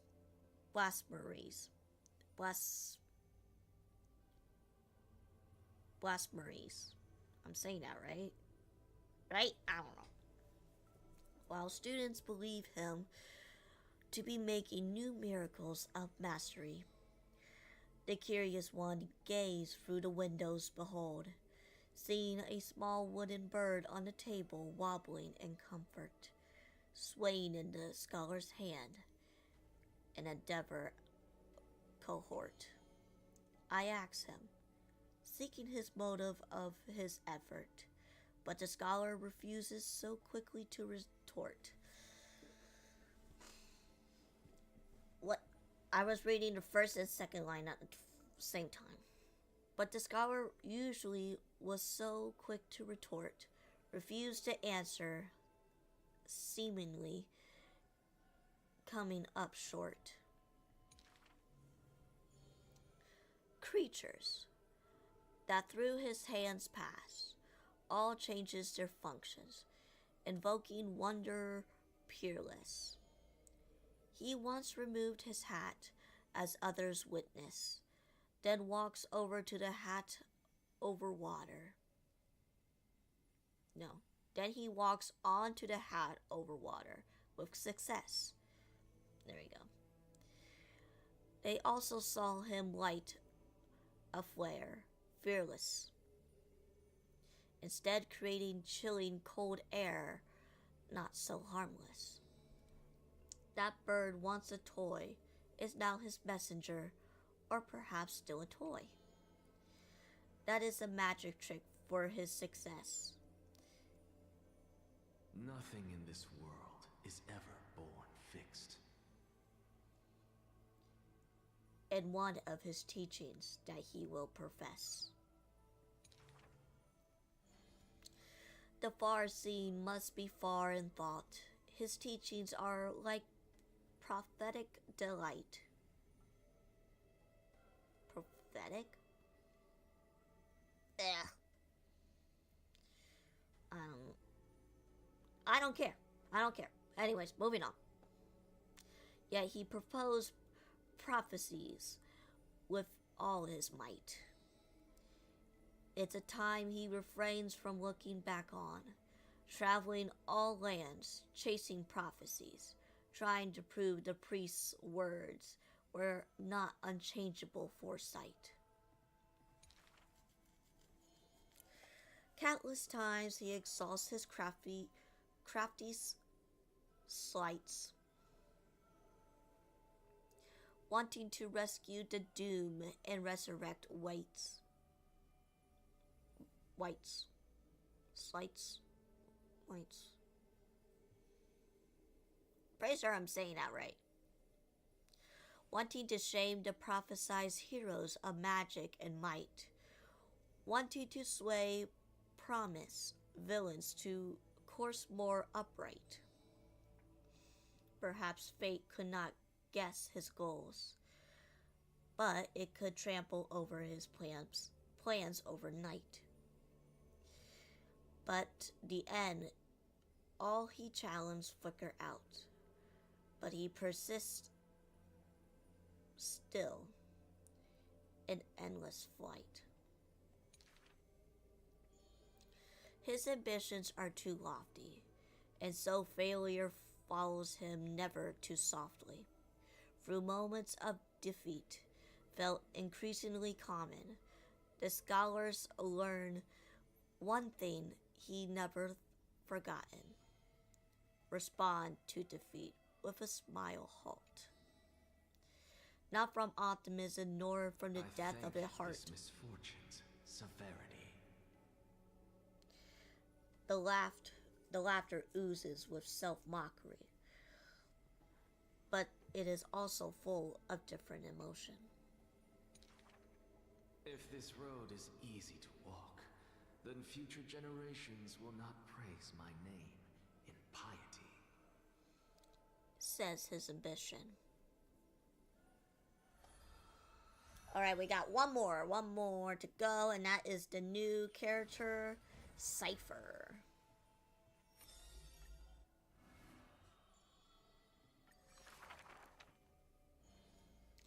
A thief tells a few stories. The first story is titled The Golden Apple. It doesn't have to go to the fairest. The city was named Paphos,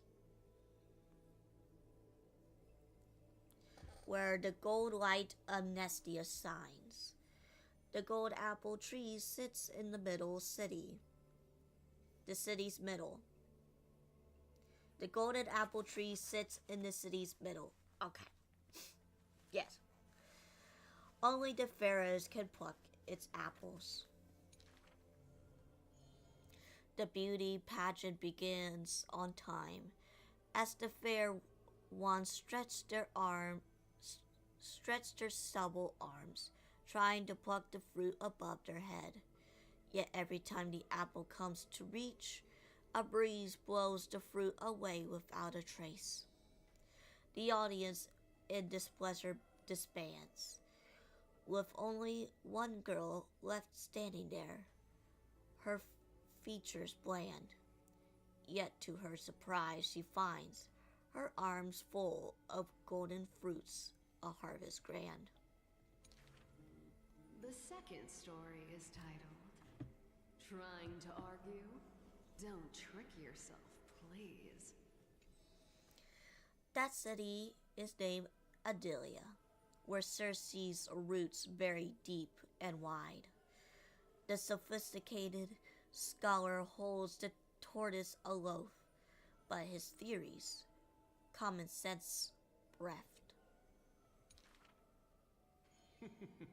Even the best athlete could never catch up to this turtle.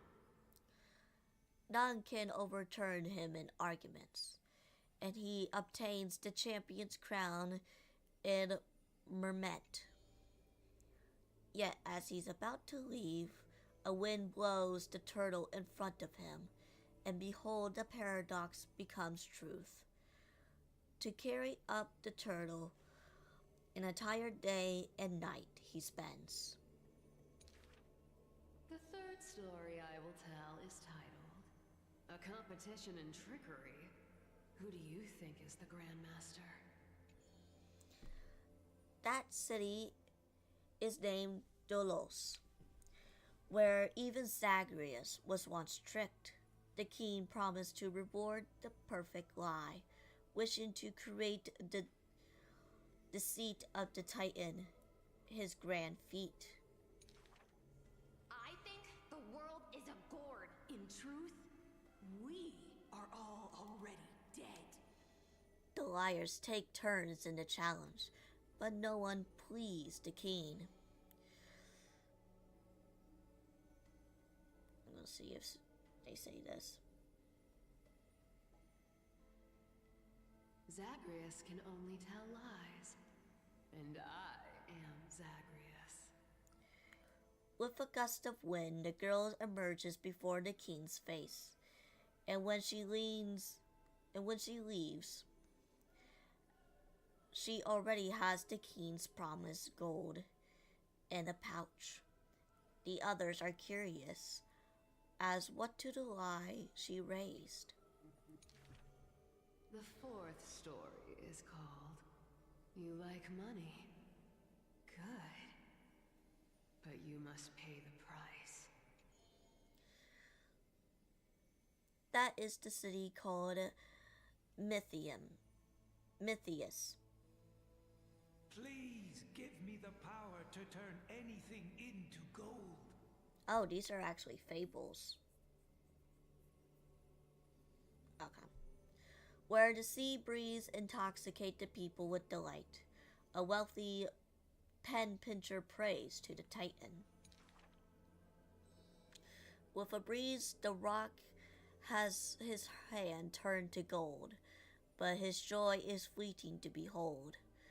For one embrace, his wife turns into coins, scattered on the soil. How he howls to Fagusa to retract the blessing, but the girl see in the hood is Go passing. back and check your vault. Some gold may be missing, but your beloved is right there, waiting. The girl laughs hysterically, holding his hand in hers. Cyphera, you took another long journey.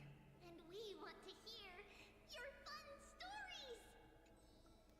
The girl with the hood dangles her feet in the bath as two coins dance and fly between her fingers. Basically, I visited 4 places, tricked them to my heart's content, then came back fully rewarded. The girl paused her words and looked out the window as the light above the Titan's shoulder cast her right cheek aglow. The dawn will never cease, and the thief star wanders in foreign lands. How would you know that I am not lying right now?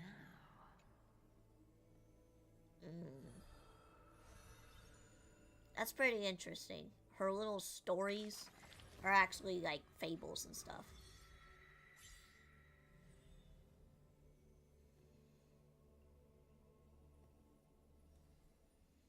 I wonder when we will get these filled up soon.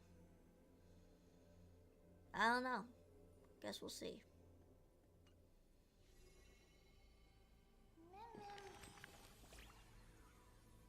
Cass, only at the very end I did realize she was nothing like the rumors. I'm really curious, is everyone like this? Having a side no one sees? Is Ray the same?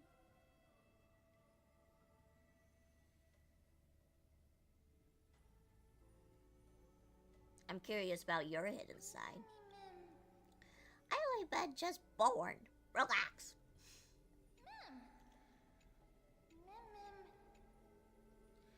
If someone were to ask, how should we tell our story? Maybe it's not over yet. Are you trying to comfort me? Honestly, it's okay.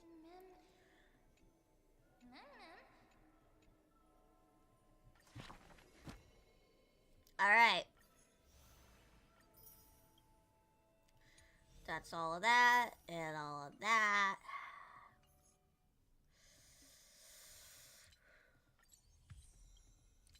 And that should be the end of today's stream.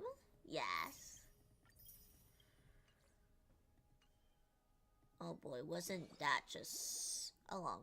I'll do that another day. Offline.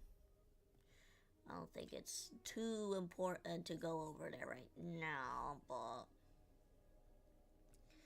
Alright, thank you everybody for watching today's stream. Tomorrow we'll be reacting to VTuber clips with Kaigun and possibly Jake's. He told me that he wasn't sure if he was going to be on stream, but we shall see. So thank you everybody.